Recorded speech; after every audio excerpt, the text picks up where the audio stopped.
stream. I know how to. Wow. Is it working? Is it working? Everything working? Why is my model in a weird spot? Why are you looking that direction? That's weird. Stop it. Come back this way. This way. Okay, yes. Perfect. Okay.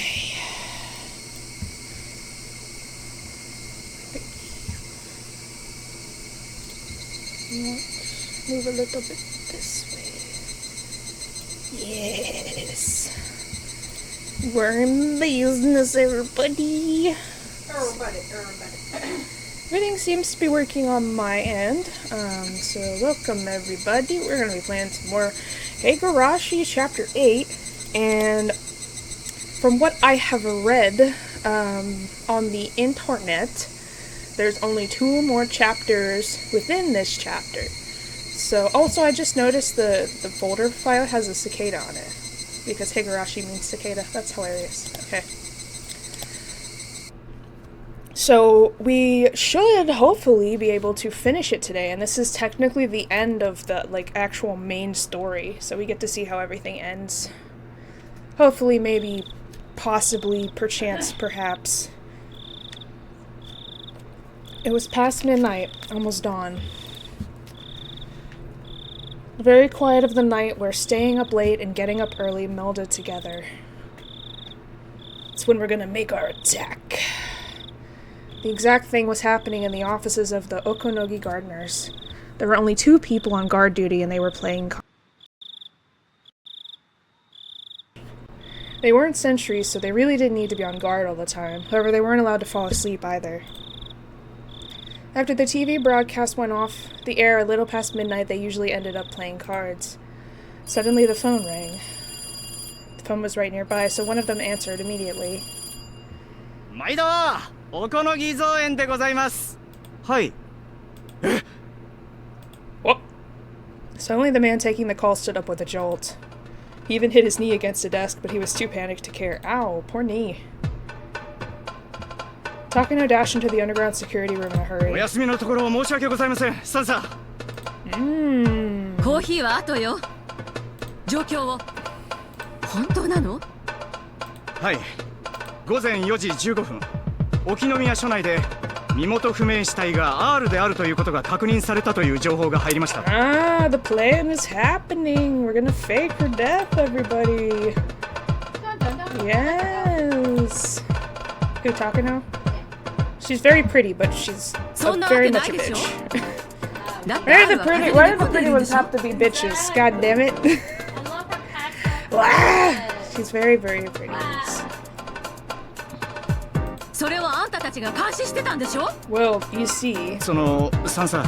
It's all part of our nest. 話に続きがありまして、沖宮署の諜報員によると、死後48時間が経過しているとか。Takano could feel her blood freezing, starting from her feet. She just couldn't believe what was happening. At least 48 hours? At least 48 hours since the death of the Queen Carrier? Takano just couldn't understand. そんなことありえない。だって。じゃあ村人はどうして平然としてるの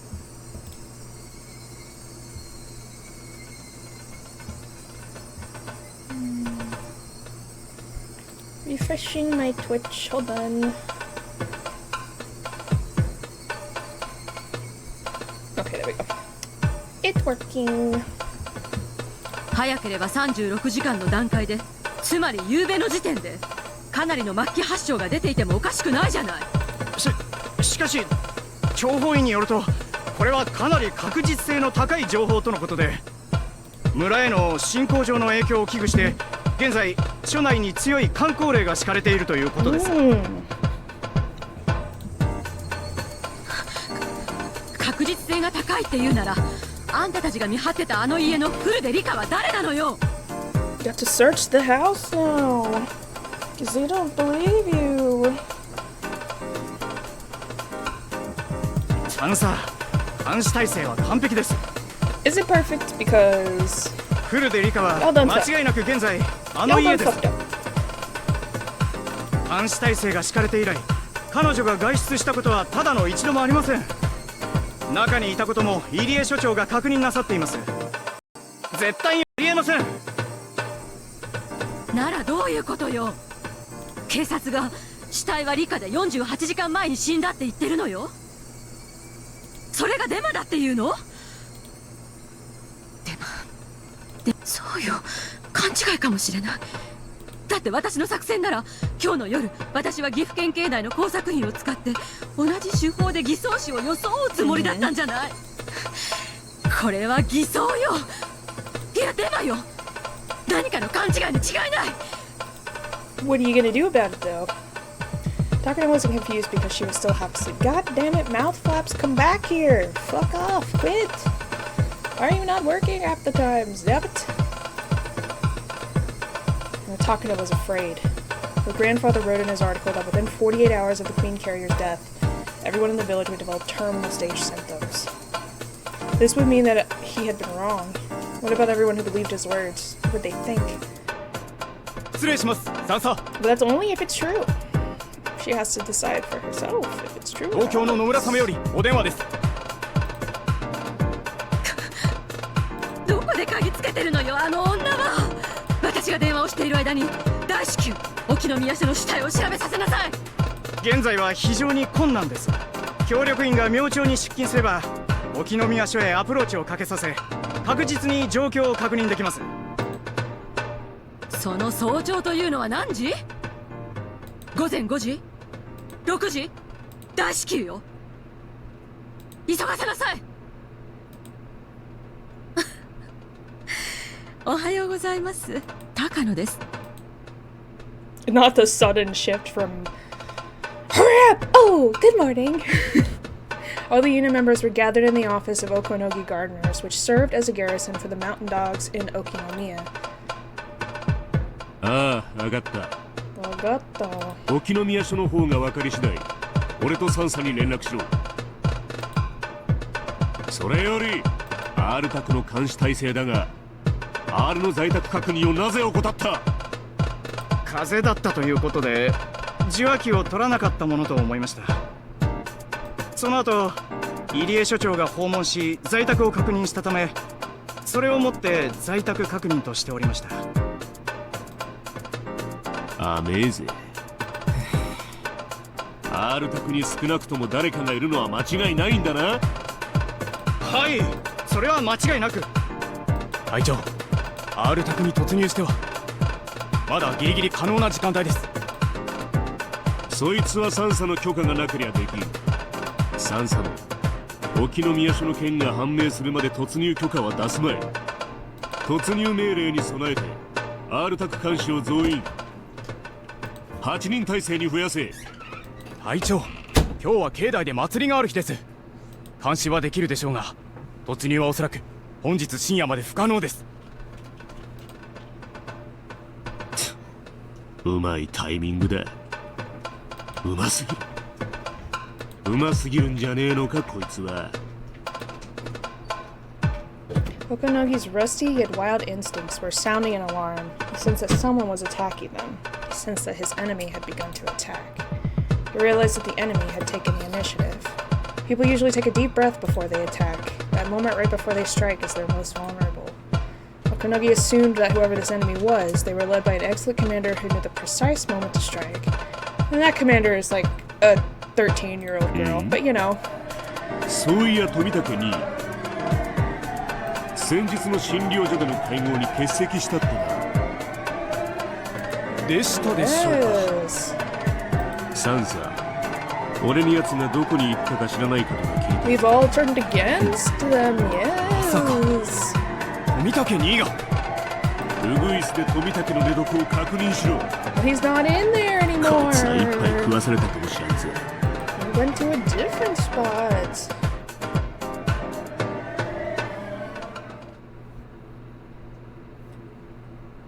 さて、もう後戻りはできんぞい。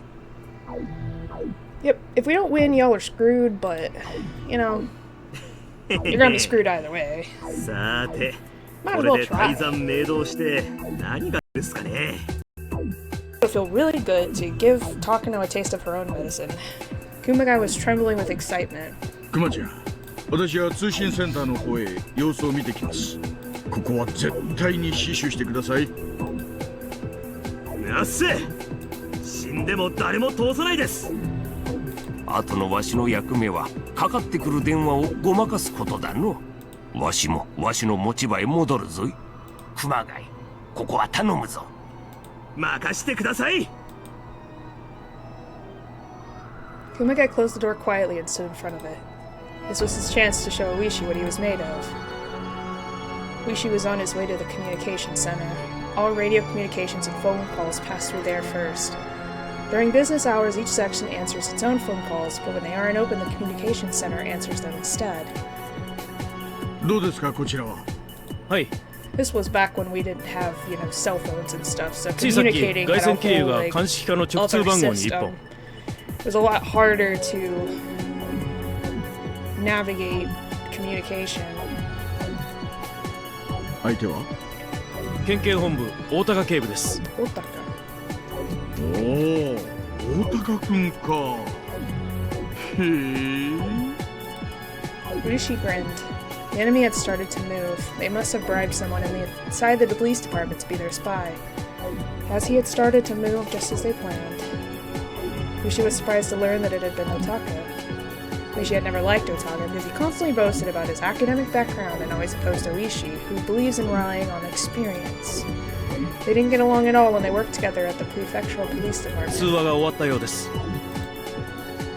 じい様に聞いてみよう。ピッポッパッと。あ、もしもし。もしもし。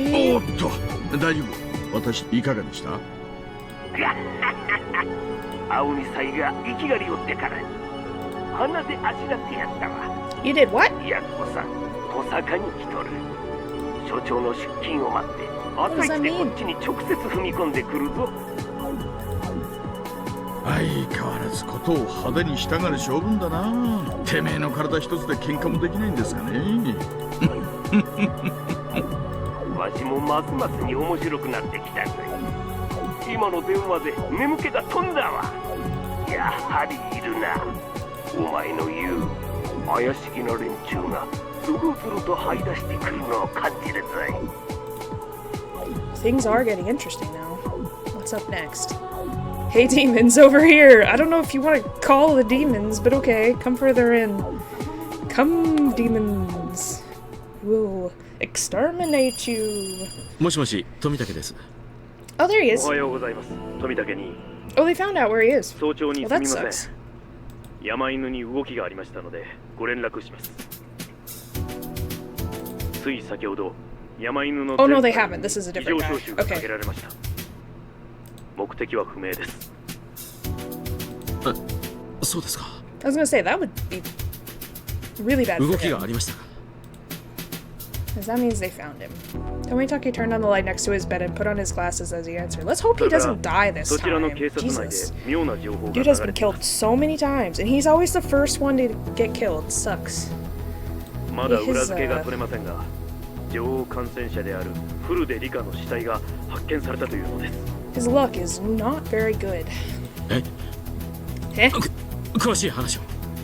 収容されていた身元不明死体の身元がフルデ He's リ in カだっ on た it とい as う far の as です。 I'm aware, so he's like pretending to be surprised. 死後48時間を経過し I ている think. とか。 I'm pretty sure he's in on the plan. 緊急マニュアル第34号の発令基準を超えた事態ですが、現在のところ血波沢地区は平穏が保たれているとのことです。そちらでは何か情報が入っていませんか？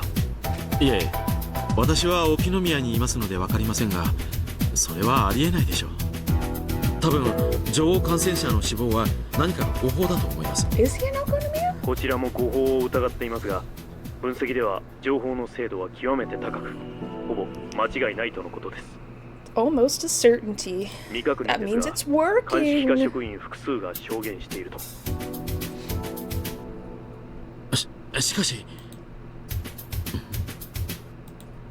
Kamitake realized something. He realized that the Okinomiya police station was Oishi's territory. He also realized that this must be the work of Rika and her friends. Oh, so he didn't know. Okay. Tomitake tried to think calmly, but he knew they were planning a counterattack, so he, understands that this is part of it. Even if they didn't know who their enemy was, it's obvious the emergency manual is designed for an explosion. They must have come up with the idea to destroy that signal. The foundation of the emergency manual is that unless something is done about it, within 48 hours after the Queen Carrier's death, all the villagers will develop terminal stage symptoms. So if nothing happens after 48 hours, there is no need for the emergency manual. And with that, the mountain dogs have been called in. God damn it, he just uploaded another one! What? Oh, God damn it, right as soon as I start streaming. Oh my god. もしもし God damn it. 富田家 I wanna watch it now. はい失礼。どうやら現状を考えると入江機関に不穏な動きがないと断言することは難しいようです。一切に入江機関を緊急査察されるよう進言をお願いします。また最悪の事態に備え番犬部隊への予備命令も進言します。了解しました。9時になればもっとまとまった連絡が入ってくると思います。山犬造反となればそちらも危険です。 So the bloodhounds are not with Takano. The mountain dogs are with Takano. 十分ご注意を。 Those were the ones she bribed specifically. The bloodhounds are above them, I think? Question mark? もちろん用心してます。 There's so many group Three names. no It's very confusing. It was 6 a.m. Tomitake would get another call in 3 hours. Man, that would suck. Yeah, everyone could be murdered in 3 hours or not murdered. I'll let you know. What the fuck? My anxiety within those 3 hours waiting for a call would be astronomical. 屋外監視問題ないか。ウグイス4野外監視問題なし。ウグイス5フロア問題なし。ウグイス3室内は無音。多分就寝してます。 There was a do not disturb sign on Tomitake's door. Me too. Perhaps he stayed up very late last night and was planning to sleep in. This was a great chance for the Nightingales. 生かして捉えろ。サンサのオーダーだぞ。 Okay, so the Nightingales are with the Major. Got it. They tried to break into Tomitake's room very quickly. Obviously, it was a simple job for them to pick a hotel room's lock. The two members at the door communicated with each other using sign language. Even knowing he was asleep, it would be a good idea not to barge in. They opened the door very cautiously, very quietly. The room's interior was organized but tasteless, typical of cheap hotels. It's got a really pretty painting, though, really pretty purple flowers. The only furnishings were a bed, a small desk, and a coin-operated TV. A what? Those exist? Oh my god. How many hours did you get with the coin? I don't know. I know they did that with, calls and stuff, but, like telephone booths and whatever. I didn't know they did that with TVs. That's interesting. This was back in the 80s, so clearly only one person could stay in this room. There in the bed, Tomitake was gone. Couldn't be found. どうしたウグイス3応答しろ。そうもぬけの殻です。 Yep. I think they did the old, put the pillows under the blankets to, make it look like he was there, but he was not. It was still early in the morning. The room was empty. どういうことでしょう。富武には野鳥撮影と散策の趣味がありました。まさか早朝からどこかへ出かけているのでは。いや違う。こいつは多分やられたぞ。 He might have deceived us. The do not disturb sign was on the door. That sign there, the housekeepers couldn't come into the room, so they wouldn't know if it was empty or not.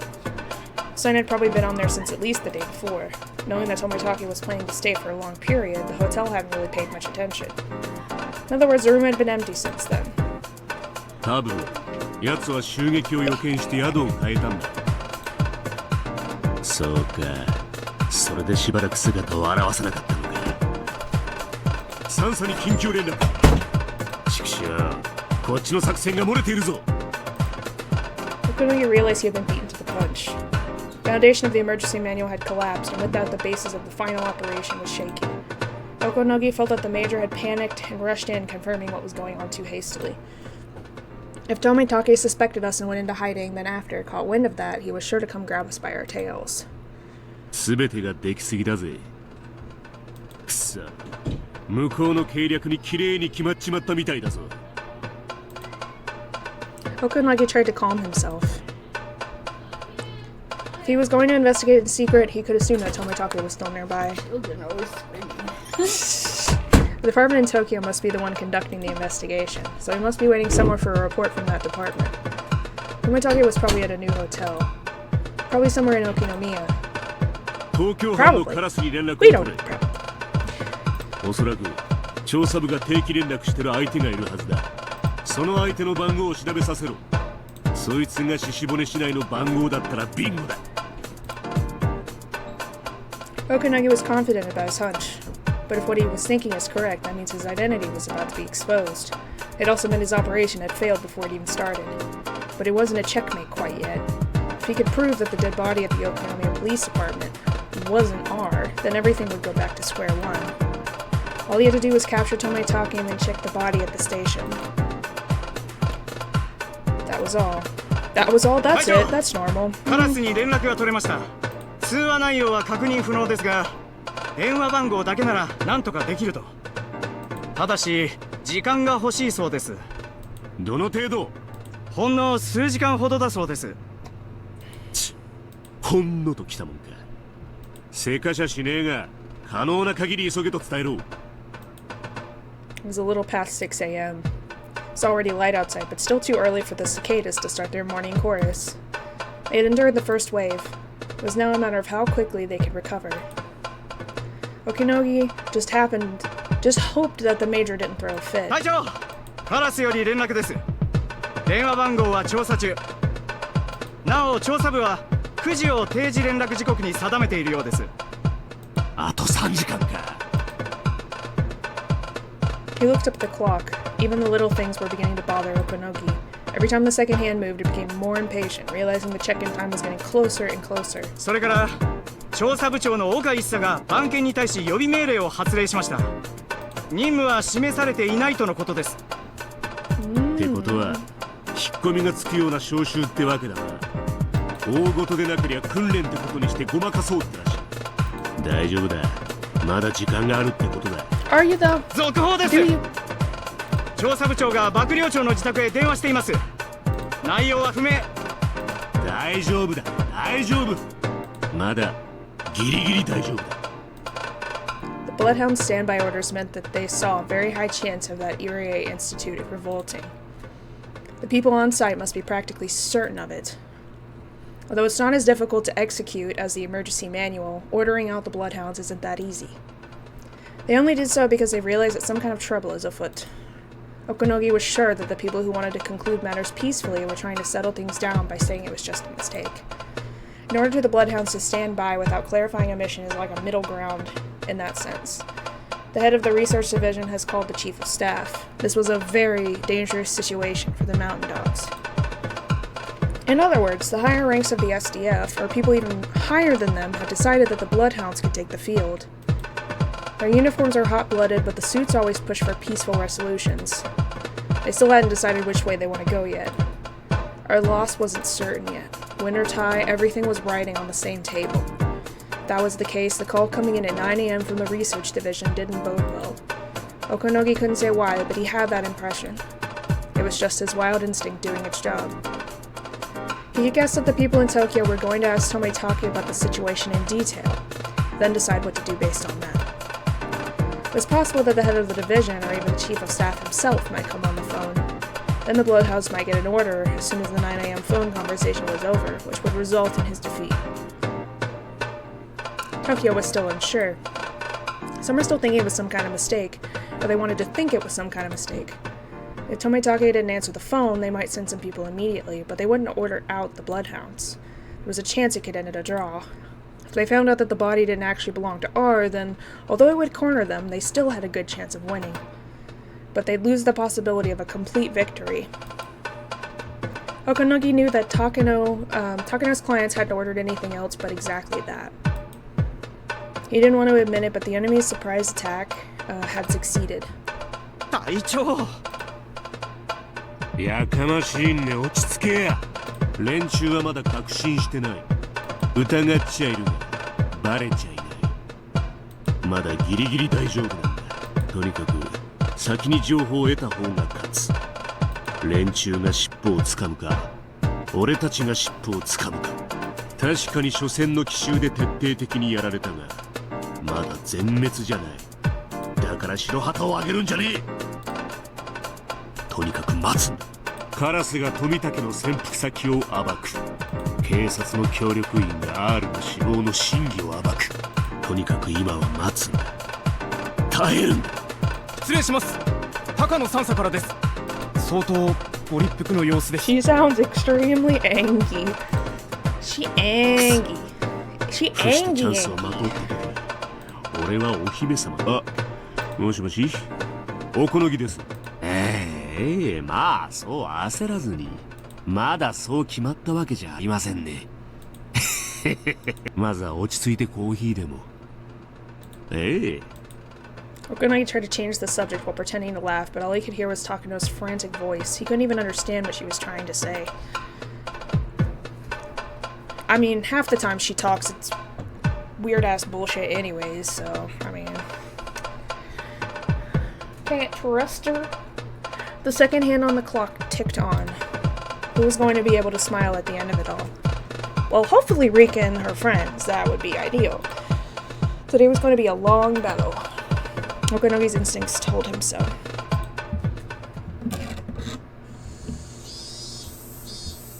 Mm-hmm. お疲れさんです。今のは誰からですか? I'm gonna save real quick. We're on chapter 10 now. Okay. 今度はうちの花垂所長じゃわい。だんだんと手強くなってきたぞい。だがわしの敵じゃないな。事務や風情が技術屋に勝てると思ったか。しかし所長が今日所長会のゴルフでよかったわい。直接来られたらちと面倒だったぞ。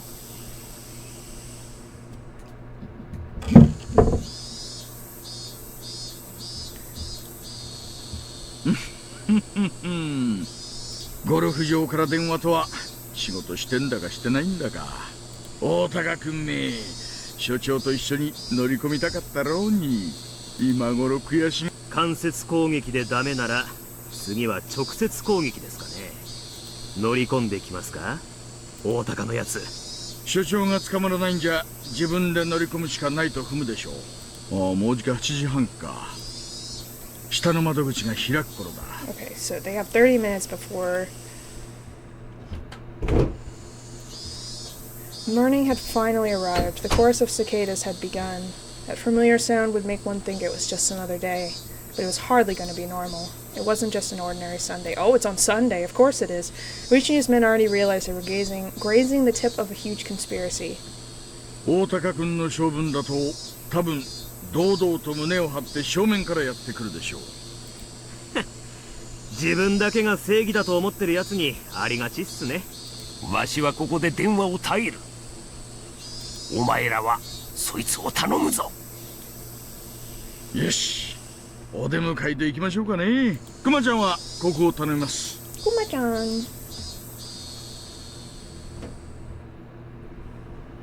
The lobby of the Okonomiya police was just like that of any other police station. It could hardly be said to have a welcoming atmosphere. Some of the tiles on the floor were broken and cracked. Sometimes people tripped on them. Those spots were covered by pieces of cardboard, and there was a sign that said, "Caution, watch your step." There was also a pot with a dead plant in it. It was far from a friendly lobby. Unlike hospitals and banks, there wasn't a line of people at the counters of the police station, but there were a few sitting on a sofa waiting for the counters to open. And they would open soon. Some workers were standing by on the other side of the counters. Otaka was snobbish enough that Oishi didn't want to deal with him first thing in the morning. If only he was a pretty young woman with big boobs, of course. Oishi and his men were, I mean, we can all dream, but were a very important job. If Otaka found out that Rika Furude's death had been faked, the operation was finished. They're only able to shake up the enemy now, while Rika Furude's death is still on the books. They had to stall for every minute, every second they could, so Tomitake could seize hold of that trail that was popping out. So if the truth about Rika's death was exposed before Tomitake had that chance, the enemy would recover. Emergency manual would regain its credibility, and although the enemy wouldn't enact it immediately, they would try again for sure. Rika Furude had detected the conspiracy ahead of time, but that was a miracle. The divine wins. No, it's because she, has been through this like 100 years, it's fine. Japan had prevented Mongol invasions twice in the past with such miracles, but nothing like that happened during World War II. They might not be so lucky next time. We might not get another chance. There might be no next time at all. Unless they defeated them this time, they would never win again. While it was possible to do some serious damage, a tied game would inevitably lead to the enemy's victory. They had to completely expose what the enemy was up to, allowing Tomitake to call in a suppression unit to defeat them. That was why Oishi had to stop their vanguard here. His job, therefore, was an extremely important one. If the enemy's conspiracy succeeded, Hinamizawa would be destroyed, and more than 2,000 villagers would be executed in a gas disaster. Either way, the incident would never go public. The people's lives depended on him. Oishi was violating his professional duties. However, he had to do what was right. Oishi thought back to when the old man taught him that. Someone who, despite the hot weather, was wearing a suit, came in through the automatic sliding door. He had 2 of his colleagues with him. He was showing off his authority like he always did. Yo! Ohayou gozaimasu! Ohayou gozaimasu! これはおはようございます大石さん He does not like him at all. それから私のことは君と呼ばないで Don't address me with such familiarity, damn. もうあなたに君で呼ばれるような立場ではありません、まあまあそんなこと言わずに大高くん同じ宅で麻雀を打ってよしみじゃないですか There's being like respectable and then there's just being like way too like hoity-toity, as they say. Otaka seemed disgusted to hear that. He used to boast about being a good mahjong player, but Oishi once beat him badly in front of many people, which hurt his pride. Oh, is that why he doesn't like him? あなた That とゆ seems っ like く a り really 休 silly 校を温め reason. たいところですが今日は急ぎの用事がありますので失礼させていただきます I'm afraid I can't let you do that. まあまあそう言わずに交流剣道大会で少女の筆行委託を忘れちまったとあんたが私に泣きついてきたんでこっそりステージ裏で書いてあげたから無事表彰式ができたんじゃないのその件については感謝していますが今は関係ないことですありゃ感謝してくれてましたのなそりゃ失礼そういう話はとんと聞いたことがなかったもので県警では私が書きたいとわがまま言ったから筆行委託を断ってわざわざ書かせてやったんだって話で通ってましたよ症状の字があまりにうまくないのでどういうことなんだと本部長に聞かれて以来のあなたの言い訳のはずですがさあどうなんでしょうね誰かが誤解してるんじゃないですか私はそんなこと言ってませんよ県警本部はあなたの島だろうがあいにくここは沖宮署でねあんたの思い通りにはそうそうならんってこですほうそれはどういう意味ですか大石さんあんたがここへ何しに来たかは知らんがあんたの島はゴグラだ沖宮じゃないおとなしく引き上げてもらいましょう Ooh. He said, listen here, you little shit. Go back home. This is my house. Fuck off. 何の権限 Under があっ what てだね authority? Under my fucking authority. そちらこそ何の権限があってですかな Ooh. 県警本部で現在捜査中のある秘匿捜査事件についてだその件に関連があると思われる身元不明死体がこちらにあると聞いてねなら電話でお問い合わせを Yeah. This isn't a place where someone in a custom-made suit should be. なるほどどうやら鑑識課の連中とつるんでいるようですね署長から検視報告を全て県警本部に引き渡すよう命令が来ているはずですその件については鑑識から所長に説明が入っているはずですまだ検視中でねちょいとうちのミスで身元が特定されたような情報が内部に流れちまったようですがですので報告書を出すにはちょいとお時間をいただかないとならないわけですならその検視に我々も立ち会わせてもらおう No. 嫌です No. はあ、私は県警本部の一口券担当として。それが本当なら私はあんたの刑事魂を疑わない。刑事魂は高潔だ。そりゃお給料がもらえなかったらこんな商売誰だってやりゃしないです。ですがね、それだけじゃ測れない魂がなきゃ刑事は務められない。あんたにその魂があるってんだら私はここを譲りますよ。Yeah, Alice's taking a nappy now. The look in Oishi's eyes made clear the anger that was roiling within him. As he looked into those eyes, Otaka recalled all kinds of frightening memories. Otaka didn't want Oishi to sense this fear, but he couldn't prevent himself from loudly swallowing. なら、そこを譲ってもらいましょう。私も刑事魂でここに来ています。そこをどいてください。なら。Oh, he said, why don't you make me? Oh, whoa. That is a... あんたの刑事魂が私の刑事魂に負けないくらいに重いものなら私なんか簡単にどかせちゃうはずです。 Basically, this is like a teenager fight in the freaking, like, classroom. 試してみなさい。 Bring it on. Ryuji was obviously saying he had no intention of letting Otaka through. How could he do this? Otaka was confused. Otaka was an elite policeman at the prefectural police headquarters. He believed academic background and performance record were enough to earn trust. He's been working hard under that belief. Ryuji doesn't acknowledge that, he doesn't even respect him. He's a scumbag. He was the worst type of person. Nuh-uh. One who tried to establish their meaning and purpose only through rough means, refusing to acknowledge everything about their superiors in order to protect their own pride, as uncivilized people often did. I know, they are acting so immature, aren't they? He literally said, why don't you make me move? Like, what the fuck? You guys are adults. Come on, man. Otaka had been thinking ever since they worked together. Why do people trust in someone like Oishi? Why do people respect someone like him? Because he is funny? I don't know.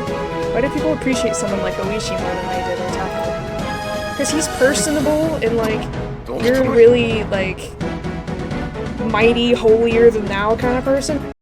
He's relatable. Just working more on Google course. On Google course. In Japanese. Well, I hope your Japanese goes well. They're speaking Japanese right now. Maybe this is going to help with your studying. I don't know. だから君もわからない人だな。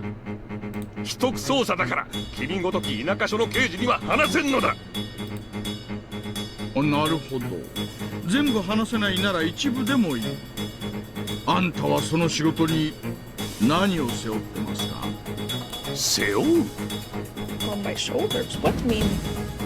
Why models stop lip syncing every 5 seconds? What the fuck? What the fuck? 何を言ってるんだ。私はね、背負ってますよ。私の後ろには村の住民の命運2000人分があります。あんたを通せば2000人。いや、その親戚やご家族も含めればもっと大勢の人が悲しむことになる。Yeah, literally, if he steps aside now, the entire village gets destroyed. Everyone dies. あんた、分かってますよね。何の話かさっぱりだ。But he doesn't know that. 腹を割ってやる。あんたの飼い主は恐ろしいことを企んでる。あんたはそこまで想像がついちゃいないだろう。何千人もの人が不幸になる恐ろしい陰謀を企んでる。そいつがくじかれる里屋だってんで、多分就寝中だったあんたを叩き起こしてすぐに調べろと命じたんだ。いくらの小遣いで頼まれてるかは知らんが、それがあんたの刑事魂より重いってんなら。Oishi stopped talking there, but his eyes continued to speak after that. 何を言っているのかさっぱりわからないですよ。とにかくそこを通してください。Otaka's baffled behavior confirmed what Oishi had just said. He had been bought off by someone shady. Though maybe he didn't think that when he was bought. He probably thought he was just filling the request to confirm Riku Furuge's body as a favor from someone in the information network he assumed he built himself. Of course, the part about it being a classified investigation was a lie. When the lead policeman from the prefectural headquarters said it was a classified investigation, everyone groveled and saluted him. Not Oishi. Oishi said, fuck off, this is my territory. But Oishi didn't salute him at all. Yeah, he don't take no shit. Dude's like, I've been here a long time. I don't take no shit from you guys, okay? A formal complaint, what the fuck's that gonna do? Dude's about to retire. Jesus. Oh! He getting up close and personal!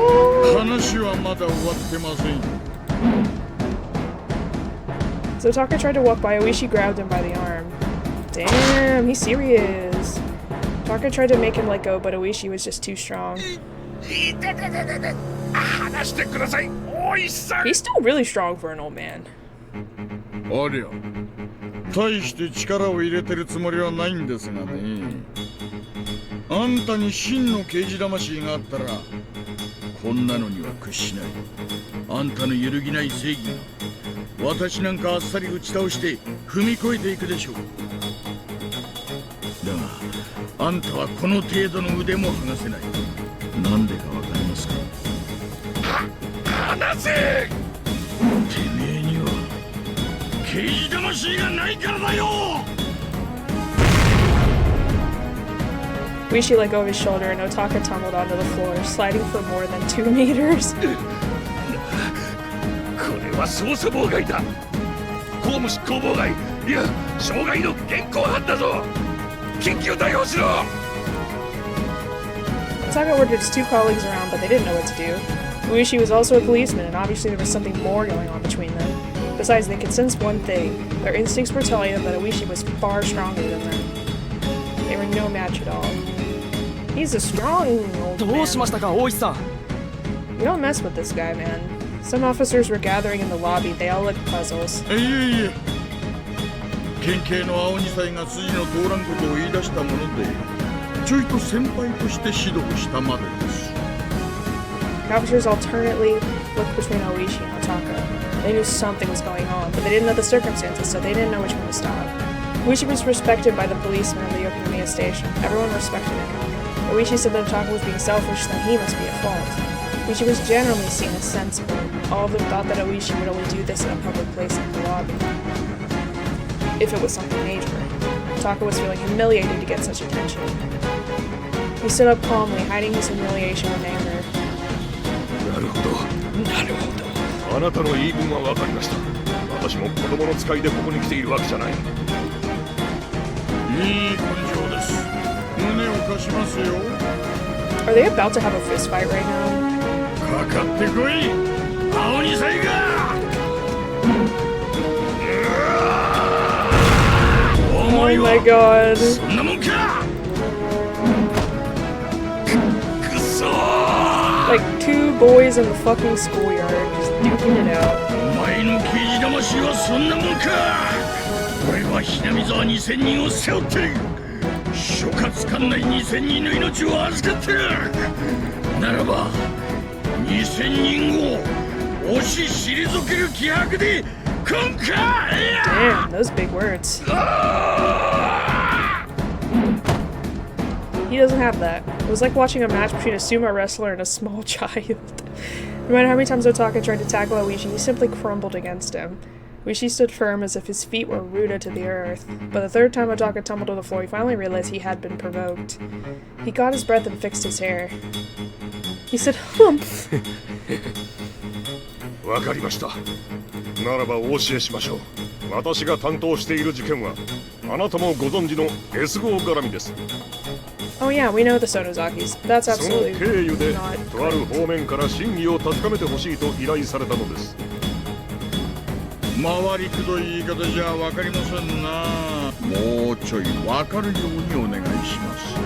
何しろ疑われているのは南沢地区では新工場のマスコットともいえる少女の死なのです。それが事実かどうかすぐに確かめなければなりません。だから電話で説明したでしょ。現在調査中。まだまだお時間がかかります。いや、言いたくなかったんですがね。この依頼はもう隠すのはやめましょう。あなたの大の苦手の園崎議員からです。Well, he doesn't hate her anymore. はあ、紋付き袴の怖い人ね。確かに苦手ですね。あの人に凄まれて私も道理を引っ込めて無理を通すしかありません。そうでしょう、そうでしょう。その園崎議員から大至急本当にフルで理科の死体なのかどうか確かめてほしいと依頼されたのです。住民の依頼ですからね。住民のための警察です。引き受けるのは当然ですよ。何しろフルで理科は南沢ではただの少女じゃない、特別な意味を持つ少女です。その少女の死体が出たなんて話が未確認情報でも流れれば、それを確かめたいと思うのは至極当然です。Nobody asked for you. Yeah, damn it. Yeah, fucking damn it. そうでしょう。あんた、そういうのは一般の方の耳に入らないところで言った方がいいですよ。ここ、ロビーです。You're in the lobby, sir. Use your manners.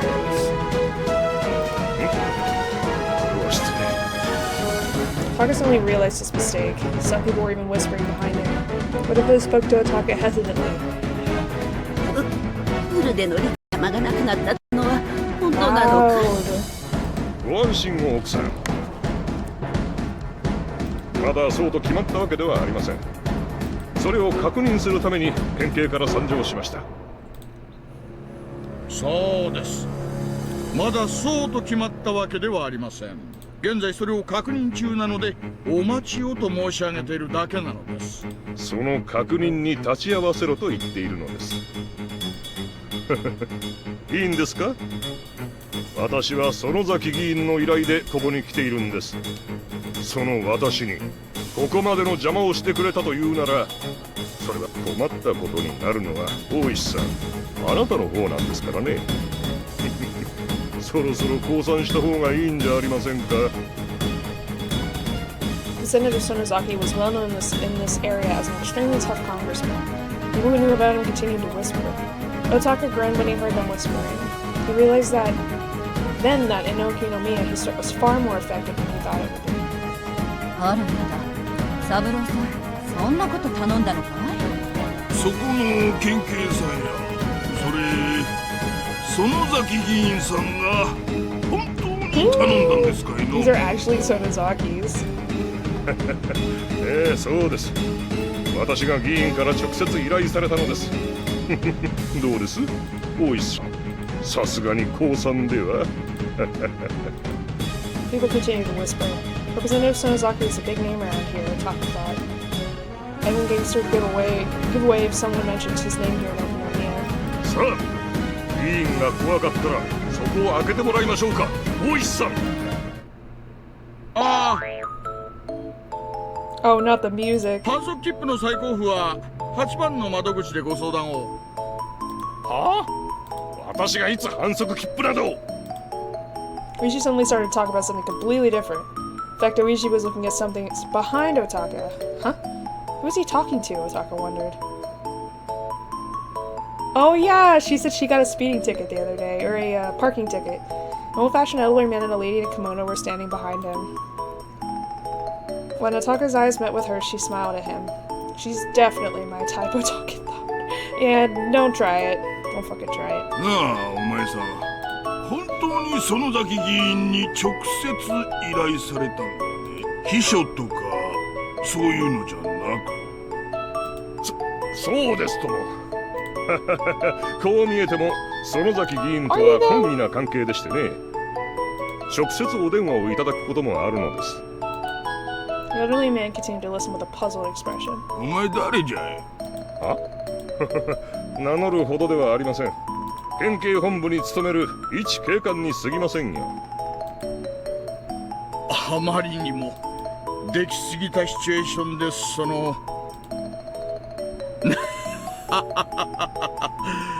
笑うしかないですな。なんだ、やっぱりこれは笑ってもいいところなのかい？それは私も気づかなかったわ。Otaka couldn't understand why Oishi and this lady were laughing. どうしたんですか？今日はご一緒でお越しになって。いやー、それがね、例の切符なんだけどさ、左折禁止の看板が茂った葉っぱで見えなかったんだよ。その出口に白バイが待ってるってのはちょいとやり口が汚いんじゃないかいって言ったらさ。 Oh, she turned in a left turn when she wasn't supposed to. Okay. 三郎さんがそれは抗議した方がいいって言ってこうしてついてきてくれたわけなんだよ。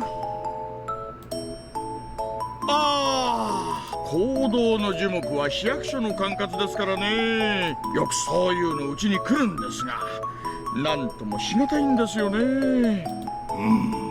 それを知りながら出口で待ち伏せとるっちゅうがけしからんと思ってな。こうして抗議に来たんじゃ。わかりました。そいつは市役所と交通課に私の方から行ってきますんで、今日は一つ穏便に済ませちゃもらえませんかね。あんたがそう言うなら今日は引き上げるとしよう。When Otaka realized they were Oishi's guests, he fixed his tie and spoke で up. も違反切符はちゃんと支払うんですよ。規則です。カチンとくるお人だね。カチンとくるお人でしょう。お茶目な一面もたまにあるんですがね。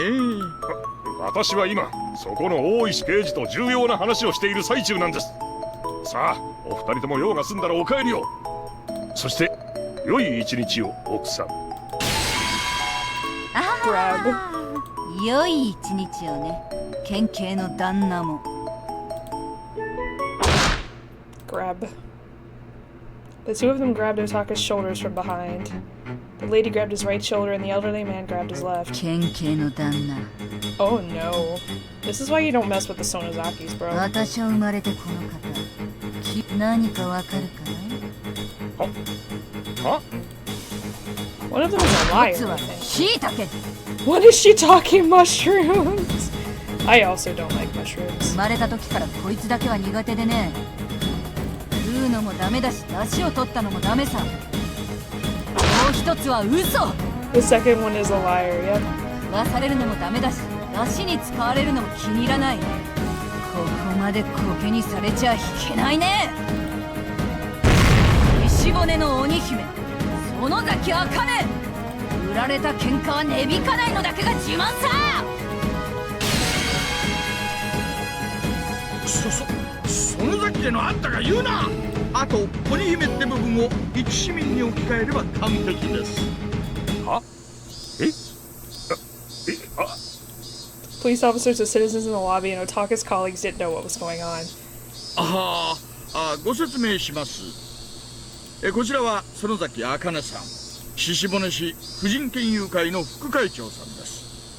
こちらは園崎三郎さん、県剣道連盟の名誉理事さんです。それより前に肩書きがありますね。鹿骨肉選出の県議。いやー、お二人とも県警剣道部師範代の大高君に稽古をつけるために本日はお越しくださったんですよね。朝から本当に申し訳ございません。さあ先生方を道場にお通ししてください。銀さん。なんじゃい、お前さんとは恋の仲じゃな。You got caught in 4K, baby.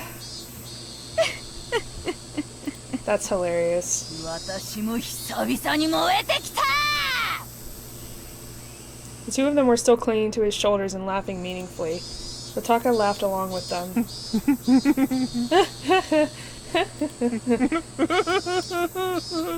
Oh, he's secretly like crying.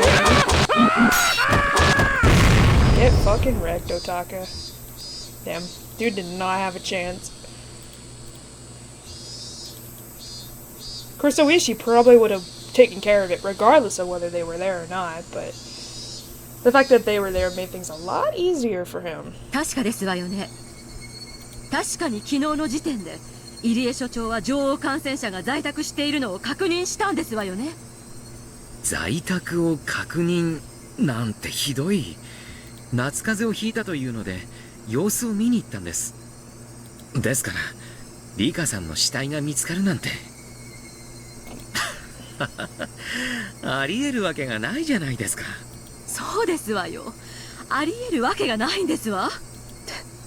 でもそれを確認しないと信じてしまってその誤解する人もいますので。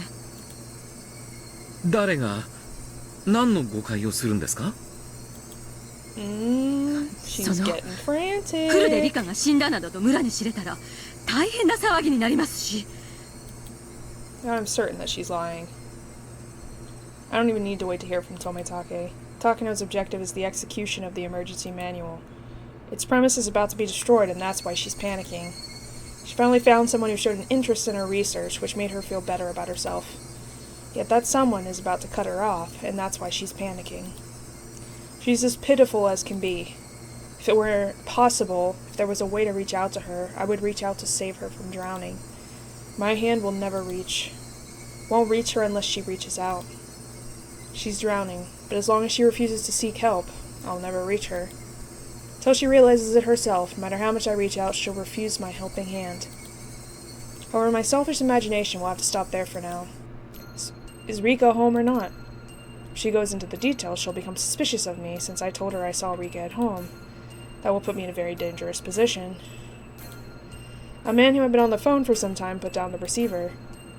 サンサ、電話に出ません。不在のようです。監視班は何と言ってるの？いえ、監視体制に入った17日以降、外出の形跡はなく、電話の一本もありません。ねえ、入江所長。ということは、まだ中にリカちゃんたちはいるということですわよね。ええ、そういうことだと思いますな。どうでしょう。もうだいぶ治りかけて元気になってますからね。うまく抜け出して遊びに行ってるのかもしれません。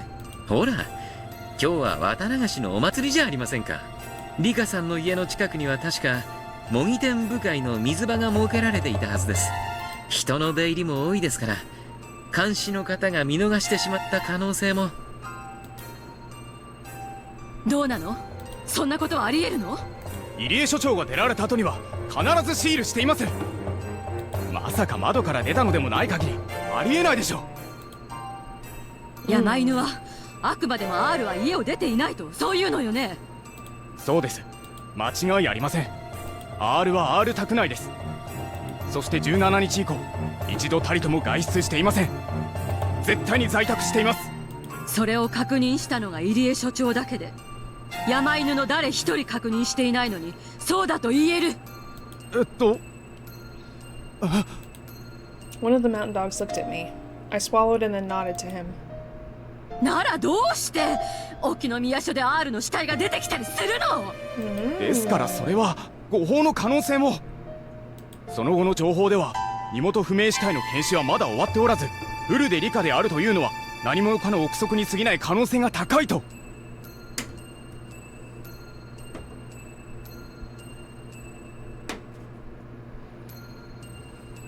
もうその話は聞き飽きたわ。その怪情報が流れて東京にまで伝わってからもう何時間が経過してると思ってるの？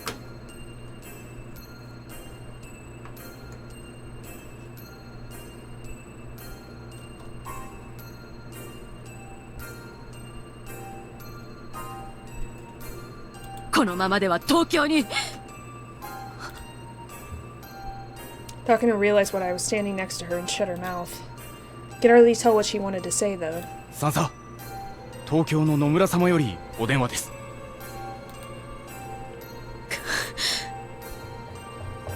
だからしばらく待てと言ってるのに。Takano usually has a lot of self-control, but she's not doing so well right now. Every her help. Even her body language makes it clear how irritated she is.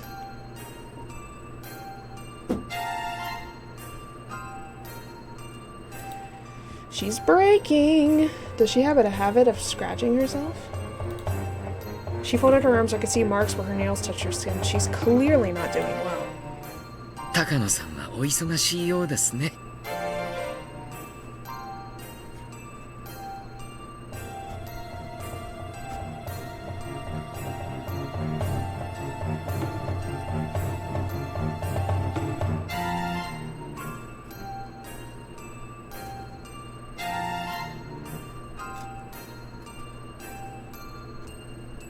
私が出ましょう。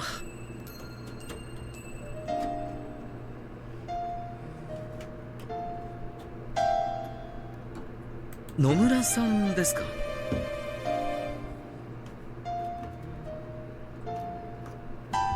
初めてお電話いただく方ですね。いえ、三沢邸ですので。Moundogs looked alternatively between Takano's and my faces. 入江所長、今ちょっと立て込んでおりますの。大変申し訳ございませんけど、所長室にお戻りいただいて。そうですか。そうですね。入江機関の運営はあなたに任せています。私が口を出すことではありませんね。誰か所長室までお送りして。早く。 She basically telling me to get out. I left the security room quietly. もしもし高野です。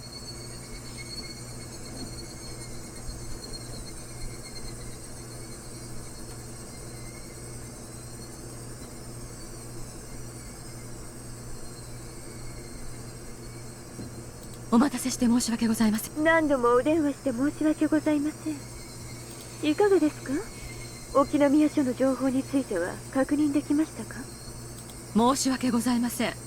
今急ぐように指示をしているところです。すでに内部協力員を沖宮署に向かわせましたので、その連絡を待つだけなのですが。そうですか。ではもうじきですね。では何時頃までにこちらにご連絡をいただけますか？もちろん分かり次第すぐにご連絡申し上げます。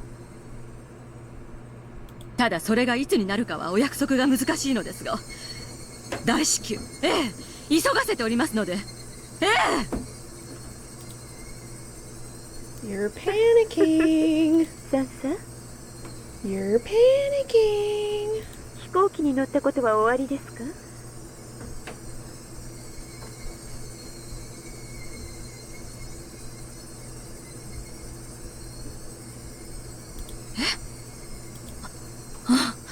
もちろんですわ。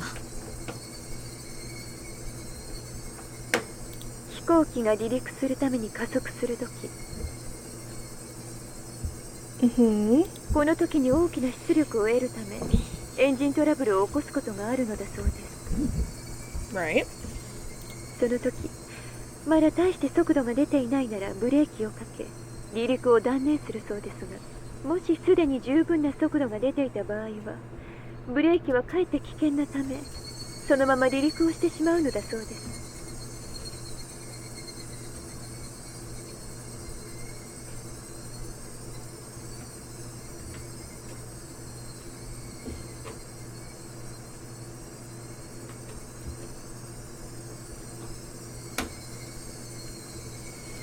4発の旅客機ならうち1つのエンジンが壊れていても飛行は可能ですから。それはもちろんこの度の作戦も同じです。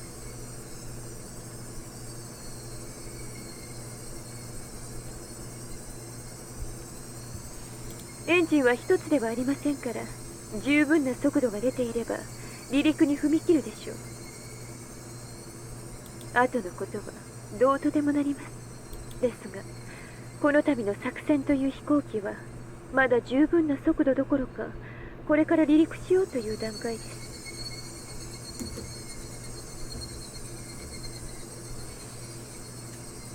お分かりですね。First step of the operation was Tometake's assassination. That hasn't even happened yet, so what Nomura was saying was も correct. しあなたが乗った旅客機が離陸前からエンジンが故障していると分かったらどうしますか？降りるでしょ？同じことです。離陸前からエンジンに故障が見つかったため、乗客であるクライアントたちが飛行機 Yeah, を we 降り have たわ to け。 terminate the plan right now until we can figure out the answers.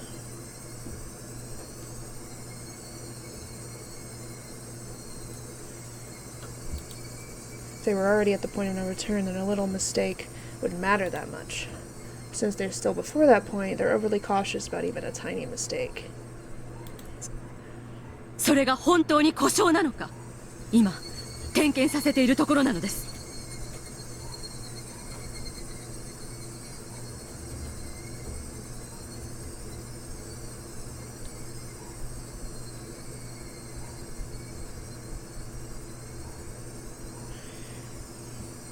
ええ、存じています。あなたは管制塔の管制官。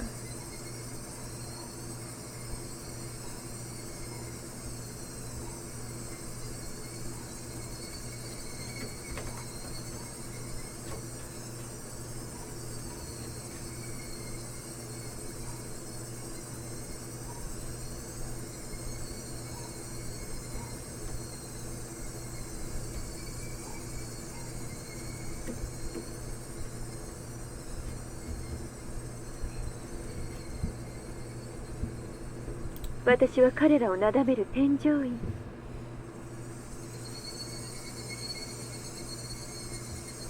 離陸の見込みの薄くなる飛行機から降りたいと言い出すクライアントたち、そんな彼らを懸命になだめているところです。これ以上事態の改善が遅れると、この飛行プラン自体がなかったことになります。高野さんさ。She said what she それはつまり said. あなたの祖父の論文が世まいごと。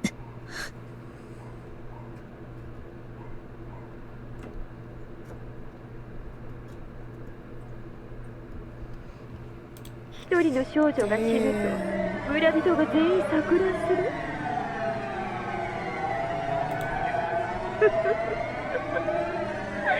バカみたい。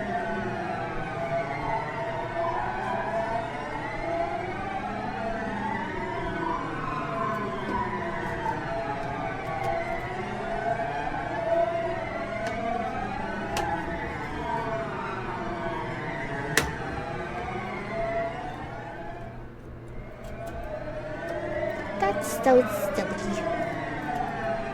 So silly. So silly.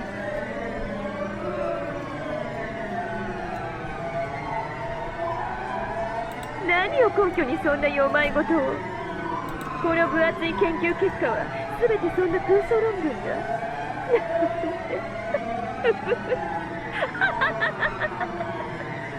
おかしい。Damn. So she was never trying to help her from the start. She was just using her for something. Because otherwise, this wouldn't, she wouldn't be talking like this right now. 高野ひふみと高野美代って何なのかしら。おかしいおかしいおかしい。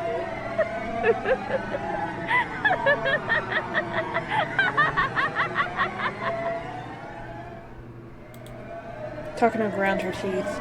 She squeezed the receiver so tightly her knuckles went white. Oh, she mad. She ain't just mad. She mad. なってしまいます。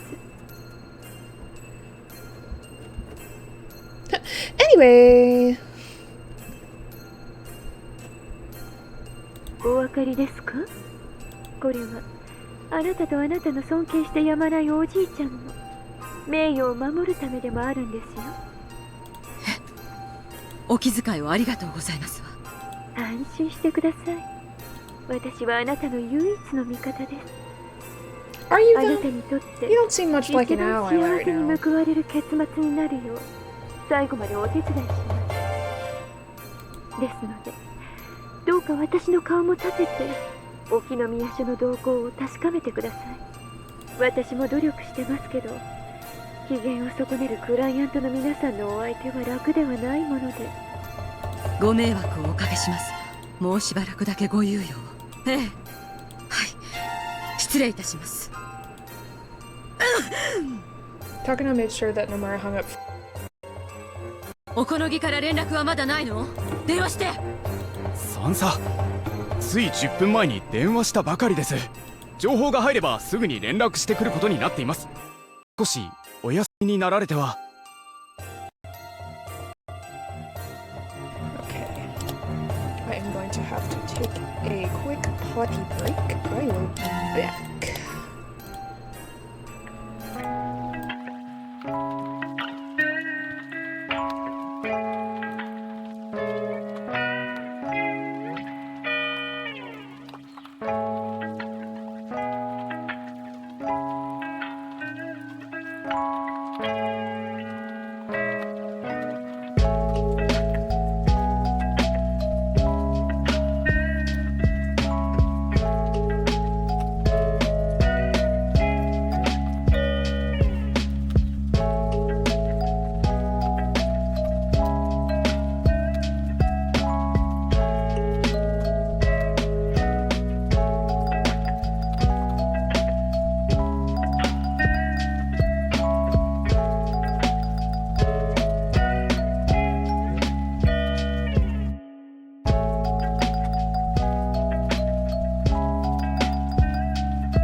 Oh my goodness. Okay. I'm like really tired today.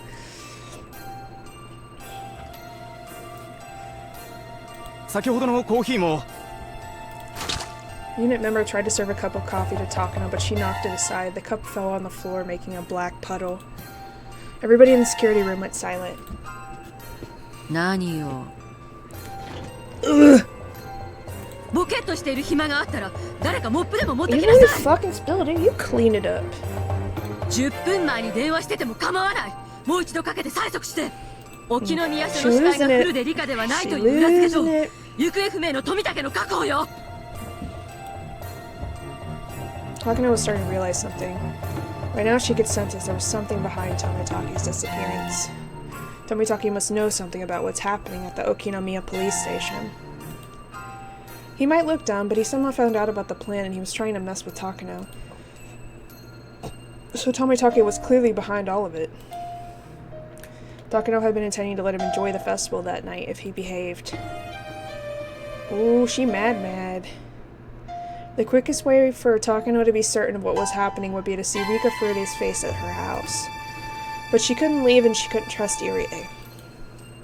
Because there were too many people around for the festival, the Mountain Dogs had their hands full. If she would answer the phone, that'd do, but she wouldn't answer. That meant the house was empty, and that Rika Furude's death was real. What went wrong? Who deceived Takano? There was only one person.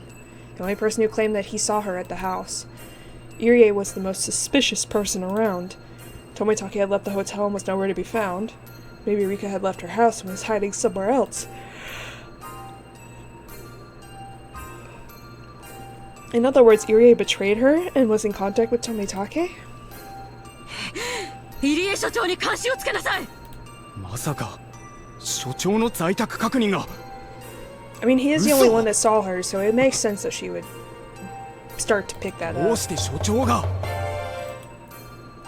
富武はいつの段階でかわからないけれど、そして宿を脱出し、R も秘密裏に安全なところへ避難させた。私たちはまんまと騙されて空き家を見張り続けてたのよ。Oh, it's not empty. 空き家ということはありえません。人影が確かに。それが R だという保証はあるの？ R じゃない。監視する山犬を騙すために誰かがあそこに身代わりとして留守をしている。そうよ、そうに違いないわ。おこのぎに R 宅への強行突入を命じなさい。誰がいるんだか知らないけど、そいつは富武や理科に通じている。Akasaka gonna fuck him up.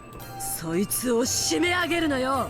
しかし R 宅への突入は本日は不可能です。 R 宅前は水場になっており、祭りの関係者が常にごった返しています。今日の祭りが終わる深夜までは不可能です。それを何とかするのが山犬でしょうが。なんとかしなさい、なんとか。なんで私が言うことじゃ聞いてくれないの？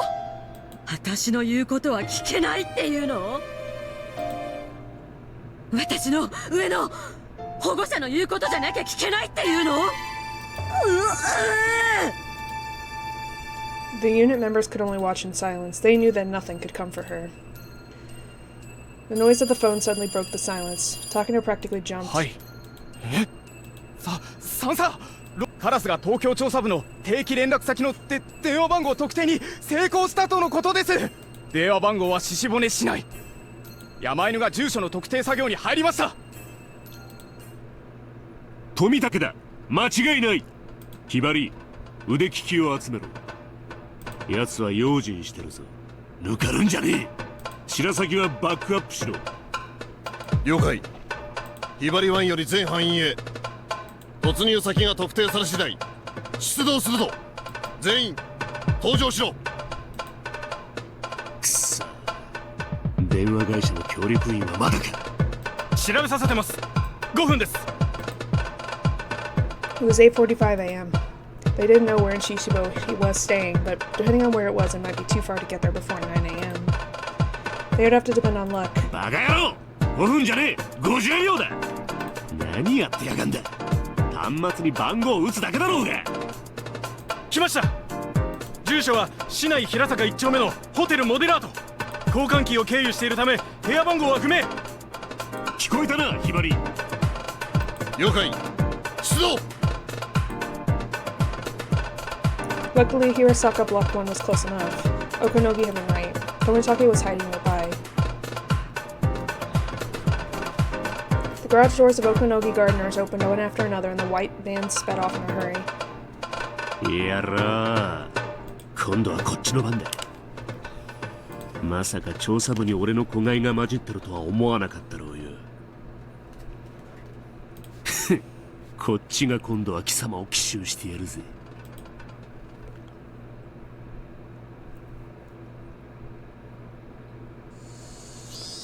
Hotel Moderado.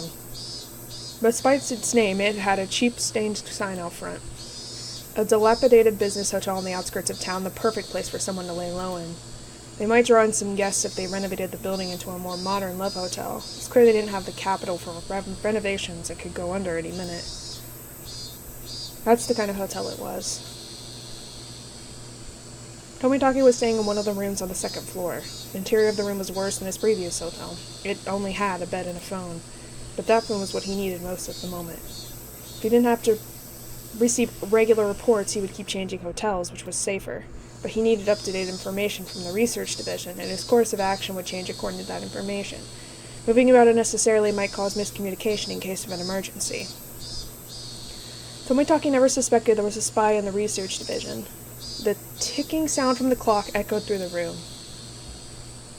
It was almost 9 a.m., but the phone might not ring at 9 on the dot. Tomitake waited in front of the phone patiently. He tried to organize the information in his head so he could answer questions more calmly. At the same time, he kept in mind the possibility of an attack. At that time, he heard a woman scream in the distance. It happened again. He heard another scream. Tomitake got the sense that something was happening inside the hotel.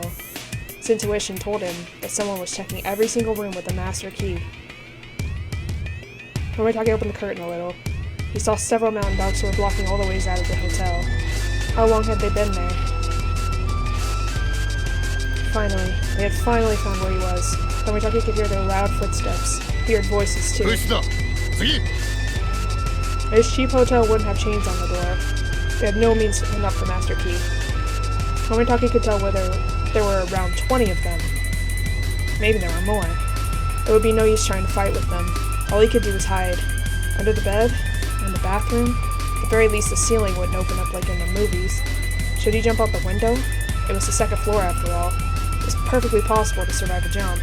They wouldn't be expecting that, however. Yet this was right on city grounds. If he was confident in his legs, it wouldn't be impossible to outrun them. Tomitake soon heard footsteps outside his door. This was it. Jesus. He jumped from the window. Of course, there were mountain dogs on the ground waiting for him. They pointed and about 6 of them started running after him. Tomitake shot off right from the position he landed in. This took the mountain dogs by surprise. He had started to dash right after he jumped out the second floor window. Tomitake was prepared to do something like that.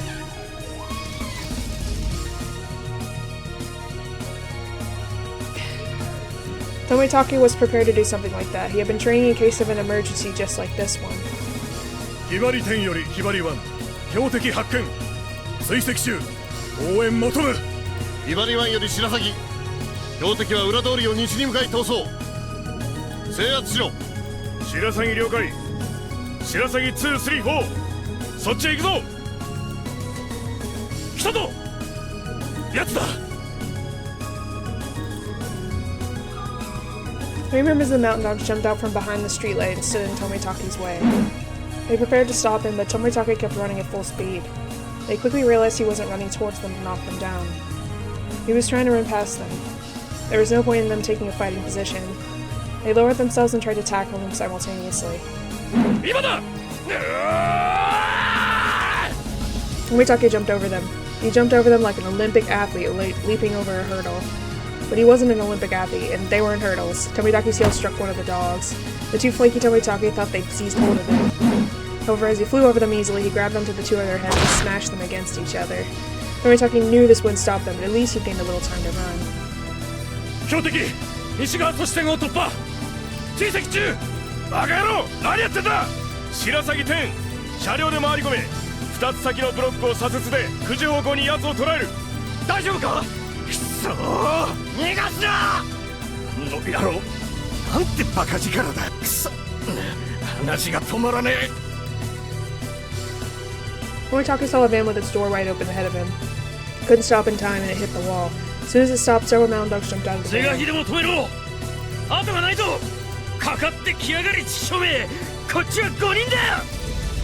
Tomitake saw 5 men ahead of him. He didn't think even those 5 could stop him. Why do trains sound their horn at people on the rails? It's not because the train will get damaged, it's because the people will get hurt. Get him, Tomitake! Fuck him up! He yelled at them like a horn on a train. He wasn't warning them because they were in his way. He was warning them to move so they didn't get hurt. こっちはこれだけ人数がいるんだ。体重だけ見たって奴の5倍だぞ。それで押しかけてもなお奴を止められないってのか。ありえない。ありえねえ。絶対ここで止めろ。かかれ！Tomitake didn't grin. After all, trains don't.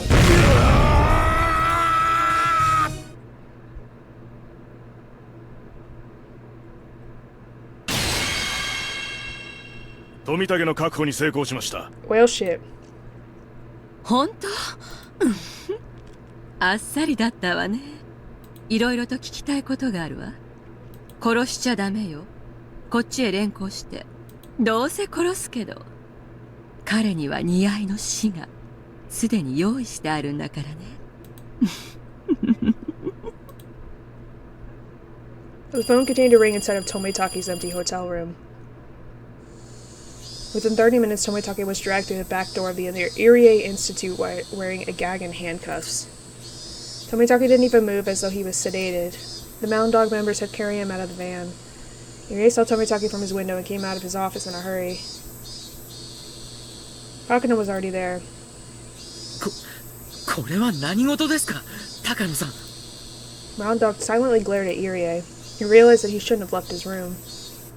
二郎さんの姿が見えないと思ったら、なんと末期発症をしていたのですわ。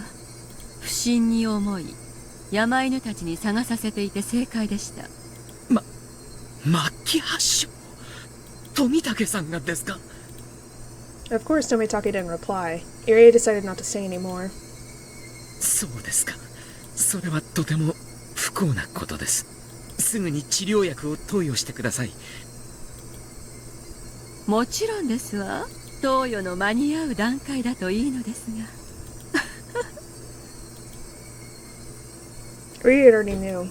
The Mountain Dogs had tracked him down. Irie wasn't sure if Tomitake was able to arrange something with Tokyo. He wasn't even sure if the Bloodhounds had been called in. He could guess that Tomitake didn't have time. If the Bloodhounds were called in, the Mountain Dogs would catch that information. And if that was the case, they would likely drop everything and run. But Tomitake was captured and they brought him back into the Institute. That meant it hadn't gone that far and they were still trying to fix the damage. In other words, Tomitake wasn't able to do what they had hoped for. What were they going to do to Tomitake? Since they brought him back alive, were they planning to torture a confession out of him? That would be very dangerous for him. He'd likely end up dead. Irie realized he had to do something in Tomitake's place. The main reason why Irie had to rescue Tomitake was because he had no way of contacting Tokyo on his own. Takano wanted Irie to be useless. She never told him about how to get in touch with Tokyo. Irie could receive phone calls from Tokyo, but he could only call them through Takano. Therefore, Tomitake was the key. Unless Irie rescued him, they couldn't possibly win. Irie wasn't like the Mountain Dogs. He was simply a researcher. There was no way Irie could rescue Tomitake from such a high-security area. There were 8 Mountain Dogs in the building. You gotta go get Akasaka, man! He do it! There were usually only 2, but Takano had called in more. Of course, the basement was a highly secured area and one needed an access card to get in. That card was only given to people in Irie's position. In addition to the access card, one would need a fingerprint match as well. The access card alone wouldn't do it. Therefore, the only person who could rescue Tomitake from that high-security basement was Irie. And so, even if it wasn't possible, Irie had to do it. Irie bunched up his hands in a fist and held them tight to encourage himself, but he only noticed that his fists were shaking. Hanyu! Irie, did you forget? Irie remembered what Akasaka had told him. The phone conversation! 自らの危機を図るのはまだ大丈夫。多分大丈夫などと思っているうちに連絡の機会さえ逃してしまいかねません。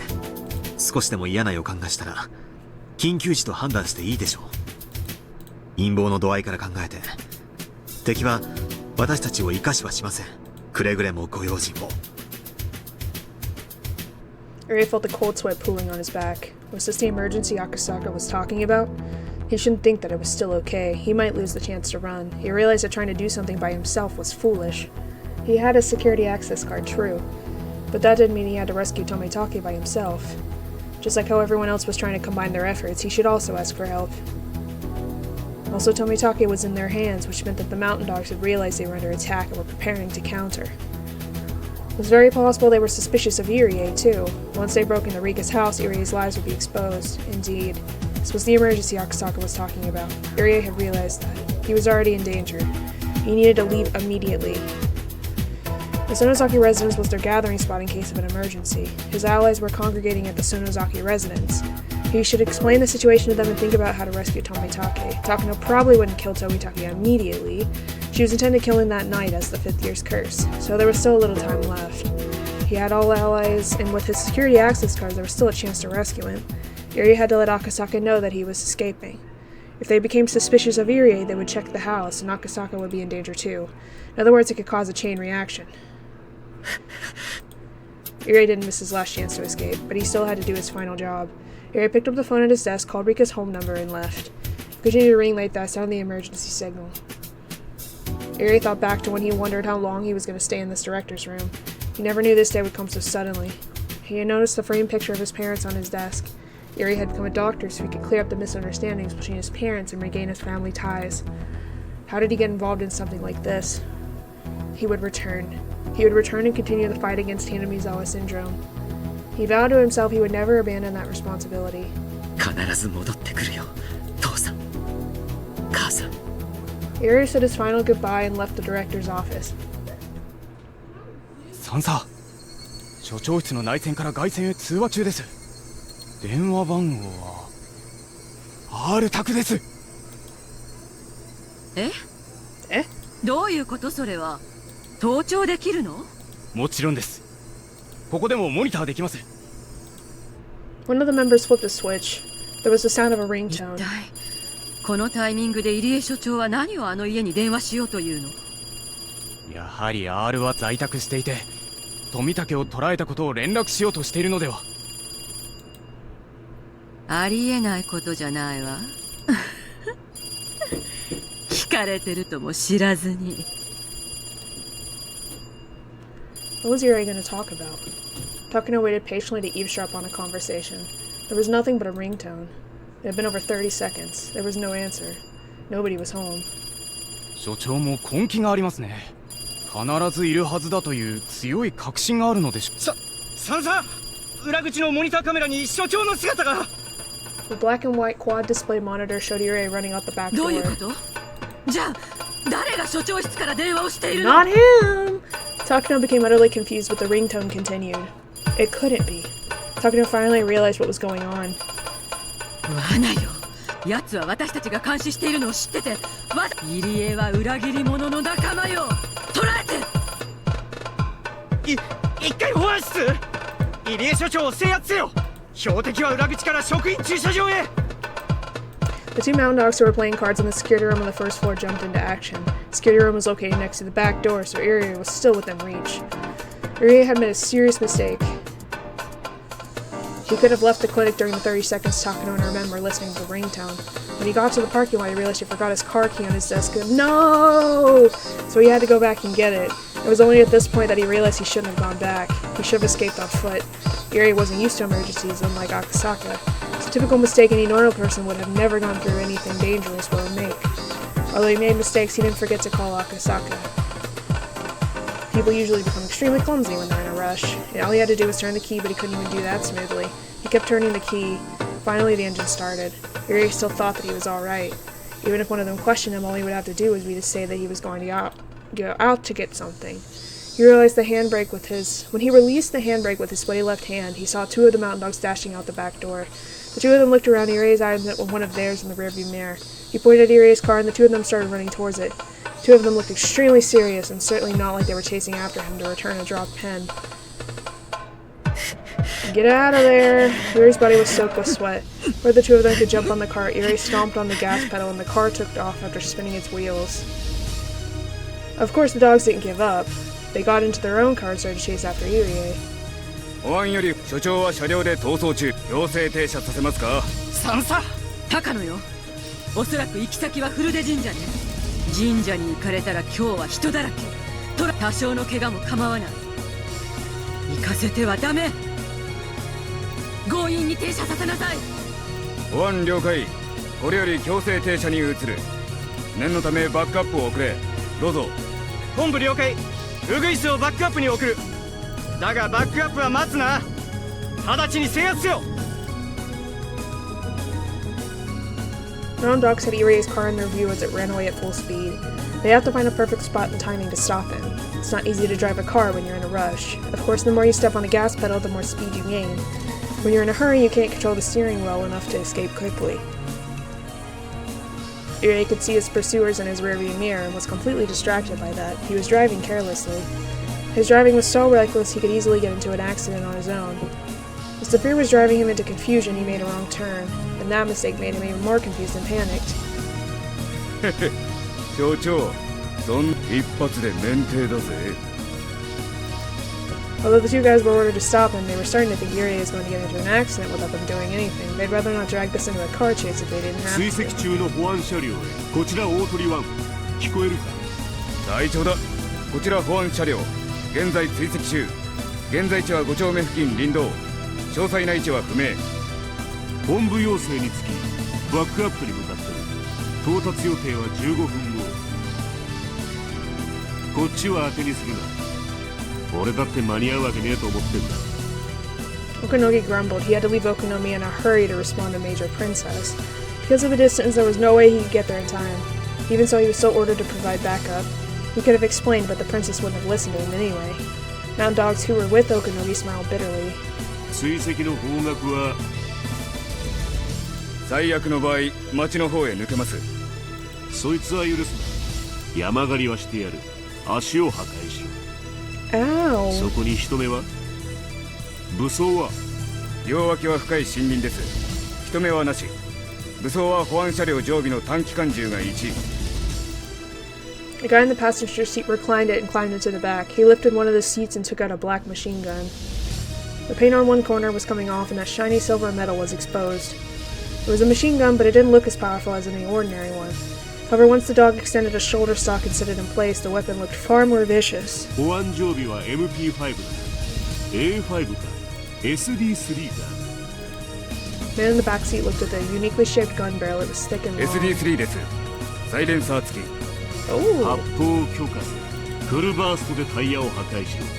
保安車両了解。攻撃する。The guy in the back seat opened up the driver's side back window and leaned out of the car. His sharp eyes aimed at one of the tires on Irie's vehicle. It's a straight road. Irie's car was weaving, but not enough to avoid a shot. The pursuers had his car in their sights. They were trying to get as close to Irie's car as possible. They were afraid they might get caught up if it overturned. They soon decided they were as close as they were going to get. 3カウントで発砲する。3、2、1。The sound the machine gun made was a lot quieter than what people would imagine, but its power was unimaginable. One of the tires on Irie's car was cut to shreds and collapsed in a puff of white smoke. Because one tire collapsed, all of a sudden Irie lost control of his car. He tried to steer away, but that made things even worse. As it spun, Irie's car drove off the shoulder of the road and slid down the slope into the forest.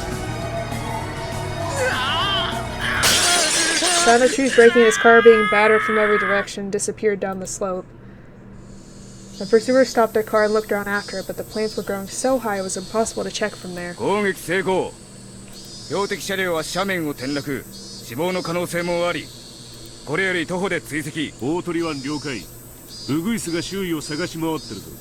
運が良ければ合流するだろう。こっちは相変わらず間に合わん。お前らが頼りだ。頼むぞ。了解。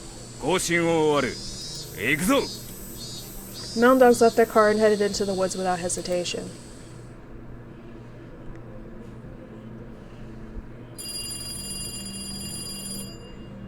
Akasaka had received the phone signal from Irie.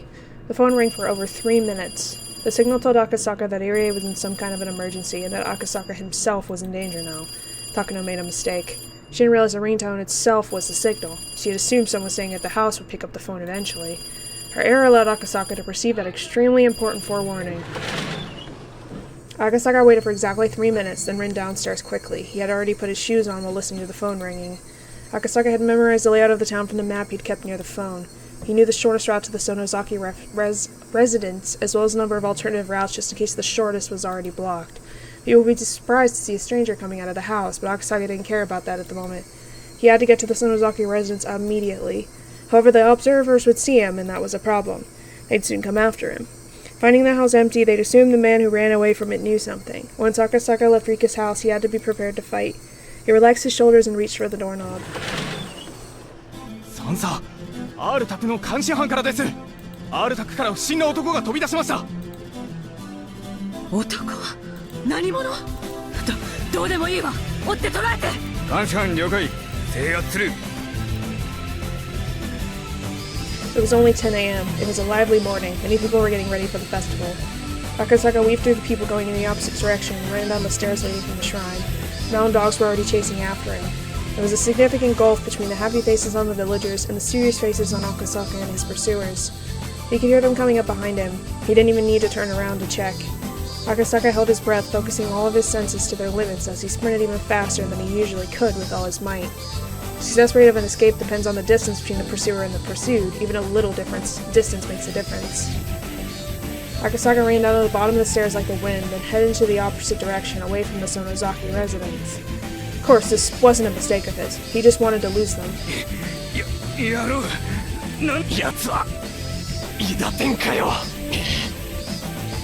The observers weren't ready for this chase. They never expected a fast and fully grown man to run out of the house. They assumed it would be a little girl. That assumption was their mistake. Besides, Akasaka's locomotive-like power was nothing less like that of normal people. There's no way they could catch it. The Mount Dogs fell for Akasaka's trick. They called HQ, told them that he was headed in the opposite direction, and followed him that way. Akasaka was confident that he could have had them completely confused if he'd had a little more time. Not only that, he could have attacked them individually. Were there 3 pursuers? No, there were probably 4 of them. His mind, body, and skills were all in top condition, so it should be possible for him. Usually overrating oneself is dangerous, but Akasaka was above such an immature level. Resisting violently at a place other than his destination might prompt them to waste power and time. But Akasaka wasn't sure of the real meaning of Irie's phone signal. They were at a severe level of emergency. Akasaka had no time to waste, so he had to get to the Sonozaki residence. As Akasaka ran as fast as he could, he tried to think about the situation calmly. Could he attack them first and then head to the Sonozaki residence? Pursuers were scattered about and running out of breath. It would not be easy to fight 4 men at the same time, but it would be different to take them on one by one. When Akasaka decided he had a high enough chance of winning, he took a deep breath and made a U-turn around a streetlight. The mountain dogs were surprised to see that the man who was running away from them was now running towards them. They prepared themselves to fight. Before Akasaka even reached them, he already had everything all planned out in his head. He'd calculated how many blows would be required to take them all out, but his calculations were wrong. Without even needing a second blow, the first pursuer dropped after one of Akasaka's legendary armor-piercing punches connected with his face. And while the first fist was still in the air, his second armor-piercing punch took out the second pursuer. Oh, there's 2. There was a chorus of cicadas, which woke Irie up. He needed a little time to realize what had just happened. His seatbelt had saved him from serious injury. However, it was sheer luck that the metal parts of the seatbelt didn't get tangled and that door didn't become warped. Always wear your seatbelts, everybody. He was on the bottom of the slope near a different forest road. Irie endured the pain and removed his seatbelt. He got out of his car soon after. He heard someone walking towards him through the bushes. A pursuer. He couldn't get caught just yet. If he was captured, it would be impossible to rescue Tomitake. Not only that, nobody would ever know that Tomitake was captured in the basement of the clinic. Even though Irie knew he was helpless, he couldn't falter here. The only thing he could do was resist them and run for as long as he could. But as soon as he started to run, Irie realized it. He had no strength. His legs were shaking and he couldn't even see straight. He had only been stepping on the gas pedal, but his lungs were about to explode and his brain was lacking in oxygen. It had to be that certain type of exhaustion that came immediately after hyperarousal. Irie understood that intellectually, but he still couldn't get his body moving. He tried to run, albeit in a wobbly way. He heard a noise coming down the slope behind him. This was it. But Irie still tried to run as far as he could. Irie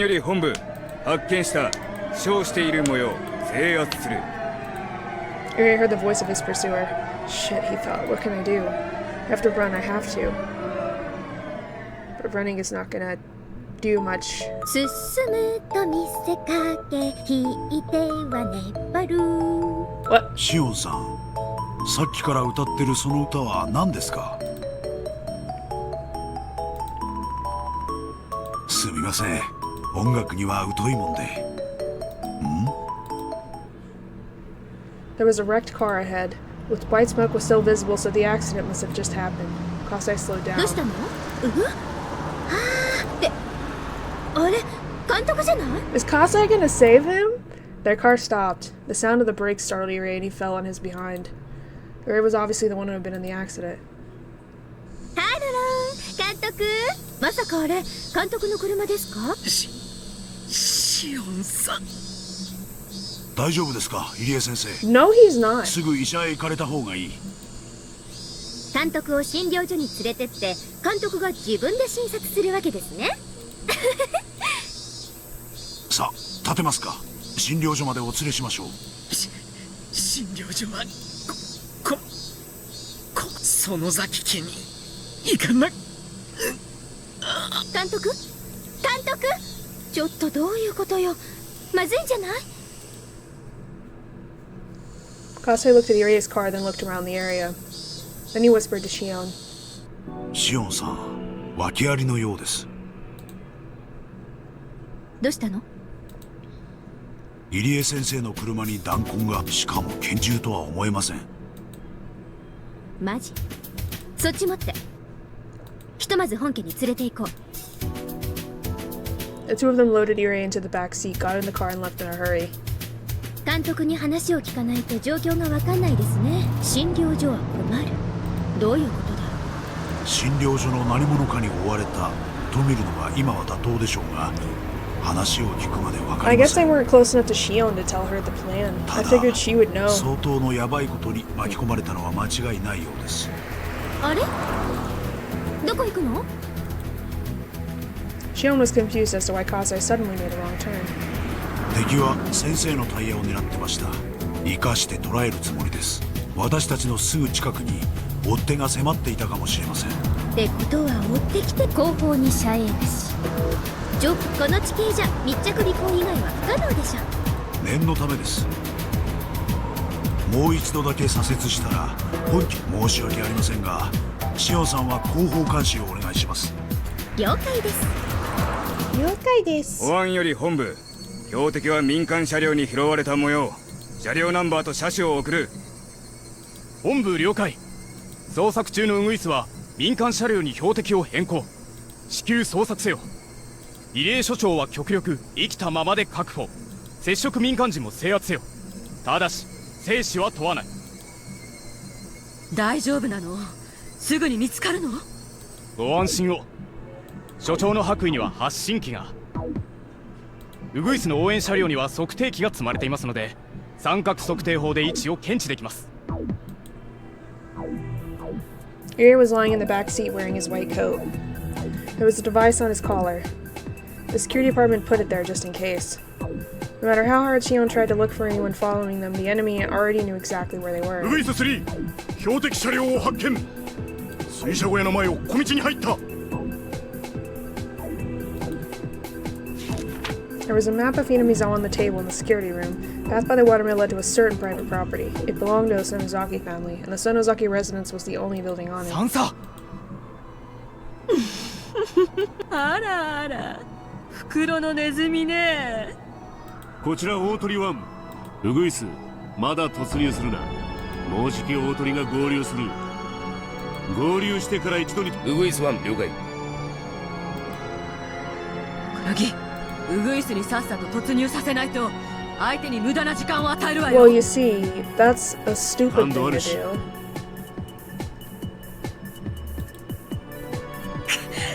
誰も私の言うことなんか聞かないんだから。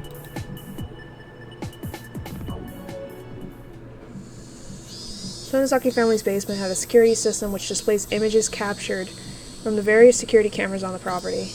Of course, it wasn't as high-tech as the one on the Irie Institute. It was in the room on the second floor of Agasso House? A Japanese-style room where you had to kneel to avoid hitting your head. With bundles of wires snaking away from the monitors, it felt like a hidden chamber. There was electricity and a phone nearby, and although it was in the basement, it had all the basic amenities of the Sonozaki residence. At first, all the club members had watched the monitor curiously, but after a while it got too hot in such a tiny room. Mion and Rena stayed in the room to observe the monitor. みーちゃん、なんだろう。車が入ってきたよ。これは葛西さんの車だ。多分シオンでしょ。今日の祭りに合わせて遊びに来たってことだろうね。たくなんでこんな日に。空気の読めないやつ。The granny had been at the shrine since the early morning, so there was nobody upstairs to answer the door. Mion didn't answer, as Shion would think that nobody was home. Mion wondered if she should tell Shion what was going on. Shion could be helpful sometimes. Kasei's car stopped in front of the gate. Someone was getting out of it. あれ？みーちゃん、あれ監督だよ。They saw Shion and Kasei holding Irie on the monitor. Obviously something serious had happened. 行ってみよう。レナにケイちゃん、一緒に来て。All of them? さとこたちはここでモニターの監視。リカちゃんは表に出ちゃダメだよ。羽生はそれでも出てかないようリカちゃんの監視。お任せですわ。なのです。みー、ひどいのです。Maybe Okonogi had made the right decision. If he had let Nightingale go in as Takano had ordered, it would have been on the monitor. But Okonogi... Oh my god, I can't talk. Ordered them to stand by until another unit arrived, so they waited. So Mion didn't notice that the enemy was about to attack. By this time, there were many vehicles belonging to the Mountain Dogs parked by the windmill. Okonogi and Phoenix One had joined the Nightingale, and they were getting ready to head in. However, it had been a good idea to leave Sotoko to watch the monitor. If Mion had gone out, Irie would have been killed. Mion didn't know it yet, but Irie was their only hope of rescuing Tomitake. As a result, entirely by circumstance, they did everything correctly. おねえ、もう神社の方かな。シオン、お姉たちどっから来てんですか。さては地下にいましたね。あそこで遊んでるって鬼ババに言いつけますよ。んなことはどうでもいい。監督は監督。まさかやられたのか。ってことはお姉たちも訳ありのようですね。何が起こってるんです？しーちゃん、話すからよく聞い実はね。監督、何があったんですか。すみません。富武さんが山犬に捕まりました。診療所の地下区画に囚われているようです。私は逃げる時に奴らに追われて事故を起こしてしまい。Yuri explained everything he could while enduring the pain. Everyone was happy to see him safe, but Mion's expression quickly grew stern. She asked Shion a question. 追われてる。尾行はなかったよ。とにかく中へ。良くない雲行きです。I heard the sound of a car approaching. It wasn't alone. Who could it be at this time of the day? It was a waste of precious seconds to even think that.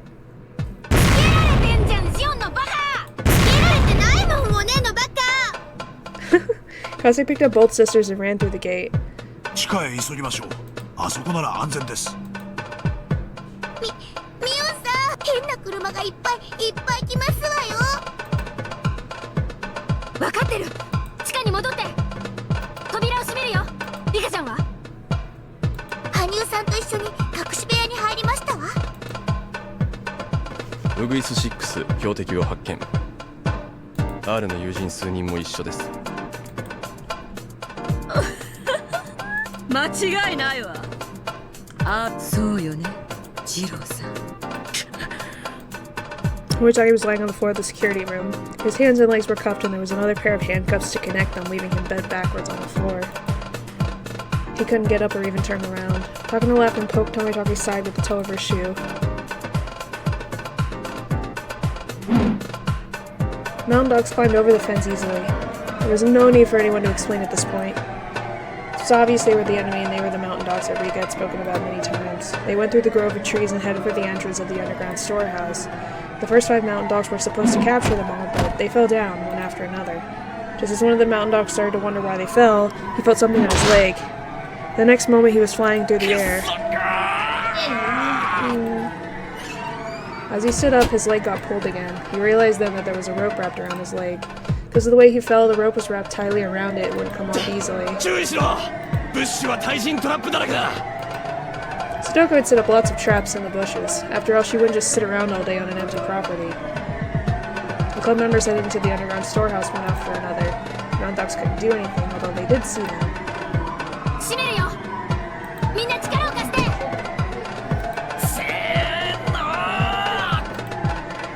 It was a heavy door. When they put their strength together, it closed easily. And he unlocked the door quickly, putting on the deadbolt for good measure. これ大丈夫かな？破られないかな？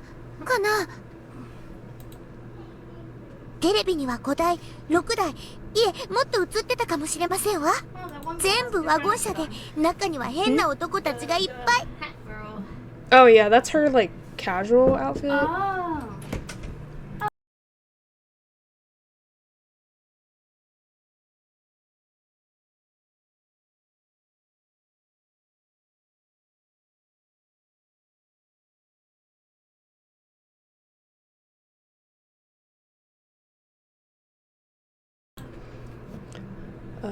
Okay. 簡単には破られないでしょうが、荒ごとに慣れている連中です。過信しない方がいいでしょう。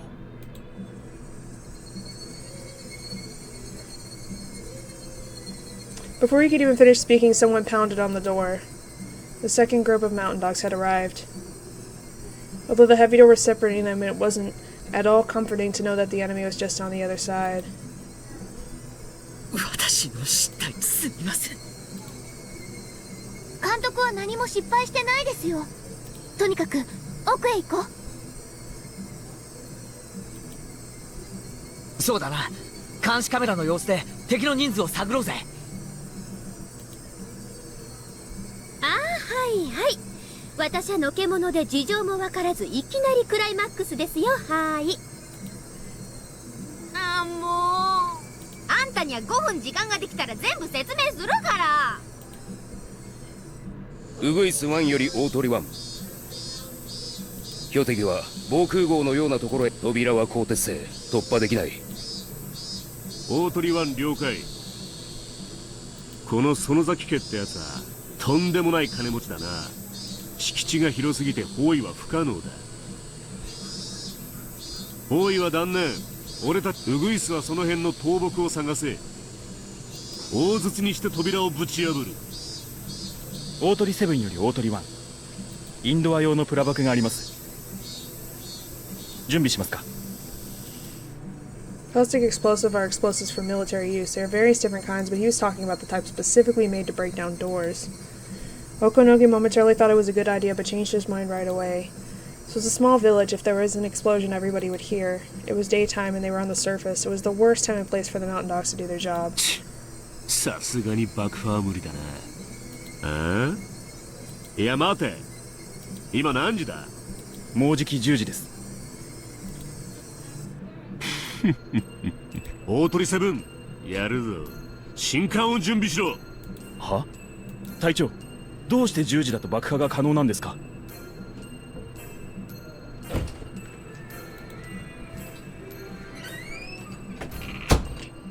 ？Can you have whoever it is turn down the music, please? Okay.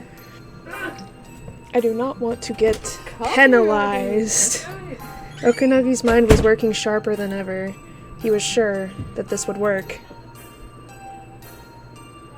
Everyone's gathered in the secret room. みんな大丈夫なのですか？監視カメラを見てましたのです。敵は多分30人くらいいますのです。そんなにかよ。やってくれるぜ。ちょっとスイッチをいじるよ。連中立ち往生してるよ。When Mion touched a switch, the screen switched to the view of the entrance to the basement. Some of the mountain dogs were checking out the door. They didn't appear to be trying to force it open. They were simply at a loss for what to do. 向こうはどう打って出るでしょう。こっちを袋のネズミと思ってますもの。多分大勢で体当たりでもして無理やり破る気ですわ。なんだこいつら、丸太なんか持ってきて。どうやらあれで扉を打ち破ろうとしているようです。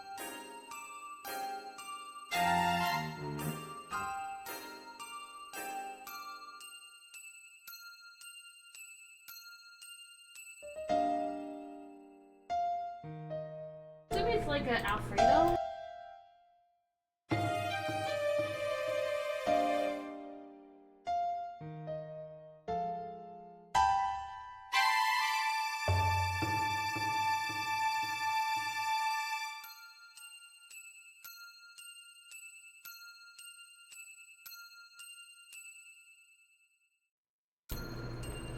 They must think of using it as a battering ram. 今サトコが袋のネズミだと言いました。なら相手が扉を開けようと苦闘している間にここを脱出するべきだと思います。同感です。それに富武さんも助け出さないと。そうだね。いくらここの壁が厚くても敵に見つかったら価値はないと思う。レナも脱出する時だと思うな。And go where? おねえ、この状況ならもうとっくに警察に電話できる段階じゃありません？だねえ、一番最初の市民の権利を忘れてたよ。仮に警察のスパイに電話を聞かれたとしても、もうこの段階ではバレバレだしね。大石さんが駆けつけてくれるはずさ。Yeah. Leon picked up the phone. Or you could send him to the Institute. Leon picked up the phone. Why hadn't she thought about this earlier? どうした？ Did they disconnect the phone lines? Leon panics. She tried to listen for a dial tone. 電話がなんで？うんともすんとも言わない。ケーブルが切られたかもしれません。Yep. Suddenly everything went dark. なんだろう？停電？ Kasai lit his cigarette lighter, and Mion turned her emergency flashlight on. 地下の弱点を突かれたね。でもこれだけ暗ければ敵だって簡単には。わかんないけど、多分暗闇でも見える機械とかあるんじゃない？持ってそうよね、あの連中。ミオンさん、どうして敵は電気を切断しましたの？ただの嫌がらせ？嫌がらせ以上の意味があるとすれば、ここのセキュリティを殺すこと。あいつら扉を撫でてましたの。諦めたんじゃない。あっという間に壊す方法を持ってて、それを気づかれないためにカメラを壊そうと。それで電気を切ったんじゃ。まさか爆破する気？ってことは扉は一瞬で破られて、ここにもう砦の価値はねえってことじゃねえのか？みーちゃん、今すぐにここを脱出しよう。さっき言ってた隠し井戸の脱出口を教えて。こっちです、みんな。Mion was getting confused amidst all the chaos. She hadn't underestimated the mountain dogs. She even considered that they would have some explosives. She didn't think they would use them in Hinamizawa in broad daylight. Somebody will hear the explosion. Is there even such a thing as a silent explosive? I don't think so.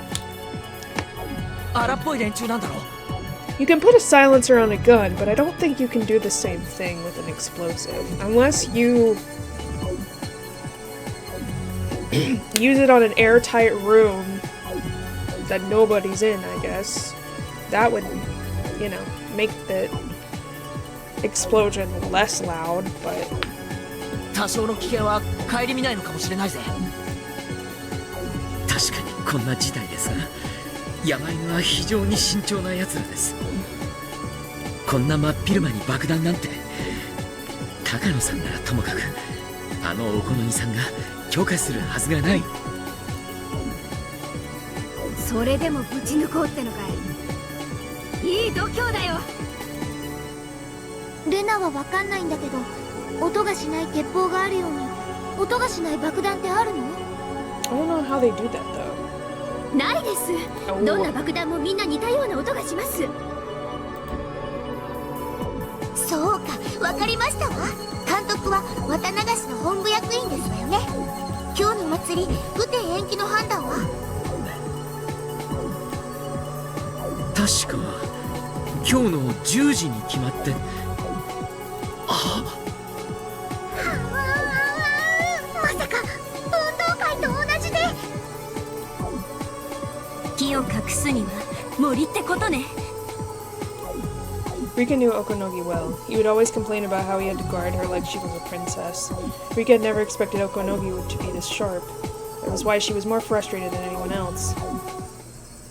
The mountain dogs had quickly set explosives on the basement door. Long wires were connected to the explosives, and the mountain dogs were waiting at the other end, lying flat on the ground. One of the members was holding a detonation switch. All the wires were linked to it. もうじき10時です。今朝連中に先生を撃たれた時はよ、よりによって今日かよと思ったよ。だが今は今日で助かったぜって思ってるぜ。Okonogi realized that he could use the festival effectively. He was going to make sure his enemies got what they deserved. On the morning of a village event, they used fireworks to let everyone know that an event is going to take place that day. Oh. This method is often used for track and field days at school. Since Wada Nagashi starts in the evening, the festivals go up at 10 a.m. The fireworks, of course, make loud explosive noises. Since the enemy's always looking in the ravine, the sound echoes, making it hard to figure out where it's coming from. That was an advantage for the mountain dogs. A loud noise and a shock shook the ground to like an earthquake. The explosive must have warped support beams everywhere.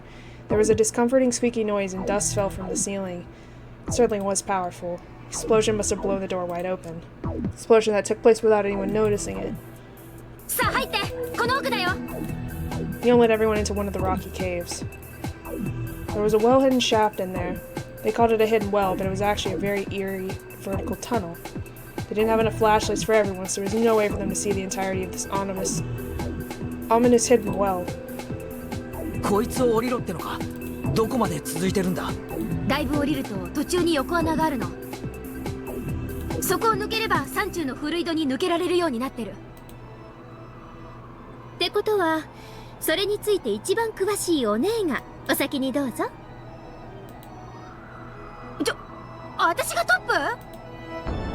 他の誰がトップなんです？しんがりは私と葛西が務めます。早く行って。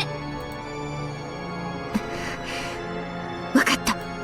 Mion was going to volunteer to take the rear, but Mion and Shion knew instinctively.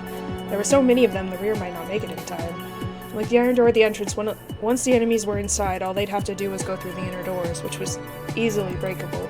The route was basically a straight line. They probably won't get lost on their way. That's why Shion took the rear guard position before Mion did. After all, she was actually the older sister. Shion wanted to protect her younger sister, who was playing the older sister in this real emergency. Mion intuitively knew what Shion was thinking. Mion understood well the relationship between her sister and herself. She wasn't the only one who felt guilty for taking the older sister's position. Shion felt guilty for making Mion take the responsibility of the family head. And here finally was the chance for Shion to atone. Mion-san, 武器庫の鍵を。今は開けるべき時です。Mion silently threw over the key. Kase and Shion took it and ran deep into the rock tunnel. みんな聞いて。横穴まではだいたい30メートルちょっと。落ちたら底なしだよ。しかも真っ暗なんだからね。慎重に降りて。待機してる人はちゃんとはしごを照らしてあげること。一度にせいぜい1人か2人しか降りられないね。私が先陣を切る。照らしてて。ミオンさん、気をつけて。照らす人も落ちないように。If the lights were on, they could have gone down quickly. There were actually a few light bulbs inside of the well. Of course, Mion had already checked them. It was now certain that the enemy had cut the power to the basement. It's extremely dangerous to go down this well with just a little light from the flashlights. So when went down, there had to be people lighting up the way. Mion was right. She had realized as she went down herself that it was almost impossible to go down the ladder without the weak light from the flashlights. The lights didn't reach all the way down. In the darkness, her feet suddenly became unsteady. Every step she took made her more nervous. It was about 30 meters to the horizontal tunnel. It's quite deep enough already. The hidden well went deeper than that. If Mion fell, she wouldn't just injure herself. Hasn't it been 30 minutes yet, she thought? She couldn't even remember exactly how long 30 meters was. Had she missed the horizontal tunnel already? At that time, she felt a cool breeze on her body. She could sense a huge hole nearby, so she took out a flashlight to light the surrounding area. She saw the black tunnel yawning before her.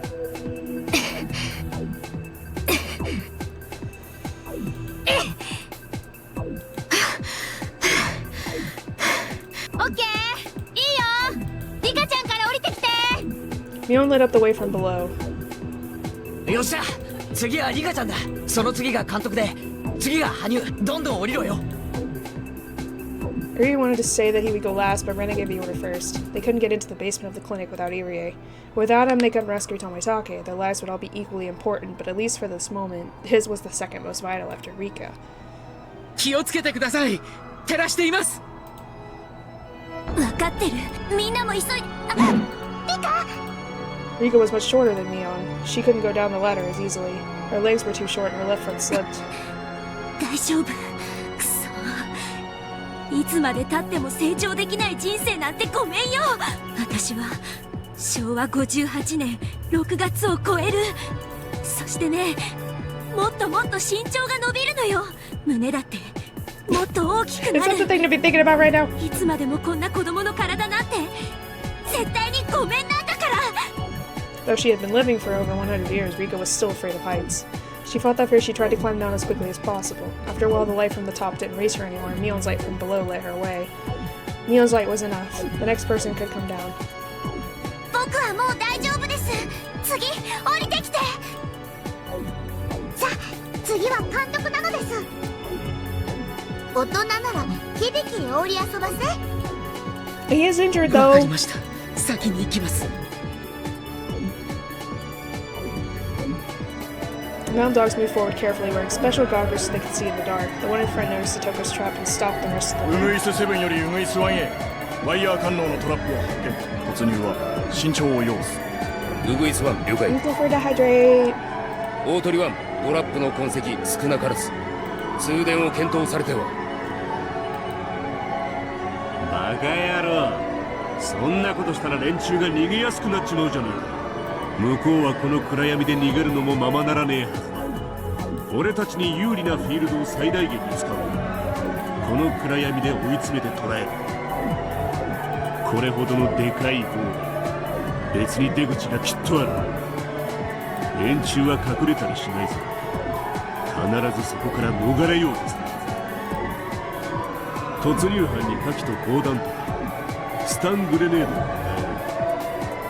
園崎家ってヤクザの大御所だ。密輸拳銃くらいの反撃は想定しろよ。ってことはそのワイヤートラップもクライムア程度には注意しろってことだ。全身に1000個も鉛玉食らいたくなかったらな。全身バラバラになるぞ。了解。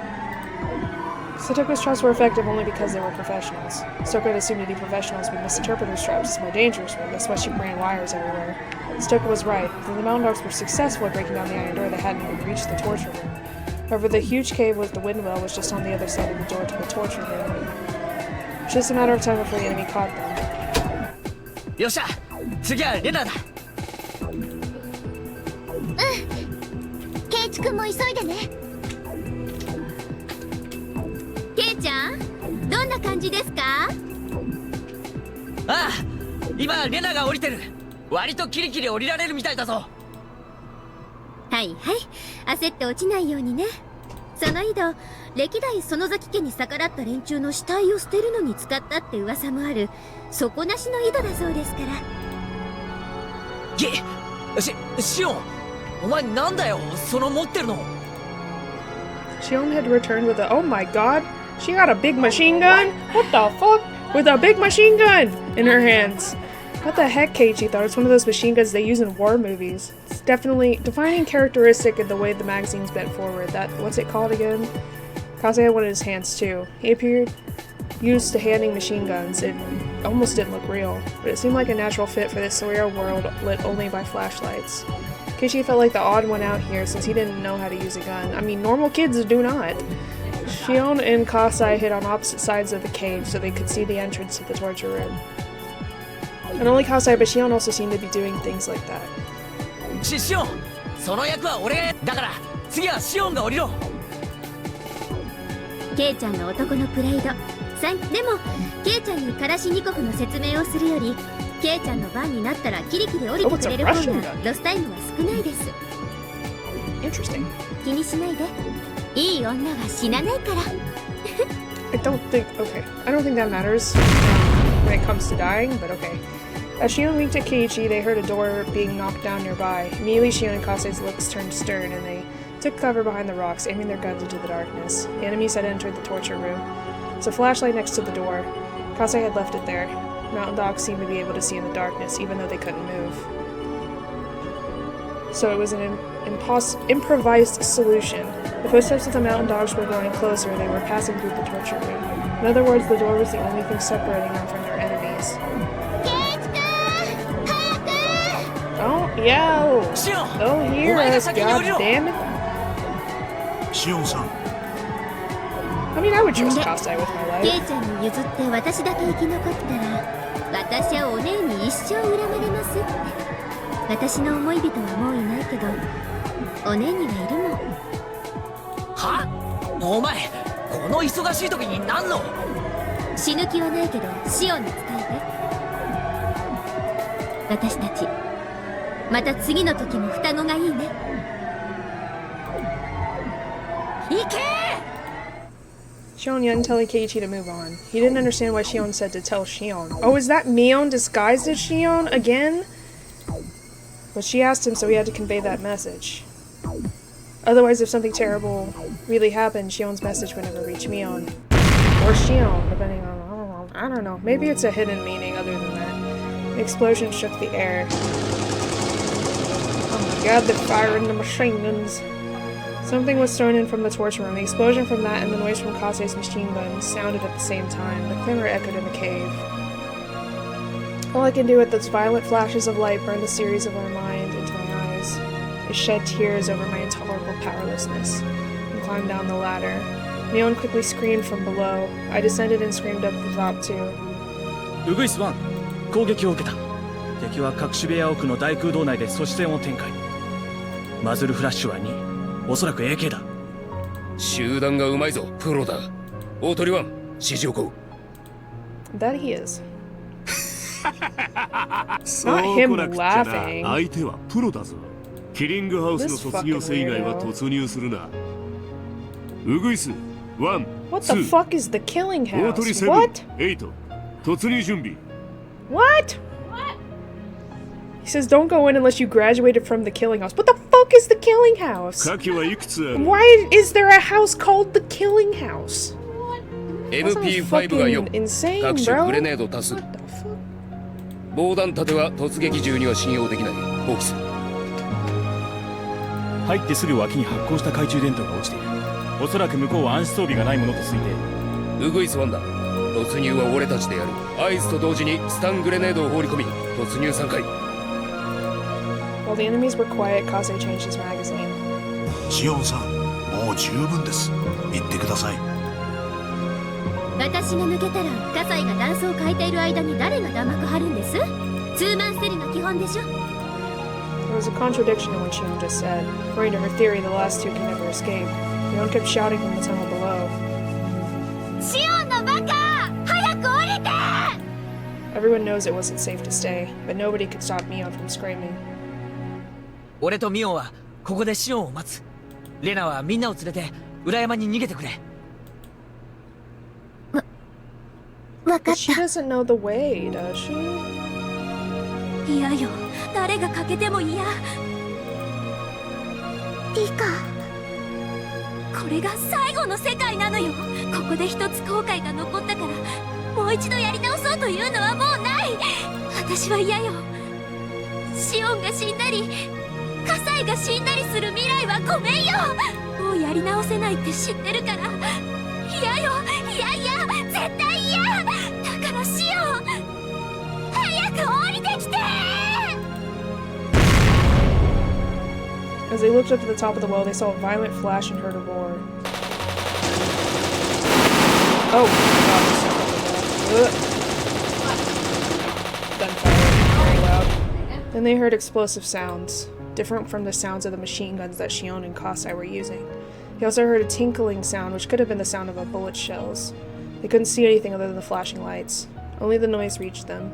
When everything stopped, after a little silence, footsteps that had belonged to Shion or Kasa had gathered at the top of the well. They could hear hard-soled shoes kicking the bullet shells as they walked.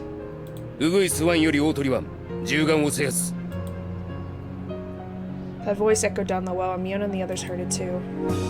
They didn't know how to react. Some became speechless, some started to cry, some let out a wordless scream. They looked up below as they waited for Shion and Kasa to come down, but there was no sign of them. That doesn't mean they're dead. We don't see a body, so... A bright beam of light shone down from the top of the well. Irie grabbed Mion and Keiichi's collars and pulled them back, but they could see in the dark. They might already know that Keiichi and the others were hiding in that horizontal tunnel. 了解。試みる。聞こえるか？返事をしなくてもいい。聞け。 The guy shouted from the top of the well. 女王感染者、ウルデリカと診療所長、入江京介を引き渡せ。君たちは誤解している。我々は特別な風土病を撲滅するためにやってきた。今回の件は所長がある陰謀に加担している可能性があるためだ。君たちには何の関係もない。おとなしく両名を引き渡せ。 What do you mean we have no involvement? Listen the fuck here. They had already turned off all the flashlights, so nobody could tell what kind of expressions were on each other's faces, but I could sense Mion's expression distorting. Because of the darkness, nobody knew how to stop her from screaming. Oh, don't yell. They're gonna find you, stupid bitch. この少女のことが。 God fucking damn it. それが問題ならば安心。生きている。 Oh, okay, she's not dead. Well, 気 that's 絶 good. してるだけだ。生きてるってよ、みーちゃん。 Mion didn't rest easy at the announcement, though, because she knew Shion's survival wouldn't help resolve this こっちの situation. 男も同じだ。生きてる。だが、両名の引き渡しを無駄に拒むなら、この二人を交渉に使わねばならないぞ。何をする気？ As Mion looked up to the top of the well in the dark, it suddenly became very bright. She saw something unbelievable. Shion was unconscious, and one of the men was holding her. He was basically sticking her body out over the edge of the well.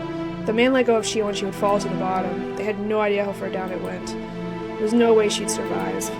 Shion! Shion didn't reply, but she moved just a little bit. Shion was alive, at least for the moment.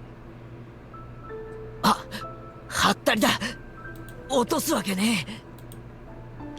は？何を根拠に言ってんの？人質ってのはね、2人以上いる時に限りいくらでも殺せるんだよ。上にはシオンと葛西さんがいる。奴はシオンを突き落として、もう一度こっちに同じ選択を I 迫ら don't れ think るん they だよ。 can lift Kasai like that, though. He's a big ass dude. He probably weighs like 200 plus pounds, like 300 maybe. Dude is muscular as shit. Mion lashed out fiercely at Keiichi. He regretted saying what he just did. 考える時間が必要なら与える。ただし、60秒経過したら最初の人質を突き落とす。よく考えて素早く決断しろ。どうしよう、どうしよう。Mion was half crazed with fear and panic. 敵の狙いは私です。リカさんはすでに脱出に成功したということにして、No, you 私だけが can't 行き do ましょう。 it, Irie. You have to have the fingerprints. God damn it. 許してもらえるはずです。 Oh my god. Plan sounded like the best idea for minimizing damage, but Rena quietly spoke up. ダメ。しーちゃんたちがレナたちの逃げ出す時間を稼いでくれたんだもん。監督が言ったら何のためにしーちゃんたちが頑張ってくれたかわかんなくなっちゃう。じゃあ何？シオンにしないと言うの？レナ、あんたシオンが死んでもいいって言うの？あんたね、シオンは！やめてくださいまし、ミオンさん。私だって胸が張り裂けそうなんですのよ。だってシオンさんは私のねえねえなのに。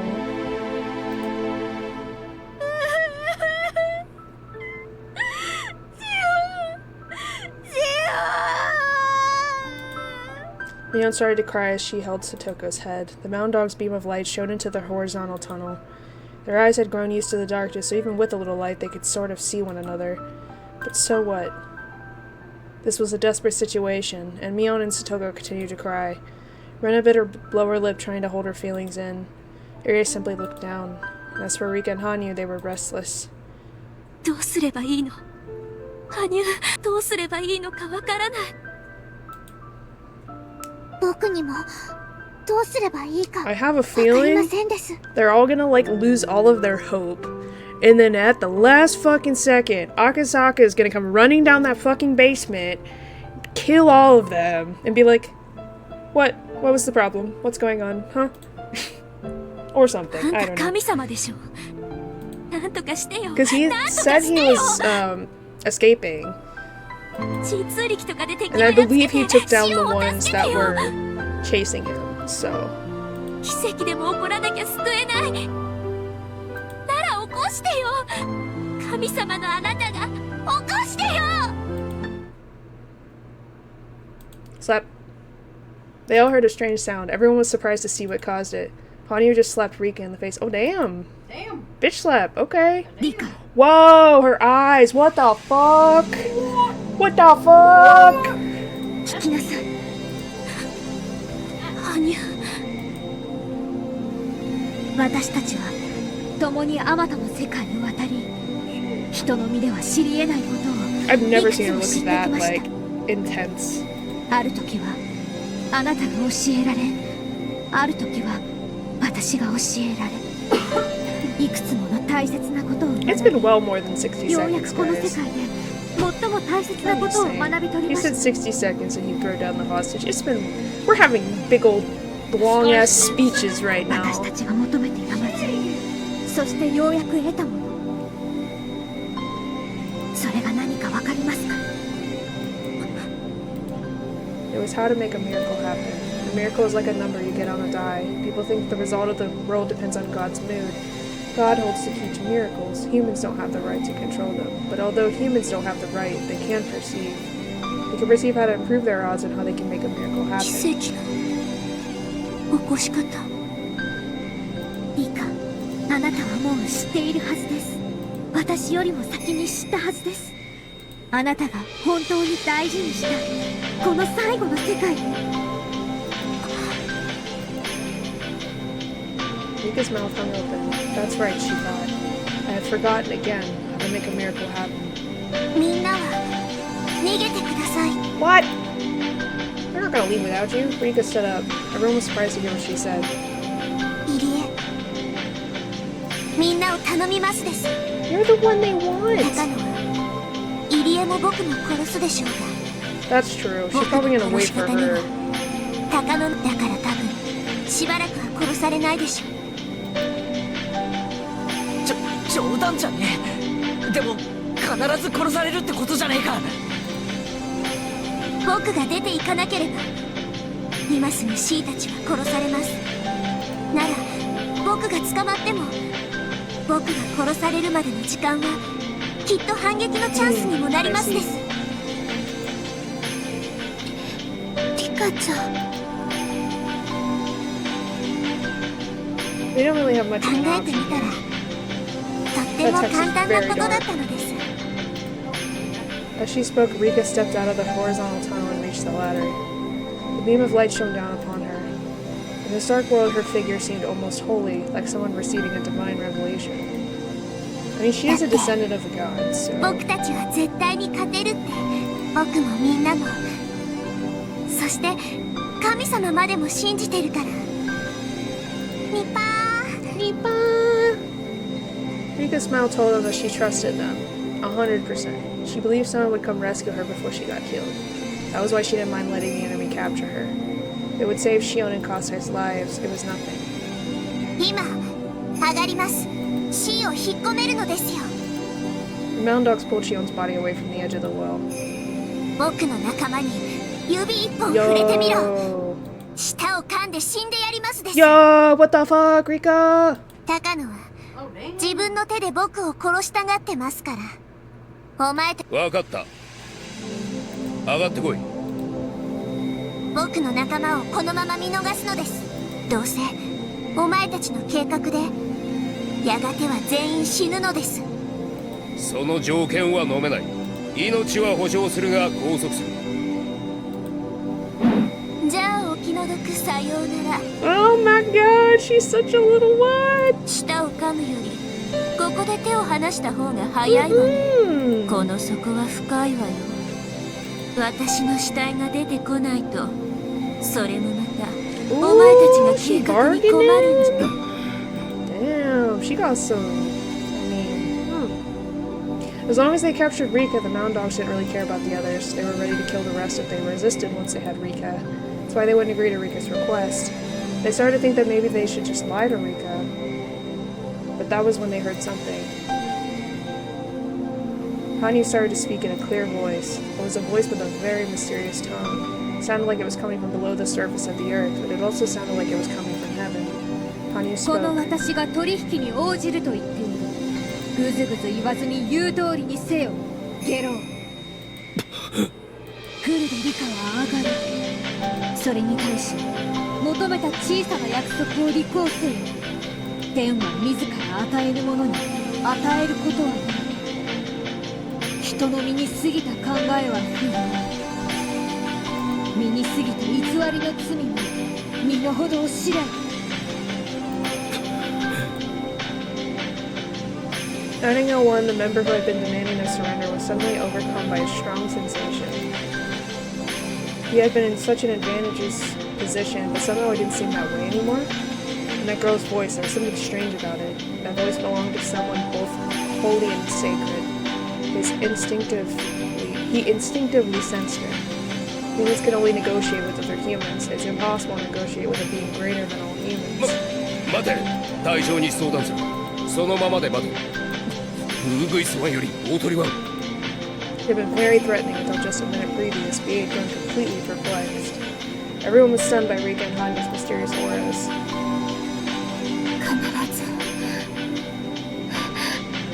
すぐ助け出すからね。 Renan muttered as she tried to hold back her tears. 貴様らの条件を飲もう。この場は見逃す。フルでリカは上がれ。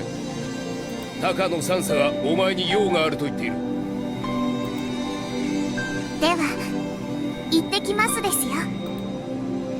ニパーニパー。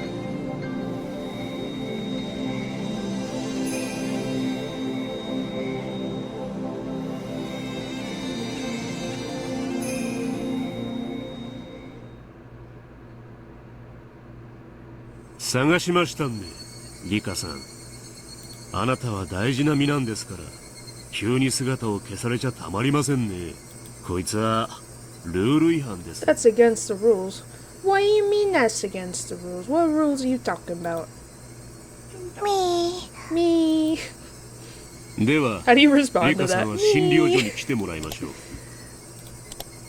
Go ahead and save. I feel like this chapter's gotta be It's ending soon. We're kind of getting to the climax here. Because there's another chapter after this. The assault unit that led Rika away headed back into the basement. They were about to break the rules too. 約束を破る気ね。約束？そりゃ何の話ですんで。What an absolute asshole. Fuck this guy. おほった。つったら、本当に舌を噛まれちゃかないぽい。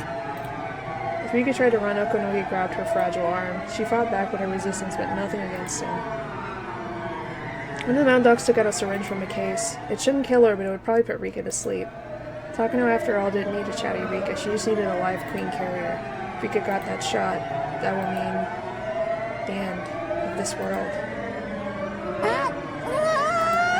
Before Rika could scream, the other dog covered her mouth. さっさと注射しろ。 I'm waiting for Akasaka, man. It's gonna happen. He gonna come.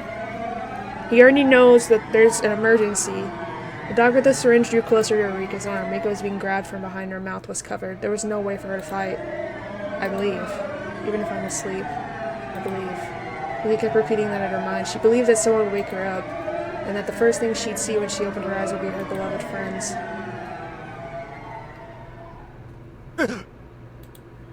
It happened all of a sudden. Here it comes! Here he comes! The man with the syringe spun twice in the air and dropped to the ground. Nobody, including Okonogi, could understand this sudden phenomenon. It defied the very laws of physics. Rika couldn't understand either. The man who was holding Rika from behind spoke up. 間に合った I made it! There he is, guys! There he is! His voice had such a heavy feeling imbued in it. 数えきれない世界で後悔した。いつも気づく時には手 That's 遅 one れ of だ the pieces of why they were never able to survive was because Akasaka never came back to Hinamizawa. He always left. お前誰だ But he's here now, and he's like a one-man army, so...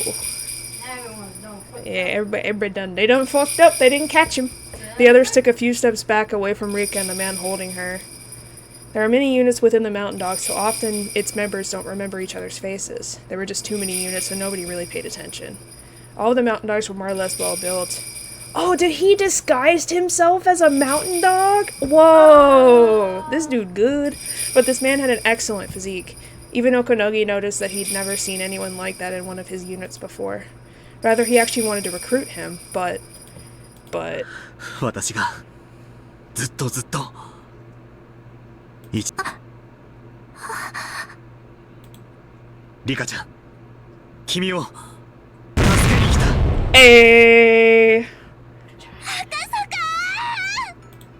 Akasaka! The hands that were holding Rika left her shoulders. They left ever so gently.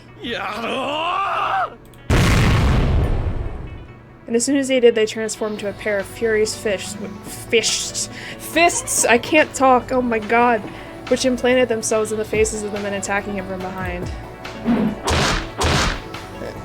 They flew through the air. Goodbye. Akasaka hit those two without even turning around. He's literally One Punch Man, bro. He's just like, boom, get out of here. 5 members of the Mountain Dogs surrounded Akasaka. However, he didn't even see them. He could only feel the deep emotion of finally being able to do what he had been longing to. Hey, the music dropped, let's fucking go. And the 5 of them sensed it, that maybe, just maybe, he didn't even care that they were there. Please knock this motherfucker out. Fuck this guy right here. He's such an ass. When Okunagi signaled, the 5 Mountain Dogs bore down on Akasaka.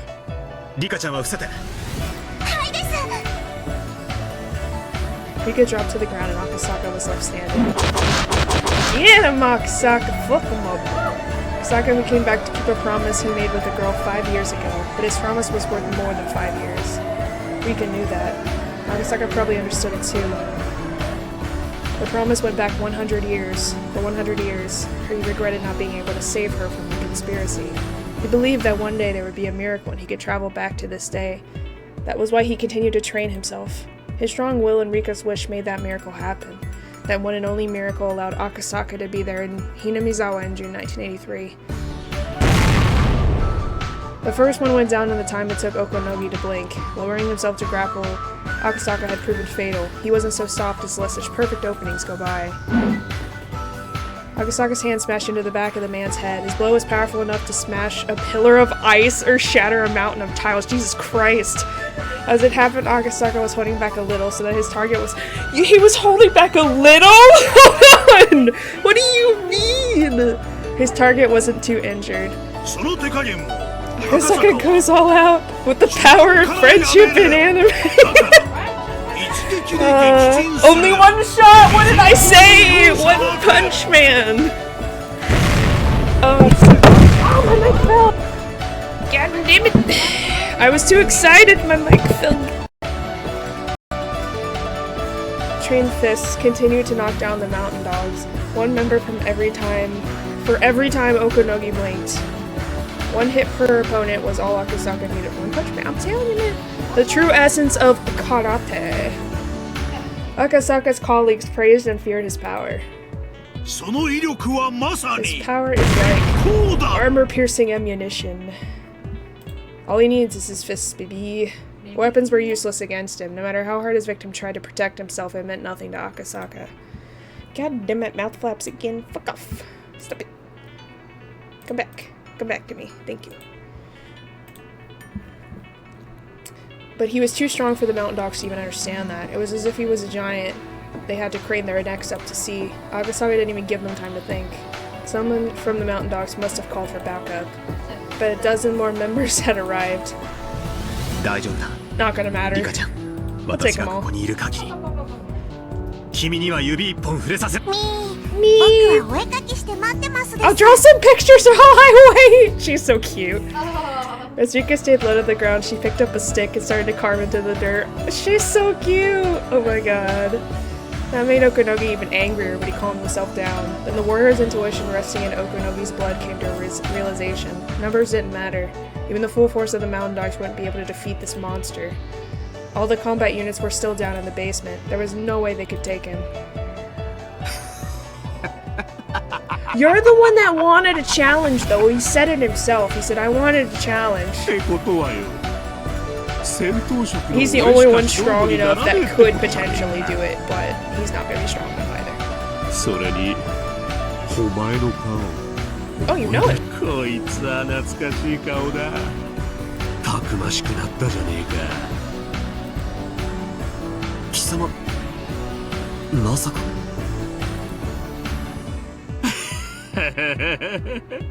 標準語じゃ思い出せねえか。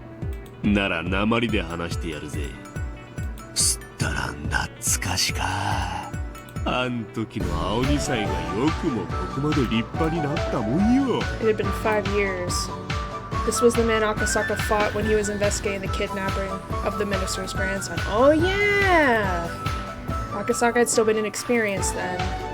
あん時は手加減せん指示だった。You're gonna regret that now, but yeah. だがな。But I won't hold back today. あの樽男も助け Wow, に来い rude. ぞ。 How dare you talk about Oishi this way? しかし、この5年でだいぶ鍛えよったんだ。俺は嬉しいんで、俺はこういうのを期待してる。お前ら手を出すな。 Oh, he's gonna let his pride get in the way. He said, stay out of this, he's mine. He wants the challenge!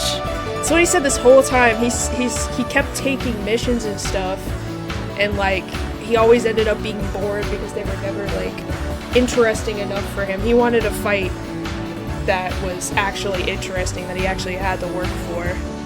Okonogi took it off all of his equipment and threw it to the ground. He loosened one button and then positioned himself. Yeah. Seeing that, Akasaka realized he was somewhat capable and narrowed his eyes in vigilance. Okonogi took that as an insult, that Akasaka only thought he was somewhat capable. His behavior was telling Okonogi that he viewed him on the same level as the other small fry. Ooh, he got the fighting stance on! Akasaka first moved to take up his stance and avoid... I don't know about you, but I would have took this jacket off like 6 million years ago. Avoided getting Rika involved. Akasaka hadn't even moved one bit until just then.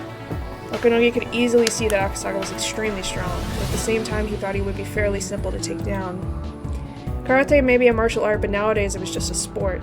The army combat Okonogi trained in was completely different. Obviously Akasaka had studied a lot, but it's all just child's play. All he learned were routine moves and forms. Besides, karate moves are fairly straightforward. Okonogi was confident that he could fight any karate pro and win. But he also trained in the special forces, so... Okonogi started leaning into his toes and using his meticulous footwork. In contrast, Akasaka still had to move from his back stance. Akasaka was acting as if Okonogi's footwork was simply a trick, which infuriated Okonogi. Okonogi moved fiercely and nimbly in a manner completely different from how Akasaka was moving earlier.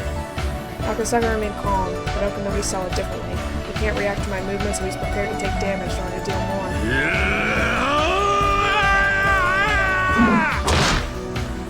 Akasaka couldn't defend himself from Okonogi's quick jab, and it connected with his face. It was a quick but light attack. Its purpose was to distract Akasaka and create an opening for Okonogi. Okonogi knew that Akasaka would use his arms to guard his face instinctively. Okonogi's real purpose was to attack his abdomen, which would then be unguarded. Of course, Akasaka didn't have enough time to guard himself. It took more than just good kinetic vision to prevent this attack. Only Okonogi, who trained for many years, had perfected the speed of that technique. Normal people would struggle helplessly while vomiting if they were to experience Okonogi's kick. It could even rupture internal organs. Jesus Christ. It's pretty amazing that Akasaka was still on his feet. どうした空手や。相手も同じ流派じゃないと戦えないってのか。Nani? Akasaka mumbled something but Okonogi couldn't hear. Actually, he did hear it, but Okonogi never imagined he could say such a thing in this situation. So he couldn't hear it. incomprehended. 軽い。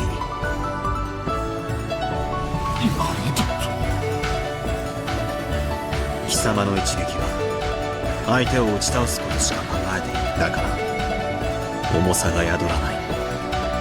は？何をバカなこと言ってやがる。空手は心を養う、人を打つということは自らも打たれることを知るということだ。自らの一撃が相手に何を及ぼすか。人は打つ意味と打たれる意味を知るのだ。だからそれに至らない貴様の一撃には重みが宿らない。それは俺が未熟だということか。Okonogi attacked Akasaka again, but this time Akasaka was different. And blocked Okonogi's fists and legs. Of course, Okonogi was still the only one attacking, but Akasaka had started to become much more aggressive. Now as Okonogi attacked, his hands and legs were being injured. Okonogi instinctively sensed that he was in trouble. He thought Akasaka was just a police officer, but his movements were too dangerous. He was merciless, he was dangerous, so Akasaka's training and experience must far surpass Okonogi's. Wait, that dynamic heel kick isn't karate, is it? Akasaka's heel kick missed Okonogi's head by a millimeter.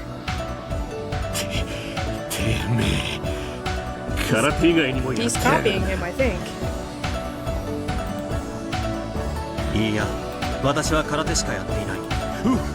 嘘。さっきから明らかに空手じゃ見たことねえ技が目立つぞ。Okonogi was starting to become impatient. The reason Okonogi ridiculed martial arts as a sport was because they were all hard-headed and only used set moves. This is how you strike in karate. This is how you punch in boxing. This is how you throw in judo. It's easy to learn and that's why it's easy to win. But Akasaka was different. He said that he only did karate and he must have spent unthinkable hours training. Yet he was flexible enough not to be confined only by formatted moves. It was understanding at a spiritual level. The spirit of martial arts isn't just forms. One simply learns forms to reach that spiritual level. Therefore, for one who has reached it, there are no forms. What Akasaka had was a philosophical spirit. 貴様の未熟さには落胆した。Damn.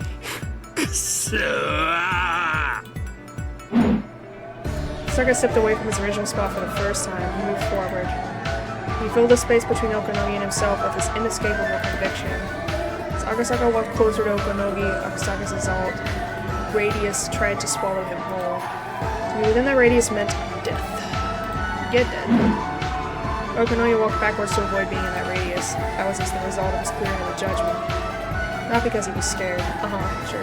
人を打つ意味のわからない貴様に本当の重さというものを教えてやる。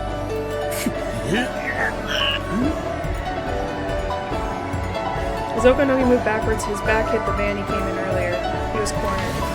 Moving your back to a wall didn't mean you were at a disadvantage, but the more it was pressed against the wall, the further a disadvantage it became. If Okonogi let Akasaka come in closer, Okonogi would need to be able to take a combat stance. He decided immediately.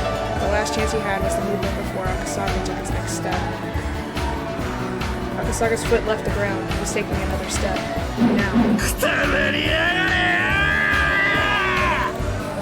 No tricks, no feints. Okonogi lowered himself and attacked with everything he had. The attack was powerful enough to break Akasaka's rib cage and rupture his heart. And the professional Okonogi told himself, I can't be defeated by this amateur. He is definitely not an amateur. Good for you, he says. At that moment, Akasaka's eyes opened wide. Dude, Super Saiyan, what the fuck? All the mountain dogs heard a noise. It wasn't the noise of people fighting. It was the noise of a traffic accident. Okonogi's blow missed by a slight amount, and Akasaka's fist struck inches away from Okonogi's face. There was a dent in the sliding door of the van. Jesus Christ! The windows on both sides had shattered, and it looked like the van was in an accident. Was it even possible for a human fist to do this? Apparently he can. Time resumed its flow and Okonogi knelt down, falling to the ground. Akasaka didn't miss on purpose. He couldn't control his fist because he put everything into one blow. Okonogi should thank Akasaka. If Akasaka had been able to control his attack better, Okonogi's face would have ended up like the van. However, although it didn't hit Okonogi's face, it shattered his spirit. Oh, she's clapping for him! Cute. Rika applauded, but in this situation it didn't sound like an applause. It almost sounded like Akasaka's fighting spirit was popping like firecrackers. He pulled back his fist, turned around calmly, and then spoke. 次だ。面倒だから一度に。They knew. Everyone knew. There was no way to defeat Akasaka with their bare hands. Realized they needed weapons. They also needed more people. There should be a better equipment unit in the basement. All of a sudden, things began to move quickly. The remaining Mount Dogs emerged from the basement. 地上での発砲は許可されていない。繰り返す。地上での発砲は不可。大鳥1、R を回収して退却許可を。But the Mountain Dog, who just witnessed Akasaka's battle against Okunogi, realized it was time for him to run. They didn't even care about Rika. We didn't think of taking Rika from him after seeing what Akasaka was capable of doing. When he regained his awareness, he jumped into a van with the Mountain Dogs as it drove away. Since Okunogi took off his intercom device to fight with Akasaka, he had no idea what had transpired in the basement. After the Mountain Dogs broke their promise with Rika, they were supposed to round up their remaining club members. When Akasaka showed up, the dogs had to be divided into ground force and a basement force, which altered the situation. Kasai had gone on a counterattack, and the other club members somehow climbed up from the well and helped him. Since the Mountain Dogs weren't allowed to fire on the surface, they realized it would make the situation worse if Kasai fired his guns once he came up after them. Tokunogi was unreachable, so Nightingale 1 had ordered the retreat in his place. Who would bear the responsibility for this? It was probably Okunogi's fault for taking off his intercom device to fight against Akasaka, as he basically abandoned his job as commander. Everything happened in the first place because Akasaka showed up. Maybe it was his triumph rather than Okunogi's blunder. Either way, everything was miraculous, but the Mountain Dogs hadn't run with their tails between their legs. They had simply retreated for the moment. When they returned, they would have enough men and enough arms ready to kill all who stand in their way. And that would happen very soon. There was no time to waste. 無事でよかったのです。なんとかね、奇跡のおかげで。奇跡じゃありませんです。みんなで力を合わせたから、その中の一人の赤坂が助けに来てくれただけのことなのですよ。あわ。Yeah, that's her casual outfit. この程度で奇跡じゃもったいないわね。さあ、今度はこっちが打って出る番なのです。Wait, are they screaming? I don't know. In the basement, the club members were talking about their grand counterattack. Rika was a little disappointed that she couldn't have joined them, but she was happy that Akasaka told her what she had been wanting to hear.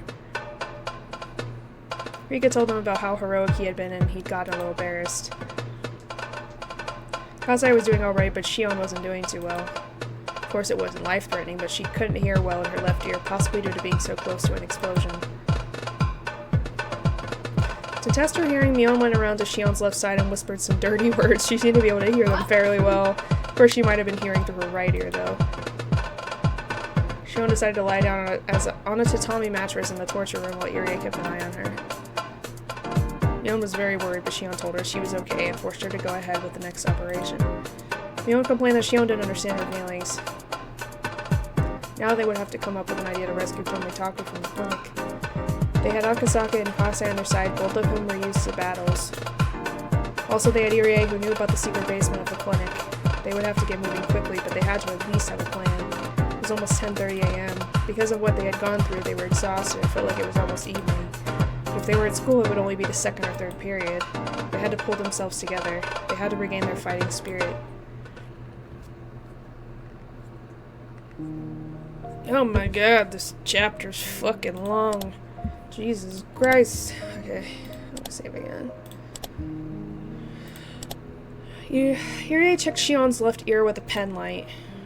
耳鼻科の先生でないとわかりませんが、運が悪ければ鼓膜が破れている可能性もあります。頭痛やめまいはありますか？いいえ、全然へっちゃらです。Irie wet his handkerchief and wiped Shion's face gently. 驚いてます？木南沢ファイターズのマネージャーに銃撃戦ができて。ええ、驚いています。あなたが死ぬ気だったとは。前原さんに聞きましたよ。うわ、ああいう言葉ってその場ではかっこいいけど生き残っちゃうとめちゃくちゃ恥ずかしいですね。やだな。 If something happens to you and I live, my sister will never forgive me for that. I don't have my loved one anymore, but it's just us. 茶化しっこなしです。あなたの思い人というのはサトシ君のことですね。さあどうでしょうね。今頃どこにいるやら。生きてるのか死んでるのかもわかりませんけど。生きています。え？ Huh? He's alive. What the fuck? Shion's thoughts stopped in their tracks when Irie answered 北 immediately. 条サトシ君は生きています。Hold on, hold the phone. 彼は去年のあの日、不幸な振動が He た was たり、 developing terminal 末期の発 symptoms. 症を Okay, 迎えて yeah. しまったんです。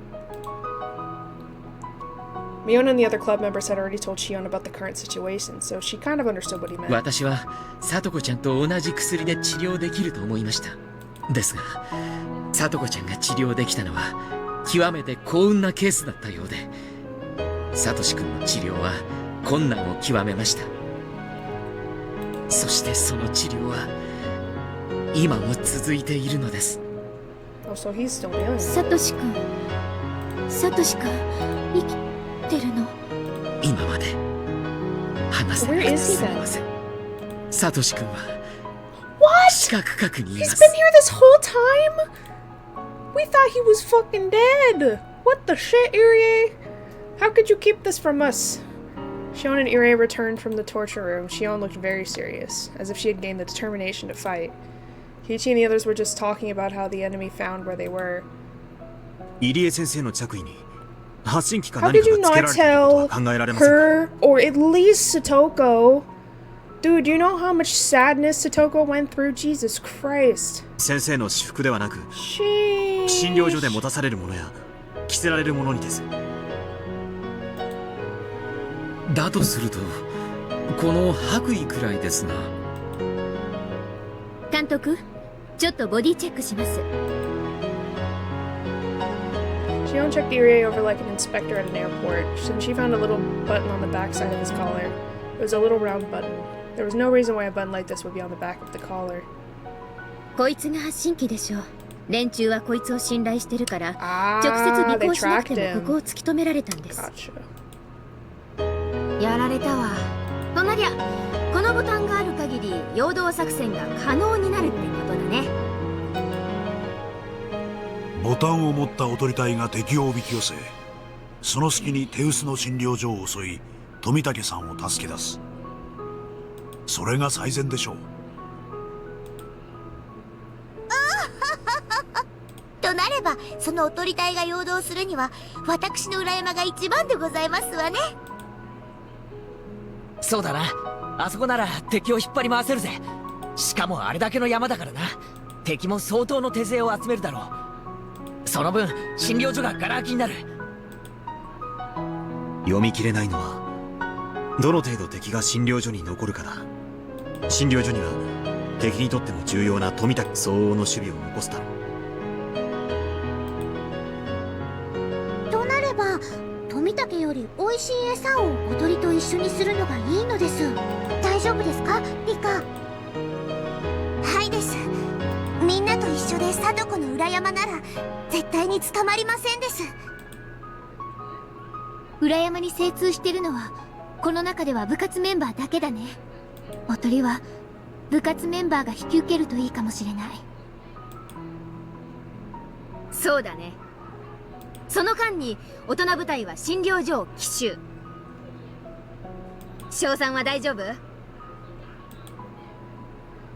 赤坂さんのお目こぼしがあれば警察の方と聞いておりますので。 Kase spoke while loading his shotgun. Dude has a shotgun? What the 今は fuck? オフですので。 I knew he had a machine gun. I didn't know he had a shotgun too. Agasaka replayed while checking an automatic pistol. He hadn't used this particular gun before, but he was used to handling guns. He was prepared to fire too. Yuri tried to memorize how to remove the safety, but he looked nervous. 赤坂さんは機関銃の経験は？ありません。拳銃だけです。では慣れたものがよろしいでしょう。弾倉は十分に。弾詰まりに備え同じ銃をもう一丁。笠井さんはこれはショットガンですか？奇数発目はスラッグ弾です。面制圧も壁抜きもできます。おお、散弾銃の立つって通り名は聞いてたけど、本当にショットガン使いなんですね。散弾銃は恐ろしい武器です。ですから相手に当てずとも降伏させることもできます。あと皆さん、防弾ベストがありますので着てください。Kasei sounded very dependable, but at the same time reminded everyone that this operation would be a very dangerous one. It wasn't a simple fistfight. Even a veteran soldier can die in a gun battle. There's always a chance of death regardless of how well trained you are. In fact, Kasei and Akasaka were the only people who could be depended upon. Kasei talked Irie out of carrying a gun because it might be dangerous for him to have one. Someone could get injured by friendly fire. Mion suggested that maybe there should be more people on the team, though both Kasei and Akasaka refused, because those who couldn't even handle guns at all might end up as dead weight. なら私が行くしかないですね。Yeah, she knows how to handle guns. 第一、火力が足りなさすぎです。ファイヤーサポートに私がイングラムでも持ってきましょう。でもシオン、お前耳大丈夫なのかよ？ええ、もう治っちゃいました。ケロッとね。ご心配かけてすみませんでした。シオン、今私が何て言ったか聞いてた？え？嫌だな、聞こえてましたよ。Mion had tricked her. Mion didn't say anything. Shion couldn't still hear out of her left ear. シオン、危険だよ。正直に言っておとりに混じるのも危険だと思ってる。シオンはどこかに身を隠してて。おねえ、聞いて。私どうしても診療所に行かなければならない用事ができたの。Oh yeah, because Satoshi's down there. でもそれを今話したら聡子まで来ると言い出す。That's why you didn't tell her, okay? それはダメ。こっちは室内戦、向こうも撃ってくる。それって。Mion sensed it. She sensed the reason why Shion had to go to the clinic. That's why she didn't say anything more. If she was in Shion's position, she would go even if neither of her ears could hear. 危険ですわよ、シオンさん。考え直してくださいまし。聡子、シオンは救出隊に回る。聡子はおとり隊のエースなんだよ。自分の仕事に専念して。しーちゃん、レナさんならわかるよね。私が死ぬ気じゃないってこともね。分かってる。こういう時の女の子ってね、絶対に死なないから。ですよね。殺されたって死ぬもんか。Shion and Rena gave each other a high five. 決まったようですね。ではもう動き始めましょうです。シー、ボタンをこっちで預かるです。はい、これ頑張ってね、リカちゃま。シーも頑張って。シーが強く強く信じてきた奇跡だから。だからきっとこれはシーのために神様が微笑んでくれたチャンスなのです。信じなかった日もあった気がする。それを誰かに諭された日もあった気がする。信じ続けるって大変なことだよね。でもあなたは信じ続けました。信じなかったことを悔い信じました。だから訪れた今日をどうか大切に。今日を呼び寄せたあなたの強い意志の前に、目の前の苦難はもはや苦難ではない。あんたお姉の新しい友達ですか？名前は知らないけどありがとう。うまくいきそうな気がします。うまくいきますですよ。お社様のお墨付きなのです。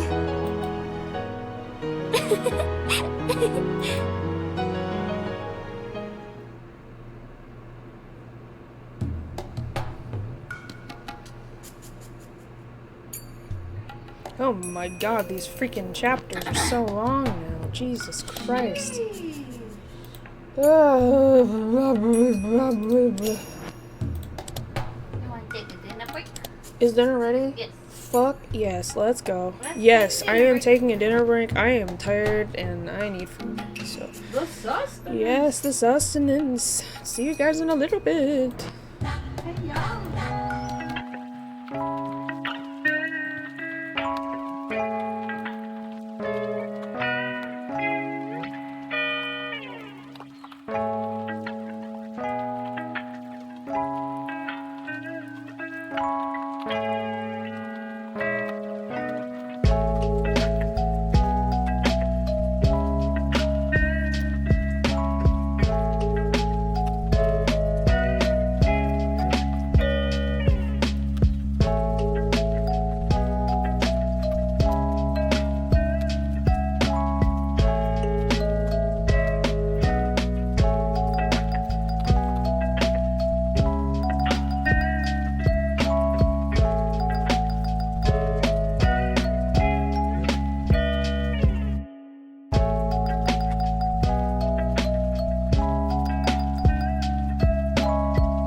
Alright, I'm gonna try to see if I can finish this chapter.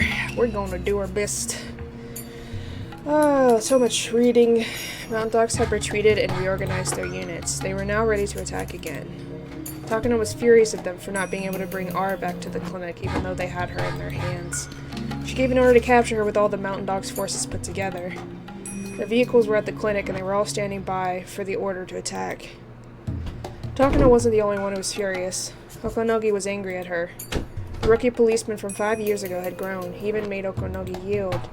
He couldn't accept that he was defeated, so he was bent on revenge. The reason why the order to attack was held off was because the signal from the transmission device on Irie was momentarily interrupted. They interpreted it to mean that Irie had gone even farther down into the basement. The Mountain Dogs assumed that the club members would go even further underground to try to escape by using some kind of secret passageway. That passageway couldn't be that long. They'd have to come up to the surface eventually. The Mountain Dogs were planning to catch them as soon as they surfaced. The villagers were too busy with setting up for the festival, so they had no idea what was going on. By this time, the Mountain Dogs had shut down the telephone network. They were afraid if the club members would call the police. The only way into the town was being watched by the blockade unit, so the club members couldn't escape that way. R and her friends had to come up to the surface. They couldn't be thinking of staying underground until things settled down. Their lifeline, Tomitake, was in captivity. Hi, son! Pet the sun. Oh, hi, Mom. Hi. Hi. Hi. Hi. Hi. Pet. Hi. They couldn't be stupid enough to think of attacking the clinic to rescue him. More than likely, they would try to escape from the village on foot. They would probably call the police to help them. The patrol unit had several cars driving around the village, their eyes peeled for the signal of the transmitter for those on the run. It was time to wait patiently. The battle had returned to the starting point, and the balance of power was even again. ひばり2より定時連絡。異常なし。My mouth flaps probably aren't moving again, are they? Yeah, damn it. いつまでも息を潜められるわけはねえんだ。じれずに待て。絶対に出やがる。ところでうちのお姫様はどうした？富武兄に尋問中です。どうやら説得を試みているようです。Of course she is. こうなっちまったら、穏便に済ませるには監査役を抱き込むほかねえからな。生かして捕らえたのはでかかったぜ。お姫様はいねえし、東京からの電話もねえ。ようやく落ち着いて冷房を浴びられるってもんだな。隊長、東京から無線です。野村さんから三叉当てでなく隊長当てです。It's for you. やれやれ。電話がダメなら無線かよ。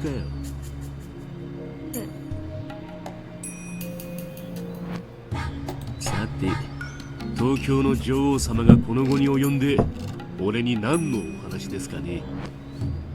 山犬のおこのぎです。どうぞ。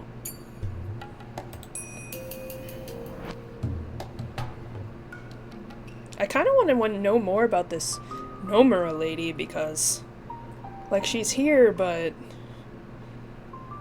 it's really strange. Tomitake was being held in a small meeting room. He was shoved under a desk, but we don't know what she looks like, we don't know what she wants, what she's doing.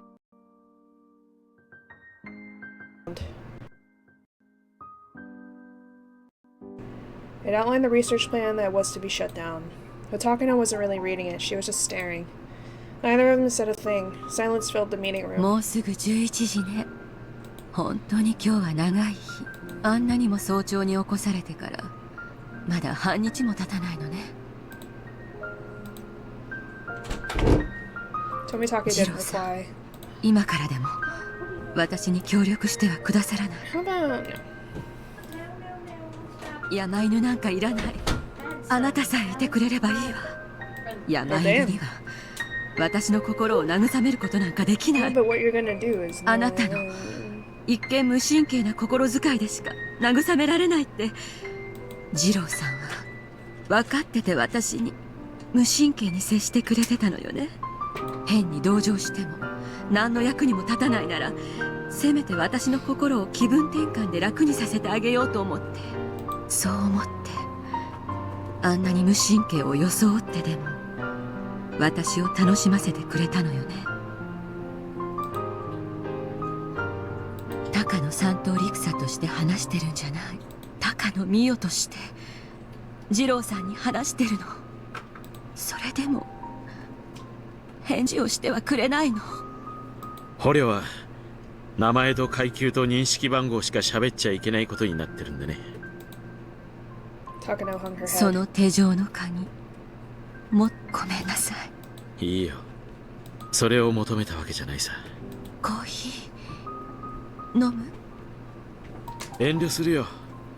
この状態でトイレの世話になりたくないからね。It's hardly a conversation, but Takano was happy that Tomitake had finally replied. However, that wouldn't solve any of their 僕を problems. 殺すしかないならそれも構わないさ。捕らえられた時にすでにその覚悟はできてる。そうね。私も二郎さんを今夜あなたにその覚悟があって。ならよかったよ。この覚悟が無駄にならなくて済む。ねえ、死にたくないとは思わないの？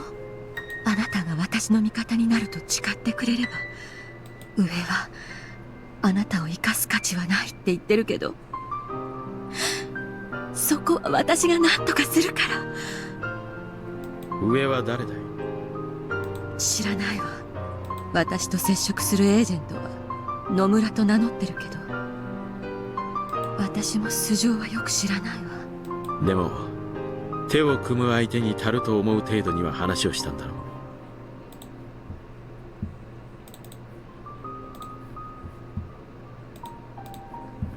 数度ね、おしゃべりをしただけよ。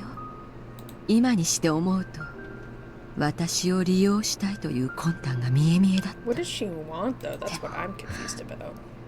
なぜかあの時は彼女だけが私のことを理解してくれるってそう思ったのよ。わかるよ。君に誰かの助けが必要な時期があったことは知っている。その時君のそばにいるのが。そうね。そこにいたのが二郎さんだったらどんなに良かったことか。まだ誰も死んでない。これから殺す。 Why? 東京には君の黒幕もいればそれと対立する黒幕もいるが、ほとんどの上層部は今回の件をうやむやにして終わらせたいと思っているはずだ。高野さんはもう全てが手遅れだと思っているだろうけど、まだなんとかなるんだ。まだ取り返しがつく。なかったことにできる。そうして祖父が築き上げたひなみ沢症候群の研究もなかったことになるのね。高野さん、君は何がどうなれば満足だったんだい。Takano closed her eyes for a bit while she came up with an answer. Her grandfather's research had been insulted. She wanted those with higher positions of authority to take it seriously. Nomura could make that happen. When the final operation was enacted, the higher-ups of the country would have to read the article and they would have to believe what's in it. They will authorize the execution of the emergency manual, and yes, that would create an irreversible disaster. But at the same time, the disaster would prove that her grandfather's article had merit. それで君は満足だったね。ええ、満足よ。それが Will you, though? 高野美代の生を受けた理由だから。前に聞いたね。なら君はこの作戦が終わったら消えてしまうわけだね。高野美代の目的は達せられ、地上からなくなり、君は本当の君に戻るんだ。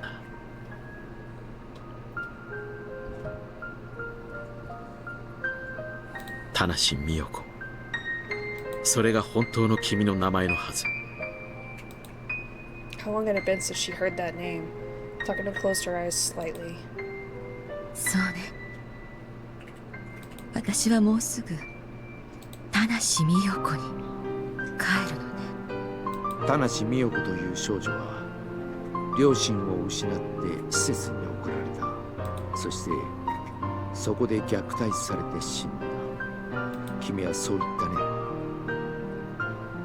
ええ、言ったわ。私はあの日のあの金網の中に戻らなければならない。二郎さんは経験ある？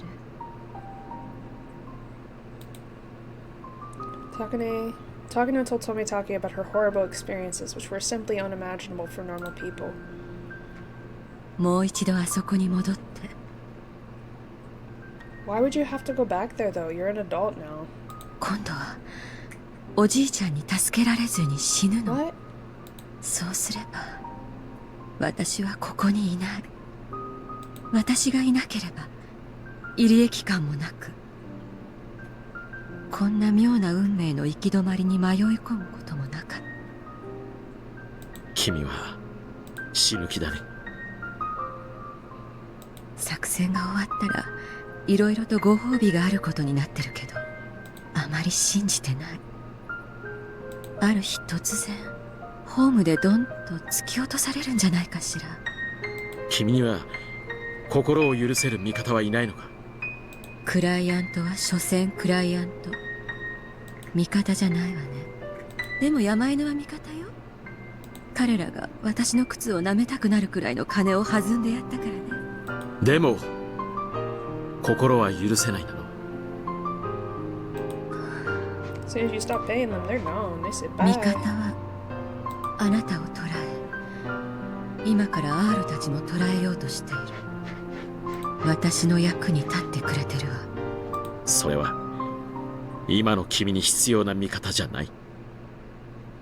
そうね、今の私に必要な味方じゃない。Takano paused. She paused because Tomitake had just said exactly what she had been thinking. Since the day Tomitake disappeared, she had been feeling restless. Takano had to admit that she needed Tomitake. ジローさん、山犬は何億円かのお金で転んでくれたわ。まだ私の手元には1億ちょっと残ってる。あなたはいくら払えば転んでくれるの？ I'm so sad, actually.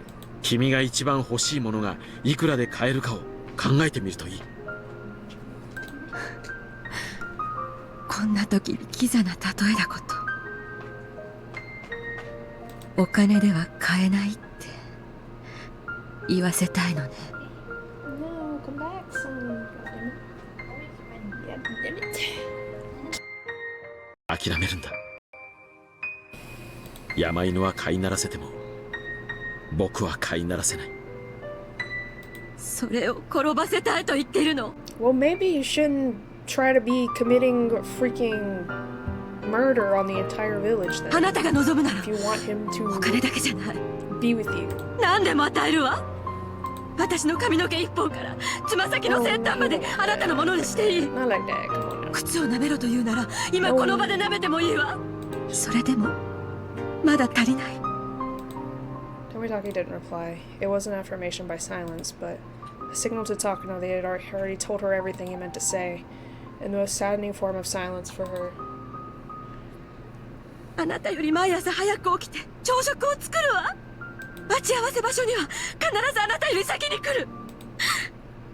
二度とあなたを待たせて試すような真似をしない。それでもジローさん。 Tomitake didn't say a word. He couldn't see her face under the desk, but he could sense it. This wasn't the time to say anything to her. Remaining silent was the only thing he could do. Suddenly the phone rang. Takano sniffled once and picked it up. 高野よ。そう。分かったわ。今すぐ行くわ。Takano stood up as she put down the phone. R が発見されたわ。入江の発信機の反応も一緒。街道が封鎖されていることを知ってて、山中を徒歩で脱出するつもりのようね。山狩りには手こずりそうだけど、人目がないのは私たちに好都合だわ。じゃあね、二郎さん。なんとなくこれがあなたとできた最後のおしゃべりになるような気がする。最後にあなたから言葉がもらえなくて残念よ。 And still, Tomitake stayed silent. Takano ran out of the room. She didn't look like she was hurrying back to work. Oh, that looks like the same door. That's the same door from the... They were trying to escape when she was little. Damn. 連中ははじめ近くの山中に出現し村中に出たようです。村人に接触して助けを求めようとしたのかもしれませんが、偵察車両の1台が逃走車の一部と R を発見追跡。一時期 R と発信機は別行動しましたが、地図の山中で合流しました。チリジリになったのが合流できたということ？ええ、連中は逃走路について十分な打ち合わせをしてやがったんちゅうことでしょうな。山の中なら地の利があると踏んでやがるに違いない。ブッシュが深ければ武器の効果は激減する。あの空手野郎の考えそうなことですね。Okanogi was determined to catch them this time. He kept saying how he was simply caught off guard before. 今度はもう逃がせないわよ。ひなみ沢でならともかく、沖宮に入られたらもうどうにもならない。分かってます。向こうに地の利がある山中とあっちゃ、こちらも躊躇したらアウトですわ。全力投球でいきましょう。全般で包囲圧殺します。聞こえてるな、全般。こいつはサッカーだ。敵はゴールエリアに侵入してる。ゴールは沖宮だ。絶対に許すな。特にあの空手野郎だ。あいつ絶対に仕留めてやる。大鳥了解。ウグイス了解。ひばり了解。白鷺了解。行くぞ。山犬の総力戦だ。こいつがしくじればうちらは積まれてゲームオーバーだ。その通りよ。もう後がない。私も出て陣頭指揮を取るわ。富武はここに置いていっても大丈夫？大丈夫ですんね。完全武装の保安隊員が8人もおりますんで、その倍の完全武装兵が来てもしのげます。それよりも問題なのはあの空手野郎です。奴を侮ることはできませんぜ。The security unit guarded the basement of the Yuri Institute, which was the heart of the organization. Therefore, they were armed more heavily than anyone else in the Mountain Dogs. Okonogi's confidence in the security unit and his newfound obsession with defeating Akasaka made the diversionary plan a success. But at the same time, that meant the decoy club members would have to deal with the full force of the Mountain Dogs. The dogs' white vans ran through the village. Though they couldn't fire shots outside, all members were carrying stun guns that fired electric needles. Upon range, they could subdue a target instantly. The flip of a switch, they could change between merely stunning or killing their target. The perfect weapon for people like the Mountain Dogs. The vans separated into groups and headed for the mountains. They were planning to surround their enemies and then smoke them out. 隊長、前半作戦開始位置に到着しました。さすがに展開が早いぜ。サンサ、全般にありがたい訓示を頼みます。高野よ、R だけは生かして捕らえること。他は殺してしまっても構わないわ。この山から逃がしてはダメ。この山で今日の戦いすべてに決着をつけるのよ。ウグイス、ヒバリ、白鷺、山狩りを開始しろ。Like, I feel bad for her for a lot of reasons, but at the same time, no matter like how she's had so many chances. Like Tomitake kept giving her chances, everybody else kept giving her chances, and she just said, "No, I'm gonna do it anyway." And I'm like, "That okay? You can't." Yeah, you have to actually be willing to give up on the plan here to actually like be saved, I guess. You have to give up on mass genocide. But no! She wants her grandfather's research to be recognized, so she's gonna kill everyone and herself. Which is so fucking stupid in my brain, but it means the world to her, I guess. The Mountain Dogs started marching, spreading out in a line with a few meters between them. And like that whole conversation with Tomitake right there, like she easily could have said, I give up. Like, or I would rather have you than do this. But no, she did it. She says, I have to do this. I'm like, no you don't. You're choosing to do this because you're a bitch. God fucking damn. Mountainside was a savage land where not even the villagers would dare tread. There were some trails with no paved roads for human beings. It required an enormous amount of diligence and patience to hunt on a mountain like this. All the dogs were very nervous. They were told that most of their enemies were children, but there were a few well-trained adults with them as well. In addition, they were supposedly armed quite heavily, and they knew the layout of the terrain quite well. It's obviously going to be a tough battle. おこのぎ、山狩りってのは普通どのくらいの人数がいるの？一概には言えませんが、多ければ多いほどいいでしょうな。山犬の人数じゃ全員集めても全く足りません。でも向こうも少人数なんだからそう不利な条件じゃないでしょ。No. ほらよく言うじゃない、守備を崩すには3倍の兵力がいる。こっちはさらにその倍以上いるんだから。まあ数万の兵力の場合ならそういう数式になるでしょうが。He has a point. なら今回の山狩り、おこのぎはどれだけの兵力がいると見てる？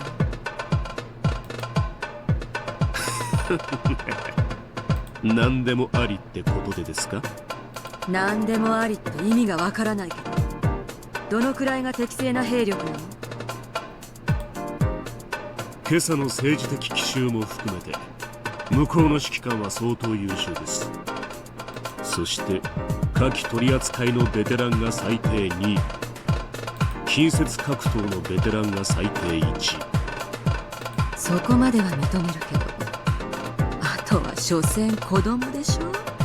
あとは子供のようですが、多分ここに逃げ込んだからには彼らのテリトリーでしょう。地の利が十分な子供一人はよく訓練された強襲偵察隊一個小隊に匹敵しますんで、サンサが考えてますより相当厄介な相手ですわ。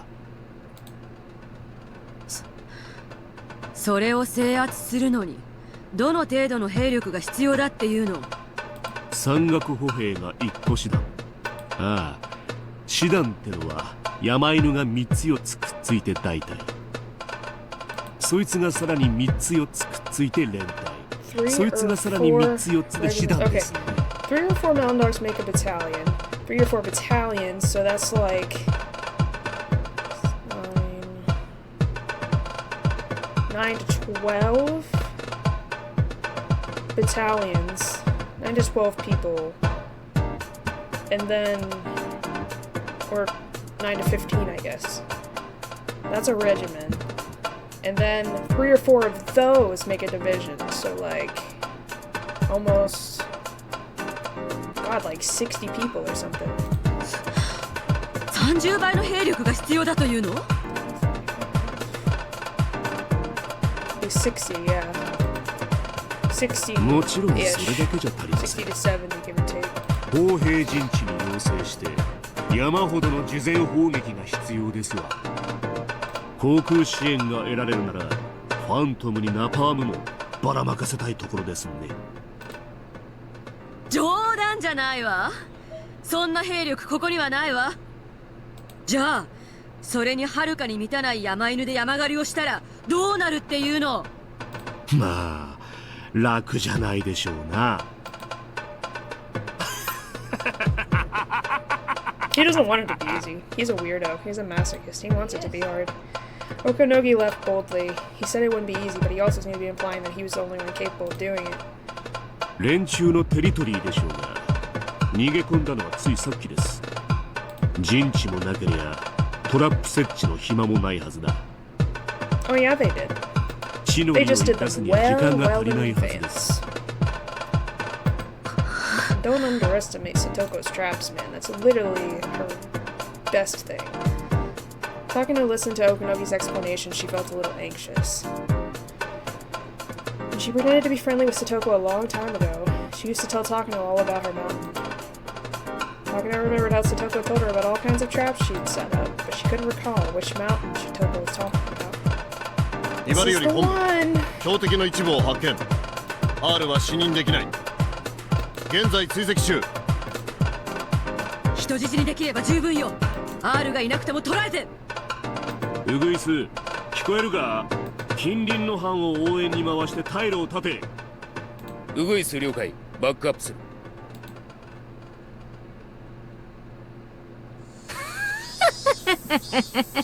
そりゃそうだよね。退路を立ちたいよね。Some fallen trees were leaning against a much larger pine tree, forming a natural scaffold. small hut made out of plywood had been built on top of them. It's one of Satoko's many secret bases. It was in a perfect spot since Mion could see the front of the mountain well. すごいね。みーちゃんの予想通りだね。さて我が部にどの程度叶うかお手並みを拝見しようか。レナたち勝てるかな。なーに言ってんだか。向こうの指揮官は無能だね。私たちを攻めるなら山岳訓練を修了したベテラン捕虜引っ越し団がいるね。それをせいぜい中隊規模でとはね。未熟にも程があるよ。さーて何人が私たちを相手にしてこの山を無事に降りられるかな。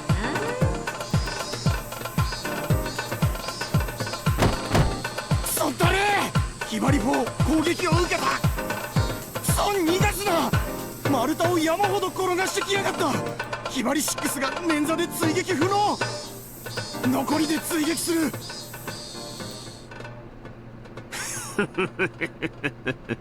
逃がすなよ。追って追って追いまくれ。休ませるんじゃねえ。ひばり11トラップによる攻撃を受けた。ひばり12、13が多分脳震盪だ。あんなの当たりどころが悪かったら死んでるぞ。ひばり60トラップにやられた。光線が足に絡まって脱出できない。ナイフじゃ切断できない。番線カッターを持ってきてくれ。Chaotic radio transmissions came in one after another. Obviously, Okonogi had been wrong about the mountain dogs being in an advantageous position. ウグイス戦より本部。くそったれが井戸を偽装した落とし穴だ。隊員2名が閉じ込められて救出不能。応援を送れ。やべ。どうしたウグイス戦。応答しろウグイス戦。ウグイス戦だ。やられた。俺を後ろから突き飛ばしやがった。ウグイス9から11は井戸内。健在だれど脱出不能。くそ。本部よりウグイスバックアップが奇襲を受けた。行動が読まれているぞ。注意しろ。ウグイス1だ。聞いていいか。どうして動きが読まれるんだ。上空に無人機の影はないぞ。ビバリ1より本部追跡に失敗。見失った。無理だ。この山はトラップだらけだぞ。この距離を追うだけで何人負傷しちゃってんだ。白鷺1より本部 R を含む数名を発見した。追跡している。至急応援を送れ。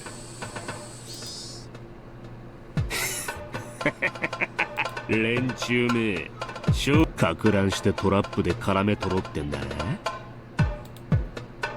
白鷺は用心しろ。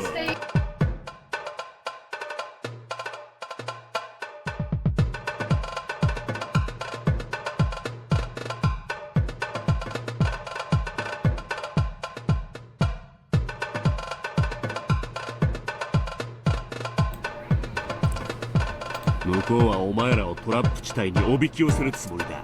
敵は各個に分散し、陽動と奇襲のゲリラ戦術で抵抗してくる気だ。高度だぞ。すでに他班でトラップとアンブッシュで負傷者が多発している。用心しろ。気合い入れてかかれ。白鷺1。白鷺 1。白鷺2より本部白鷺1がトラップに。誰か班長を吊るしてるロープを切れ。残りは追撃しろ。 R を逃がすな。ウグイス1より本部ウグイス7たちが沈黙した。襲撃にあった可能性が否定できない。応援を送る許可を。白鷺5隊員3名が上空から降ってきたドラム缶の直撃を受けて混沌した。何なんだここは。こんなのがまだまだあるってのか。ひばり13だ。やられて倒れてたようだ。今一人発見した。追跡する。野郎よくもやってくれやがったな。よせやめろひばり13。お前が一人でかなう相手じゃない。お兄さんこちらですわよ。クソガキが待ちやがれ。Skylark 13. Oh, he has an image? What? chased Satoko with an enraged snarl on his face, but Satoko ran through the woods effortlessly. Small branches scratched his body all over. He continued to chase Satoko. Satoko ran like the wind. To her, she was something running in her own backyard. Who would get injured in a place like that? Me? Because I'm clumsy? Skylark 13 ran after her. He passed many mountain dogs who couldn't even move because of Satoko's traps.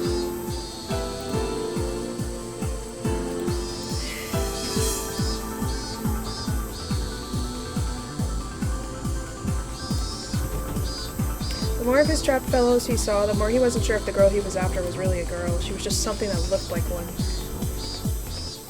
He reached an area where logs were stacked up in piles. It seemed like the trees in the area were being chopped down. It was a rather strange scene. On his way there, Skylark 13 saw a member from a different unit hanging upside down from a tree.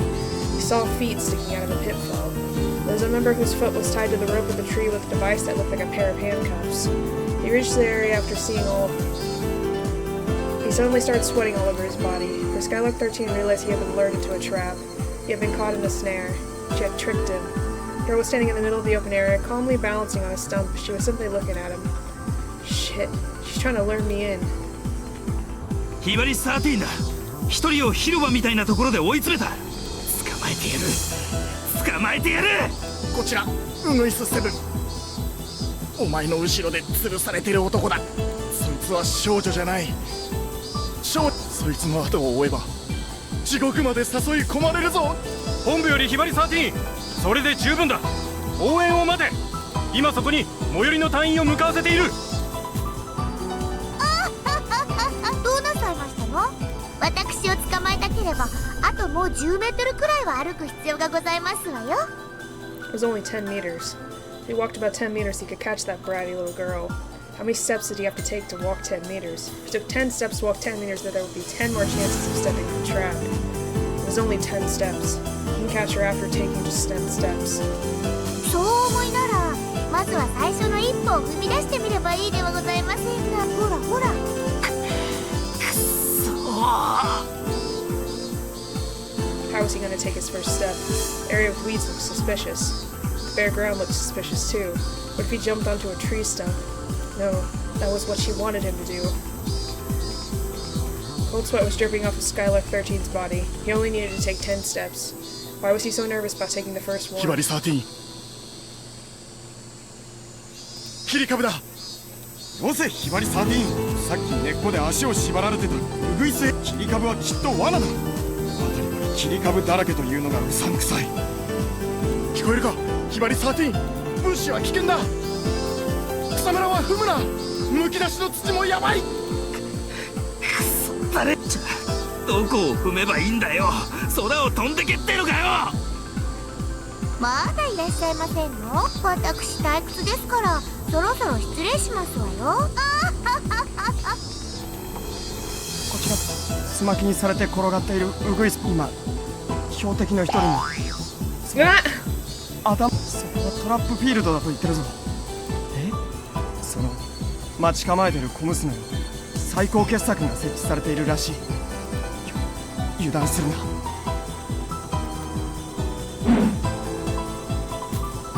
Gotta be kidding me. Did he say magnum opus? What does he mean by magnum opus? What about all these other traps? Weren't they her magnum opus? We mountain dogs are professionals. We're paid to engage in battle.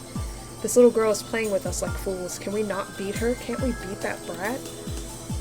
This must be a bluff. How is it possible for a trap to exist that's worse than what I've seen so far? That's a bluff. That must be a bluff. I'm definitely going together. Should I start with my right foot? Or my left? The girl suddenly lifted her head and thrust it at me. Is she trying to tell me to stop? 5歩ですわ。何事もなく5歩無事に歩けたらあなたの勝利ということでいいですわよ。ほほう、それは大した自信じゃねえか。もし俺が5歩何もなく歩けたらどうするつもりだ？そうですわね。私の敗北を認めて降参して差し上げても。私今日は最高にトラップ脳が絶好調ですの。あなたを午後で絡め取ってご覧に入れますわ。クソガキ！落ち着けヒバリ13。挑発に乗るな。そいつは悪魔だ。外見に騙されるな。そいつは人の心を読むぞ。俺たちの叶う相手じゃねえ。本部よりひばり13、深追いするな。十分だ。近くまでウグイスが応援に来ている。その場で耐えろ。それじゃ俺の負けってことじゃねえかよ。こうだとこうだと。くそ、乗ってやるぜ。5歩だな。たったの5歩だな。男が何度もくどいですわね。愛のささやき以外は男は一言で十分ですよ。このガキャひばり13、読まれるぞ。劇場は思考を読まれるぞ。落ち着け。そうさ、俺はひばりの13番。ミントみたいにクールなのが遠いだから、つからずによく考えろ。そうさ、俺の思考はすでに絡め取られていた。奴に向かって5歩進まなければならないって時点で思考を絡め取られてたぜ。ほほう、それはどういう意味でございますの？ This is what it means. 前じゃねえ、後ろに5歩歩くんだよ。 I did it. I was certain it was a trick. If I take 5 steps, I win. She didn't say I had to move forward. I can go backwards, too. だからあなたは5歩でおしまいなんですのよ。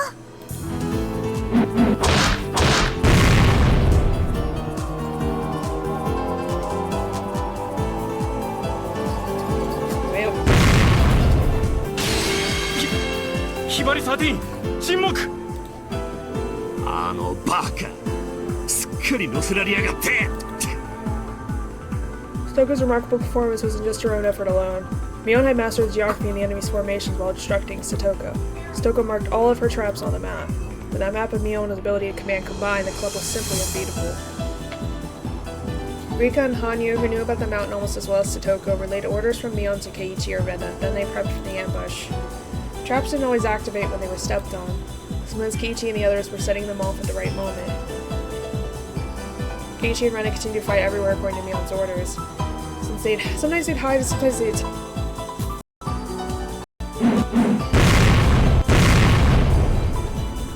Stoko's traps had been taking down most of the enemies, but Keiichi's surprise attacks with his bat had worked out successfully too. Not even the well-trained mountain dogs could respond to attacks after being stunned by these traps. Humans need a little time to react. According to the research done by the U.S. Armed Forces, the average reaction time is 15 seconds. In other words, any soldier is powerless during the 15 seconds following a surprise attack. Shortening those 15 seconds is one goal of their training. But no matter how much they train, it will never become zero. Their radio communications had actually made things worse for them. The more they heard about damage done to their other units, the more worried they got. That slowed them down and made them think less strategically. At that point, as far as Mion was concerned, the mountain dogs were no longer a force to be reckoned with. ケイチは大成功しましたです。仲良くすまきにしてリパーなのです。はあ、サトコの方もうまくいったようなのです。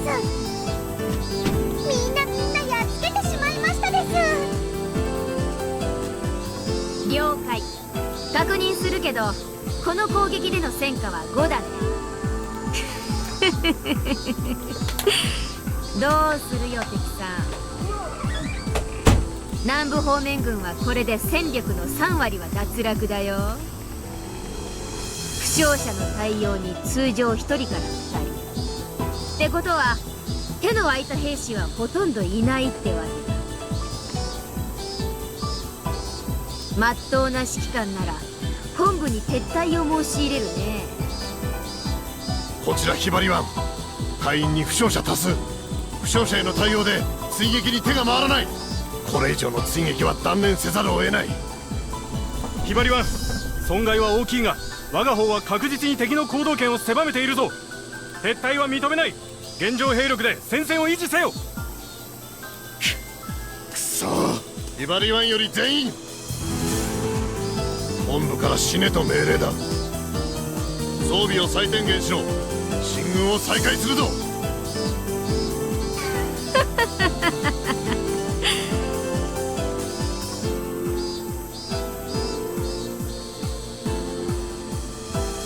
高野さんたちは頭に血が上ってるからそれを許可しない。指揮官は撤退を却下され、士気が低下したまま追撃を再開。こいつは叩く絶好のチャンスだね。リカちゃん、レナと合流して Z 地区に誘い込んで。あそこのトラップはだいぶごっついよ。羽生はケイちゃんに X 地区に転戦しろと連絡を。こんな面白いゲームはないね。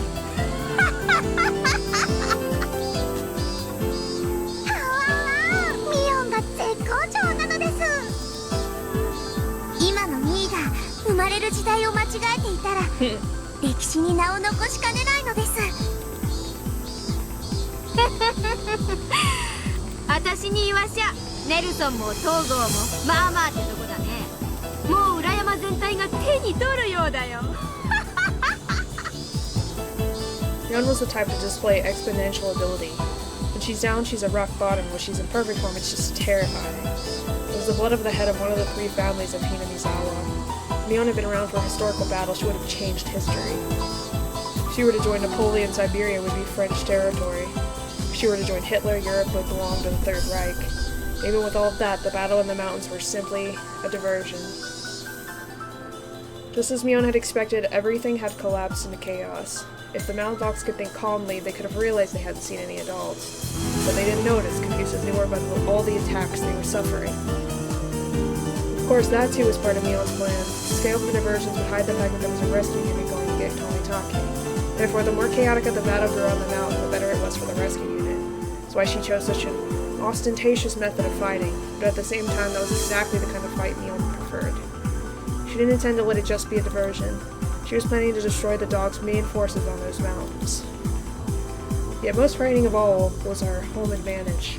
It wasn't exaggerating to say the theory that defenders have thrice the advantage over assailants is heavily due to their advantage of location. In that case, how was the rescue unit doing? Were they at a disadvantage because they were on the offense?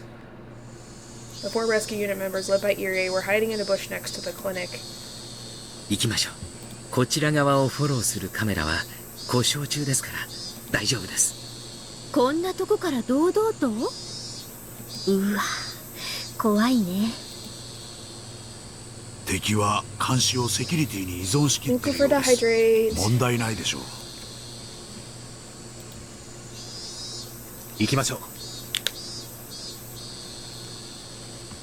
まずは壁沿いに伝い、所長室の裏へ。私が出るとき、窓は閉めませんでしたから。そこから入ると、すぐ脇が裏口で、そこには監視カメラと1階保安室があり、今日は2名が常駐しているはずです。地下区画前は厳重に監視カメラで見張られていますので、必ずバレるでしょう。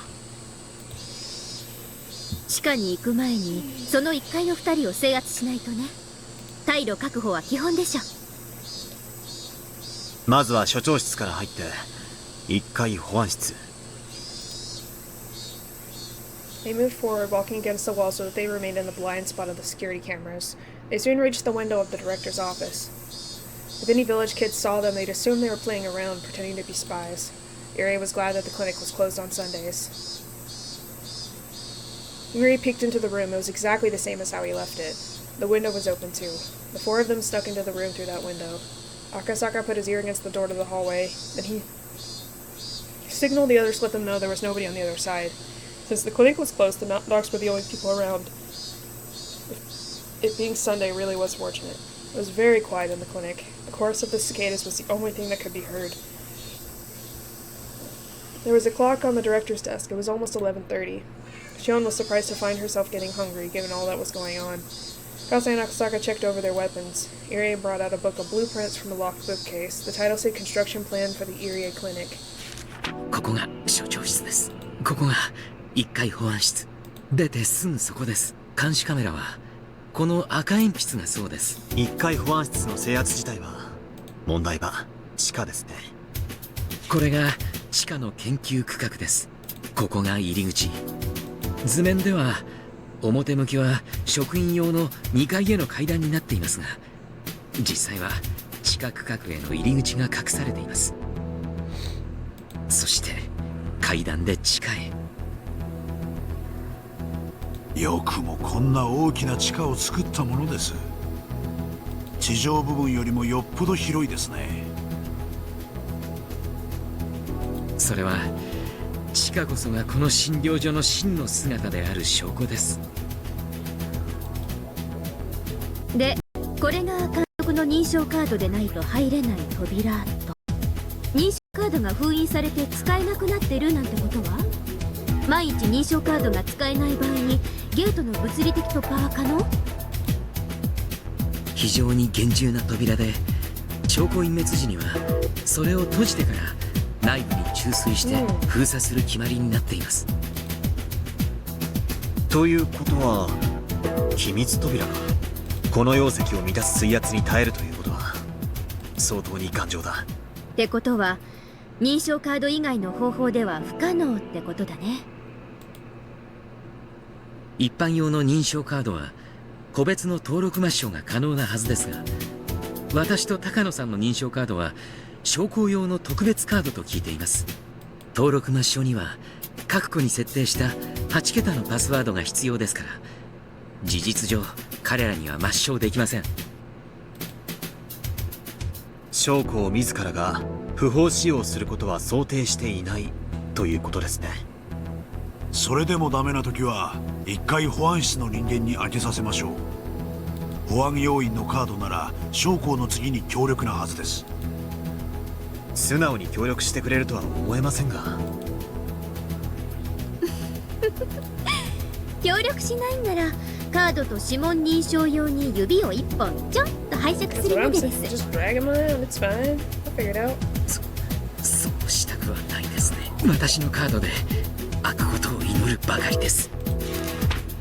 地下のセキュリティルームはどれです？認証カードで入ってすぐこの部屋には空調もテレビもありますから、基本的に保安の方はそこに全て詰めています。上で2人をやっつければ残りの6人がいるはずです。6人か。一気に制圧しないと難しいね。一瞬で制圧しないとほぼ確実に警報を鳴らされる。先に警報を切断する方法は？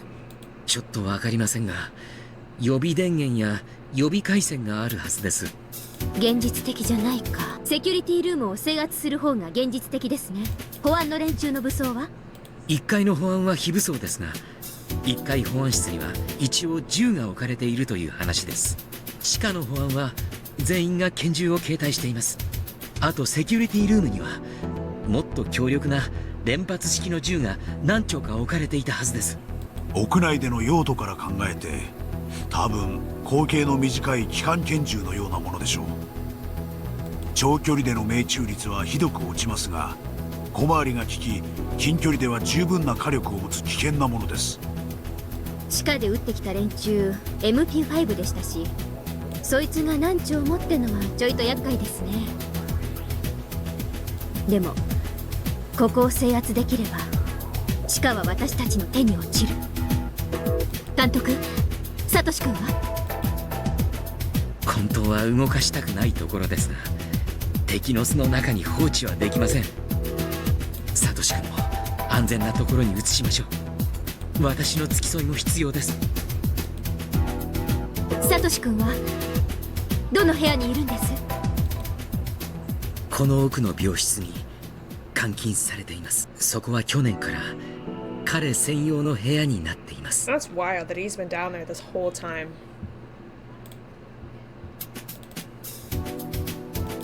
Crazy. Insanity. サトシ君。 Look in Chion's eyes made clear her determination. Security guards who chased after Ia were in the security room on the first floor. They had resumed their game of poker. They knew that the mountain dogs were combing the mountains, and they were well aware that the Institute continued to be in danger. Their job was to stay in that room. Besides, they were working hard on their poker game. Of course, they weren't really concentrating on the game itself. They were still both chatting about the recent car chase, and both seemed proud about what they had done. They were ordered to shoot at the tires, but they wished they had been ordered to shoot at Irie himself. They definitely would have caught him then. They talked and laughed like that. When people stopped being on edge, they left them all the more vulnerable. This was a perfect example, which is why it only took 2 seconds to suppress them. 両手を頭の上へ。 Security guards were professionals. They immediately realized the guns Kasai, Akusaka, and Shion were holding weren't toys. They'd already heard there was a gunfight in the basement of the Sonozaki residence. Security guards knew they weren't dealing with amateurs. They also knew they wouldn't hesitate to fire. That was why they surrendered so quickly. They had handcuffs on them already, so it was easy for Kasai and the others to restrain them. Security guards had never thought they'd be wearing the cuffs themselves. They had especially never dreamed of being locked up in a toilet. Their hands were cuffed up behind them as they sat on the toilet seats. Their mouths were stuffed with hand towels, then covered with duct tape. Shion, clearly amused, remarked at how she always wanted to do this to someone. Kasai couldn't help but laugh. ここまでは順調ですね。問題は地下です。監視カメラで必ず気づかれます。そのカメラはモノクロ？画面は4分割？確かそうだったと思います。よくある防犯カメラの画面です。ってことは解像度は良くないですね。なら私いい手を思いつきました。シオンさん、捕虜の虐待はあまり良くないのでは？ Mountain dogs weren't only locked in the bathroom, but had to go through extra humiliation. Radio calls continued to come in from the mountain dogs who were fighting up in the mountains. The security guards listened to them intently over the speakers. What they could hear was obvious the mountain dogs weren't doing well at all.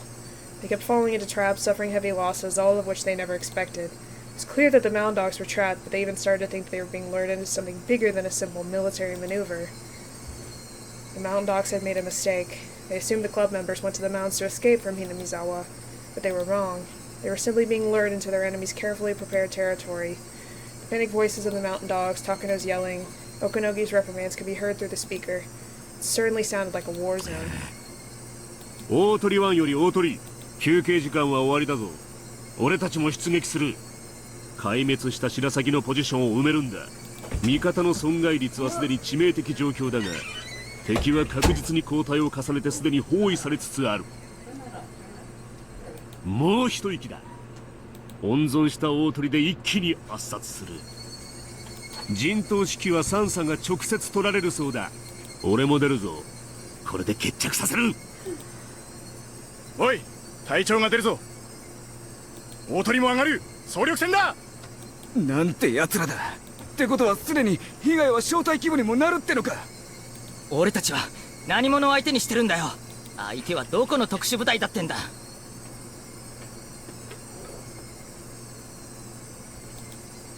Security guards listening to the battle reports over the radio fluctuated between dismay and rejoicing. A cute chime rang suddenly. It was a warning chime that rang automatically when someone went through the entrance to the basement.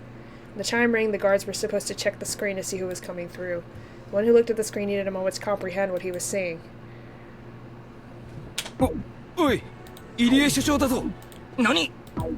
They could see the two security guards on the first floor restraining Irie and some girl. これ所長だよな。どういうことだ。そういうことか。向こうは陽動で、こいつらが富武救出に忍び込もうとしたってことだ。三佐に所長を連行したと連絡しろ。A buzzer sounded and a computer panel displayed information about the card being used to enter. Commissioned Officer Pass. ID 001 Special Grade 1. Lieutenant Colonel Kyosuke Irie Director. Password. Sorry. Match. Fingerprint confirmation.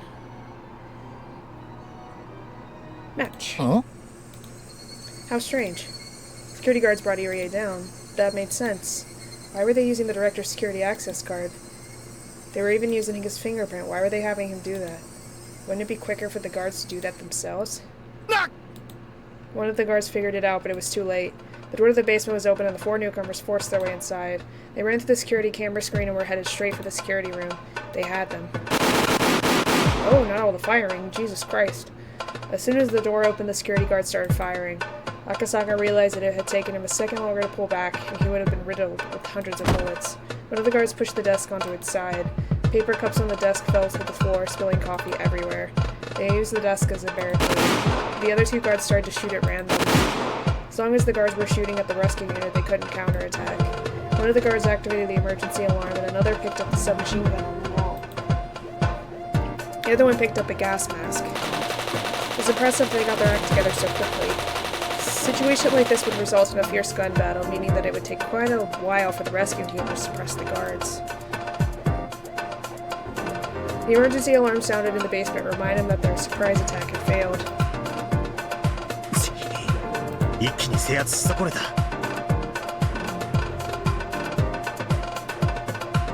でも敵は全員この中、袋のネズミです。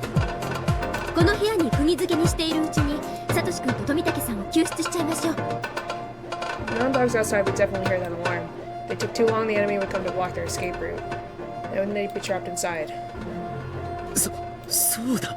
確かセキュリティに侵入者対策で確かYuri just started to speak while he tried to recollect it. Shion told him that he should have remembered something like that before they came in. Before Yuri remembered, a voice came over the speakers. エントランス区画にて緊急事態が発生しました。エントランス区画にて緊急事態が発生しました。問題が解決するまで研究施設内の全区画は緊急閉鎖されます。エントランス区画のスタッフはセキュリティルームに集合し、防毒マスクを着用してください。保安隊員の指示に従ってください。120秒後に研究区画およびエントランス区画には鎮圧用ガスの自動散布が行われます。繰り返します。どうやら2分以内に制圧して警報を解除しないとヤバいことになりそうだ。鎮圧用ガスって何ですか？毒ガス？確かジフェニルシアノアルシンです。極めて高い濃度で吸えば危険ですが、命を直ちに脅かすものでは吸入の数分で最後。症状はいくつかありますが、最大の特徴は約30分間くしゃみが止まらなくなることです。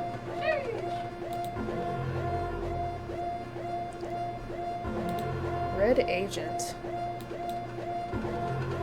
They either had to run out of there immediately or take over the security room, but since the area had been sealed off, they couldn't escape. But there were armed guards in the security room, and if the rescue unit members even peeked around the corner, they'd be shot at mercilessly. くそ、ダメだ。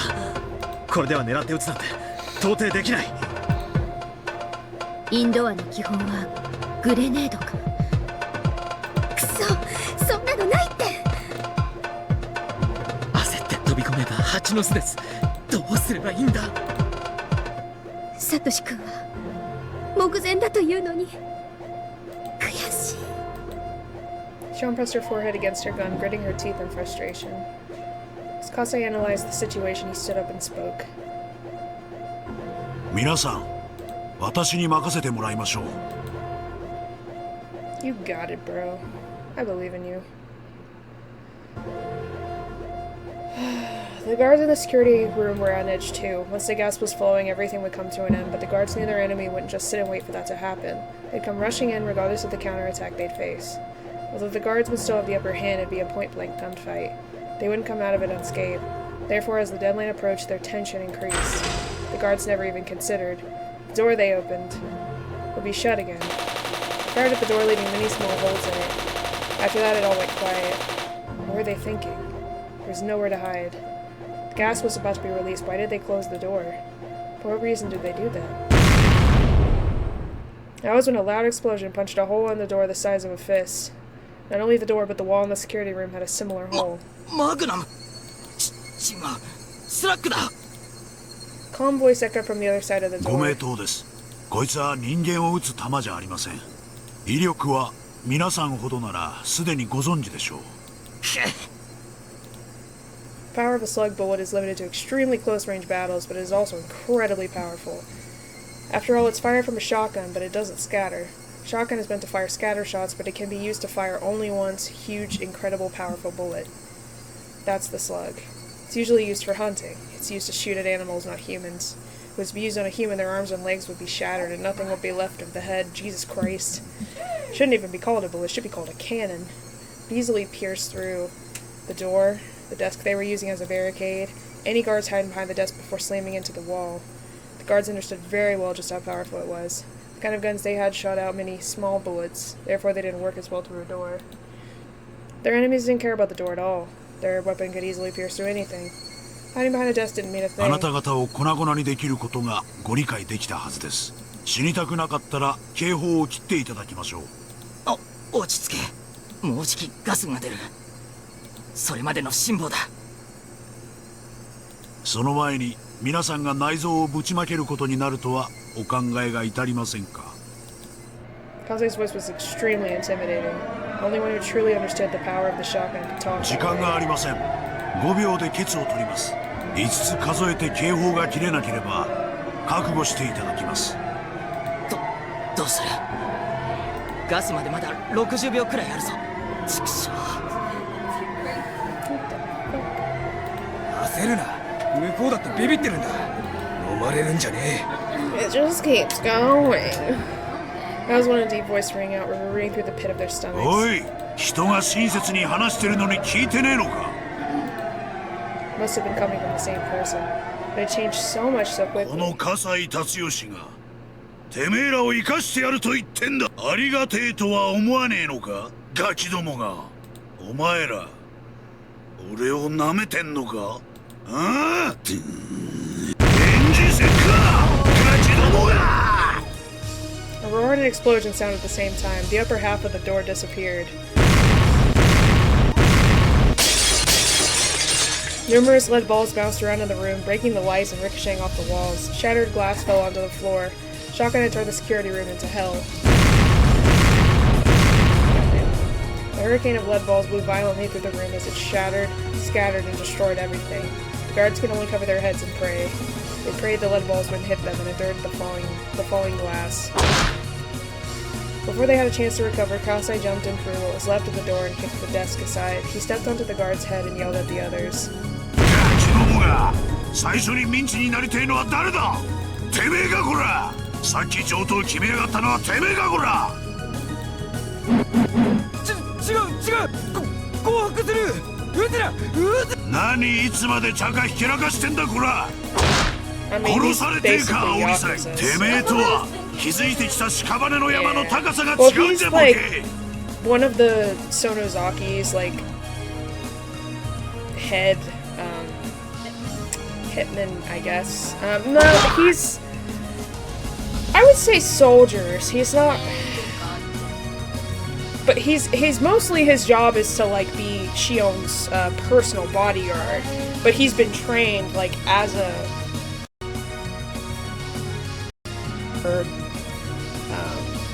but they're basically Yakuza members. At least that's how they act. They dropped their guns voluntarily and got on the floor with their hands on their heads. Even Shion couldn't believe what just happened. There were several of them and they'd all been amply armed. Kasai had a weapon too, but it was his presence that defeated them. Even the mountain dogs couldn't equal what Kasai once had to go through. 何てめえら昼寝始めてんだこら。マスク剥がされてガスとっとと警報を止めろクソガキ。停止する。撃つな。 One of the guards got up in a hurry and switched the alarm off. Kasai stood there calmly, but they were only seconds away from the gas releasing. Shion and Akasaka came to their senses and quickly moved into the room to help Kasai subdue the guards. 葛西、あんた。こんな真似は二度としないつもりでしたが、緊急措置でした。忘れてください。 That was the Kasei Shion knew, but in the end Kasei hadn't killed anyone. Shion remembered Kasei telling her how horrifying shotguns were in the basement of the Sonozaki residence. That was Shotgun Tatsu, whom all the people in Shichibuan were so afraid of. 急ぎましょう。どの道すでに警報は鳴らされて長居はできません。 He's almost kind of like a father and or uncle figure to Shion. He's actually like really, really nice, but you make him mad. He gotta go. He go off. Akasaka and Kasai pulled out the guards' handcuffs and restrained them. サトシ君、どこ？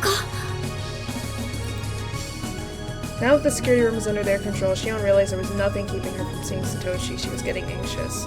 Irie had shown her the map. He must be down here, she thought. Shion had already started to run. 私も行ってきます。サトシ君と富武さんを助けないと。すみません。頼みます。1、2、3、4、5。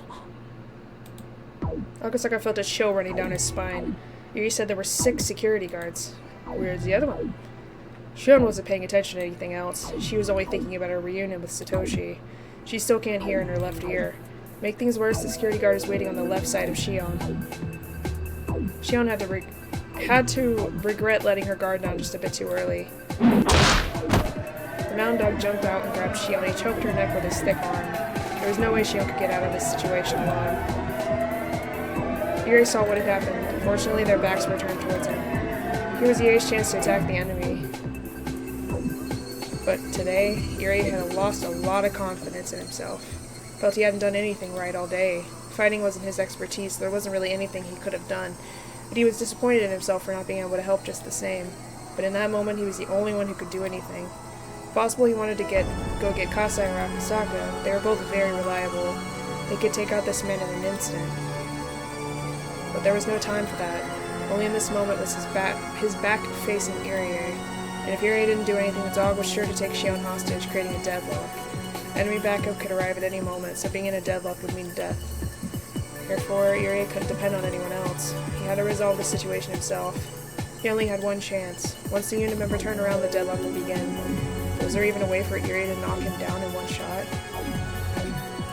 No, he had to. He must. There had to be something that only Irie could do. I mean, he's a doctor. Wouldn't he know about, like, vital points or, like, ways to subdue someone, like... Oh, he has a pencil. Oh, he's gonna fucking stab him! Oh. Irie took a mechanical pencil out of his pocket. It was probably the strongest weapon he had. Irie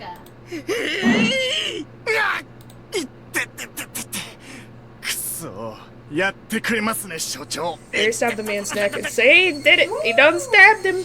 With his mechanical pencil, but it only scratched him a little. Oh, what was he thinking? The man drew his gun, pressed it to Shion's head, and creating a stalemate, just as Irie predicted. But hey, now he had a pencil. ごめんなさい。私、サトシ君のことで頭がいっぱいだった。Shion's eyes were filled with tears. さて所長、月並みで恐縮ですが、他の侵入者ともども武装解除してもらいましょう。さっきのとんでもない音は相当でかい銃を持ち込んでますね。撃たれたらたまりませんので。Yeah, no one wants to get shot with that. Come on, Irie, remember Kasai from earlier. You can do it. You can do it, buddy. 笑わせます。この入江機関。He's gonna try to intimidate him. この入江京介に取引などできるつもりですか。何？これは高野さんの開発したシャーペン型の偽装注射器です。薬物については説明が必要ですから。なんだと？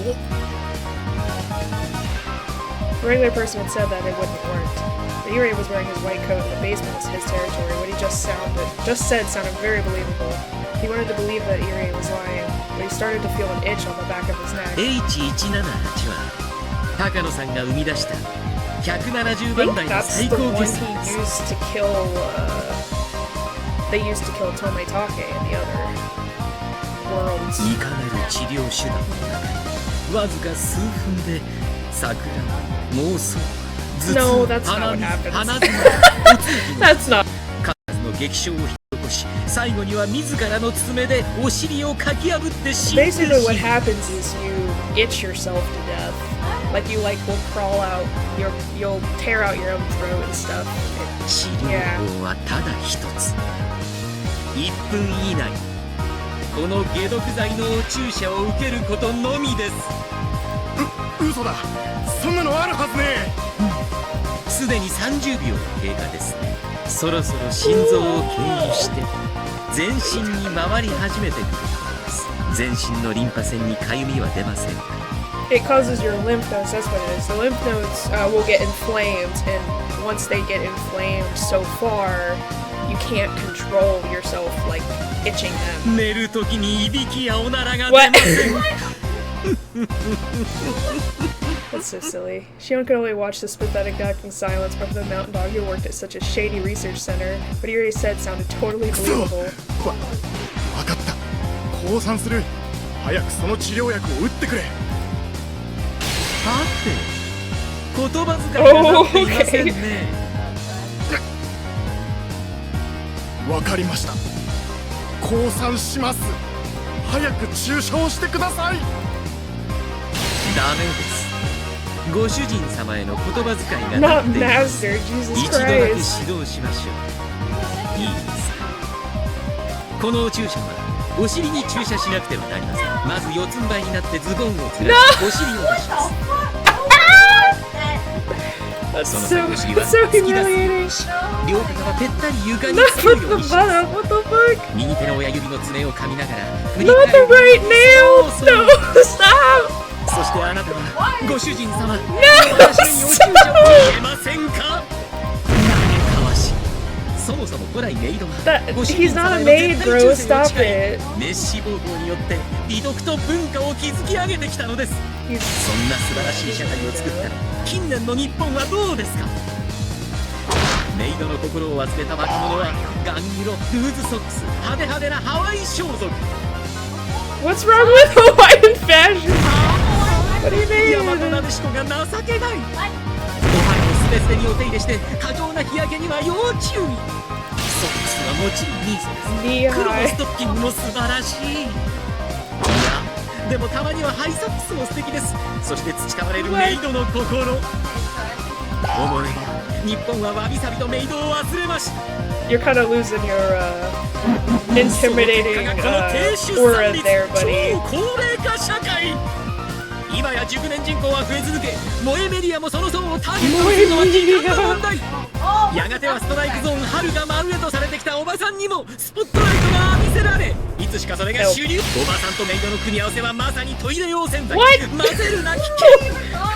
それを混ぜるとなぜかメイドでなく家政婦さんになり、急にトレンディードラマからヒートっぽくなっちゃうのです。それはつまりメイドの絶滅。その時月は砕け、悲しみの雨を地上に降らし、地球を忘れるベルトが多い。それこそが予言書に記された最後の審判の日。全世界を偉大なるメイドカチューシャが多いしとき、真のメイド世界が開かれる。そうだそうそう、図が高い、ひざまずく。メイドの魂よ、ここに集うのだ。Come on, my castle! That's the old style art. Look at that. Dude,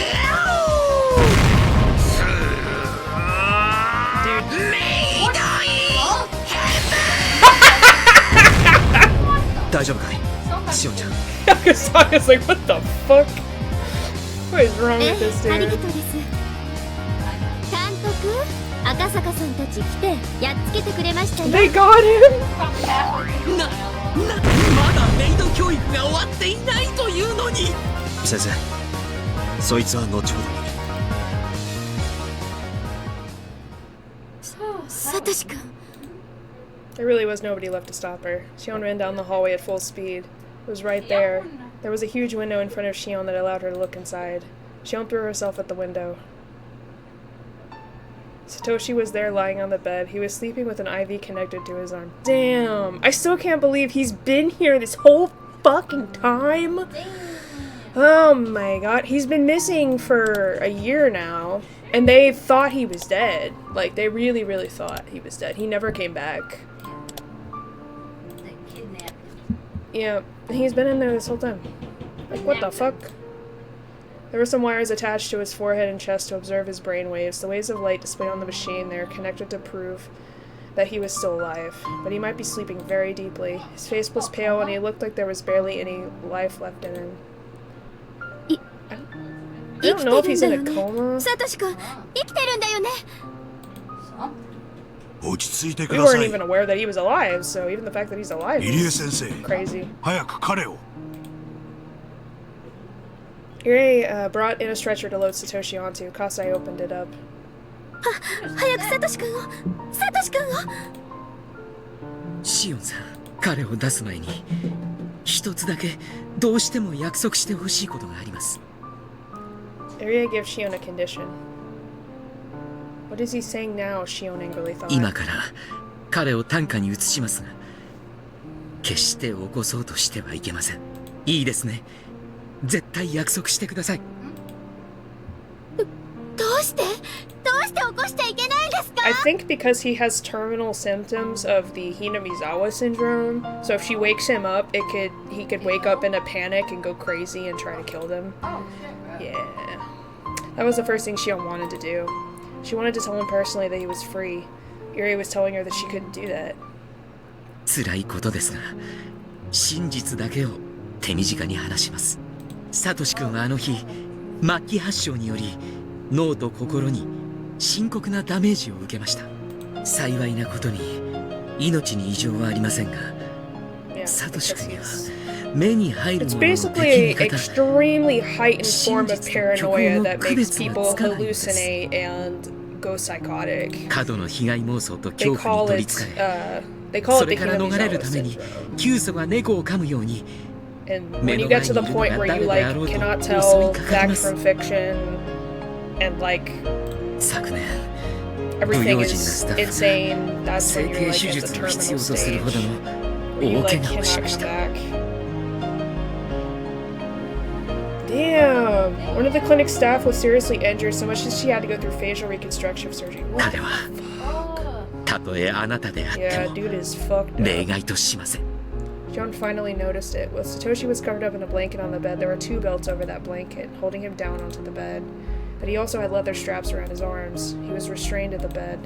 The belts had some marks on them. そんな、それって治るんですか？ Good question.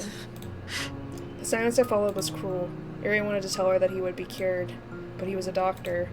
He knew he shouldn't say anything irresponsible, and so that was why he couldn't say anything. 何それ？何それ？じゃあ何？サトシ君はもうムーって言ってくれないの？私の頭を撫でてくれないの？ No more pata patas. なんで？なんで？ Shion cried as she pounded on the いけま glass. せん。彼のことをどうか彼を起こさないでください。それはきっと彼が望むことでもあるのです。起こせばそのサトシ君の姿はあなたを必ず傷つけます。そしてサトシ君もその姿をあなたに見せたいとは思わないはずです。ですからそんな。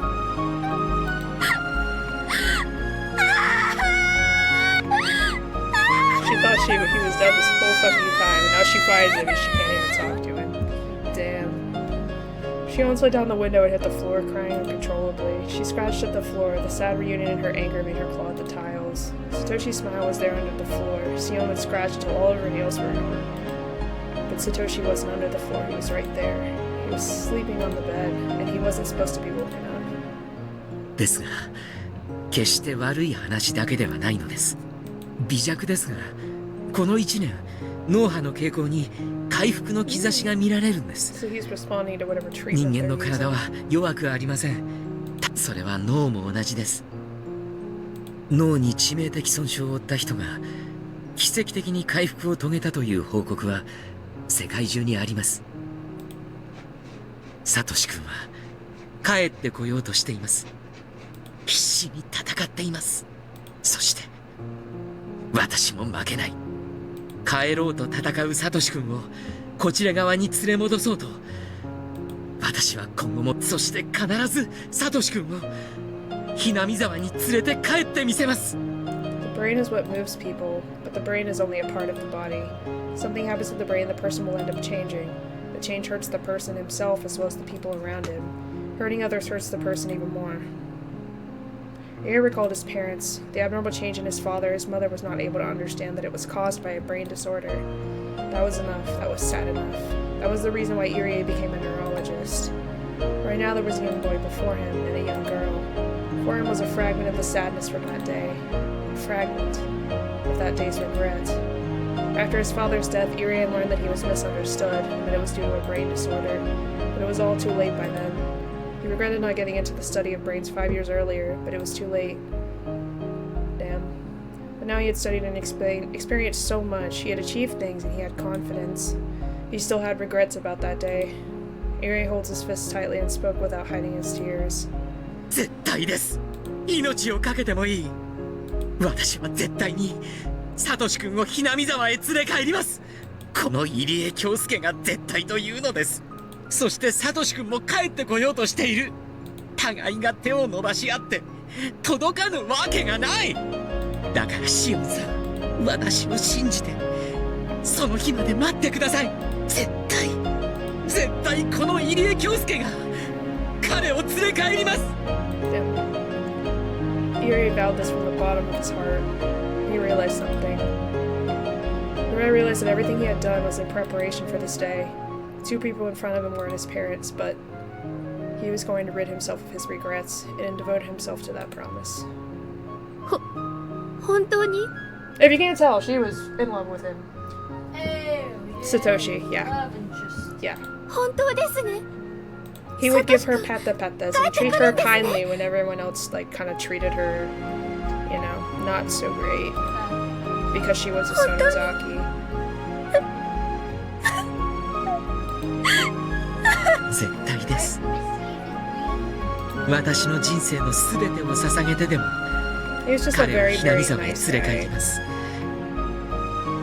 だからシオンさん、その日を信じて私と待ちましょう。そしてきっと私たちで彼を迎えてあげましょう。その日まで待てますか？この悲しい事実をさとこちゃんに内緒にできますか？ No, we're taking him with us. Oh, okay. But we're leaving him asleep, tied to the bed, so that way he can't hurt anybody. 帰ってくるなら But he's promising that he's gonna cure him somehow, if... 何でも我慢します。 But it's not, it can't be here. This is a bad. It needs to be...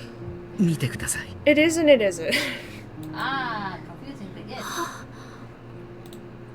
Look at the joint teddy bear. Aw, cute. Oh, that was the teddy bear that he bought for his sister. The giant teddy bear that Satoshi had bought that day. And he never gave it to her.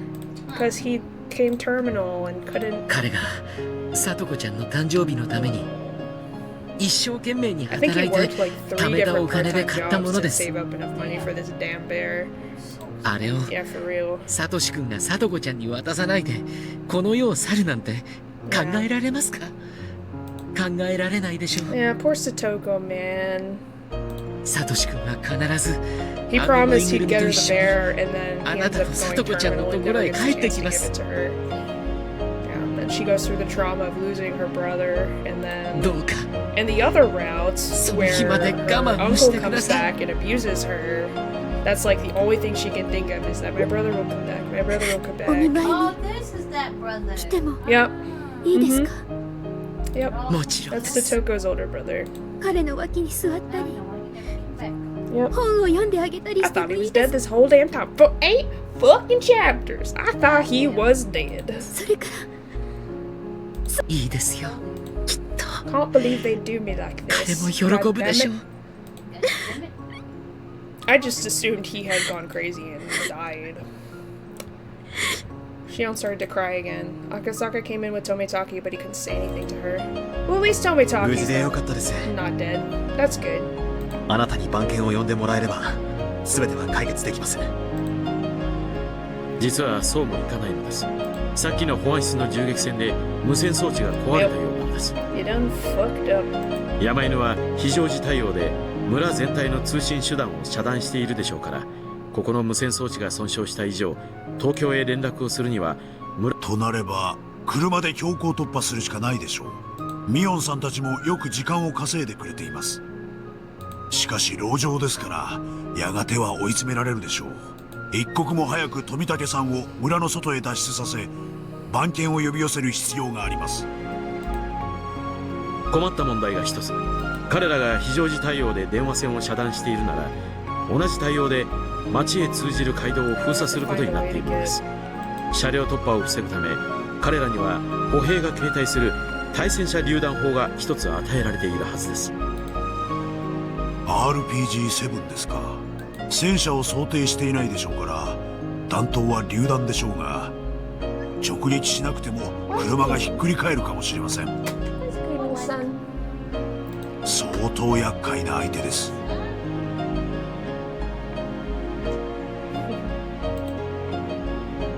しかし街道を車で突破しなかったら無駄な時間がかかりすぎる。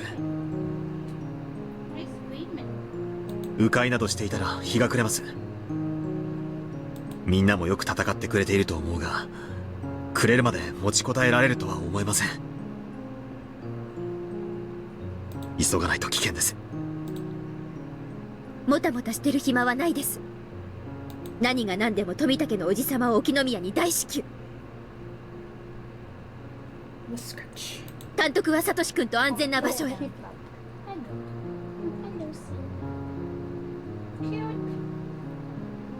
とにかく大至急出ましょう。ここに敵が殺到するのも時間の問題です。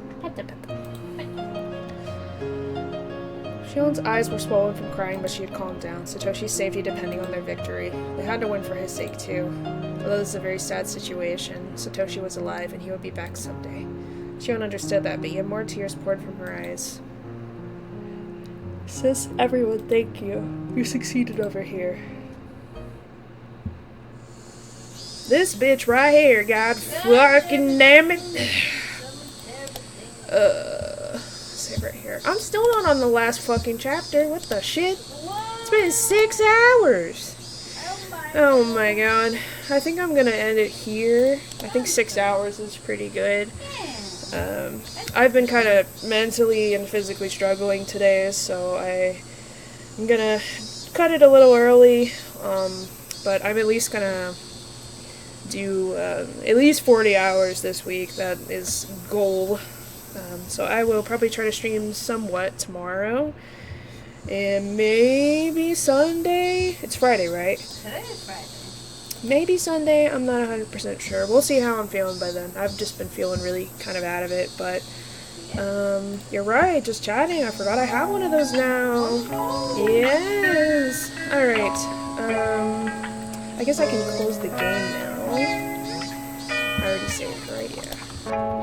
Alright, so we're gonna see if anybody's streaming that I can follow.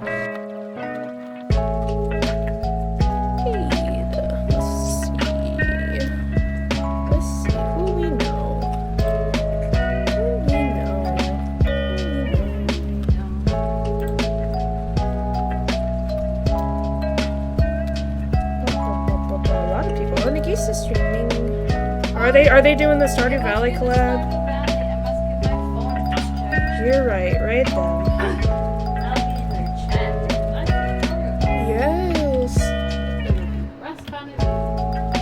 Yeah, alright, so we're gonna go ahead and raid them. They're doing a Stardew Valley collab.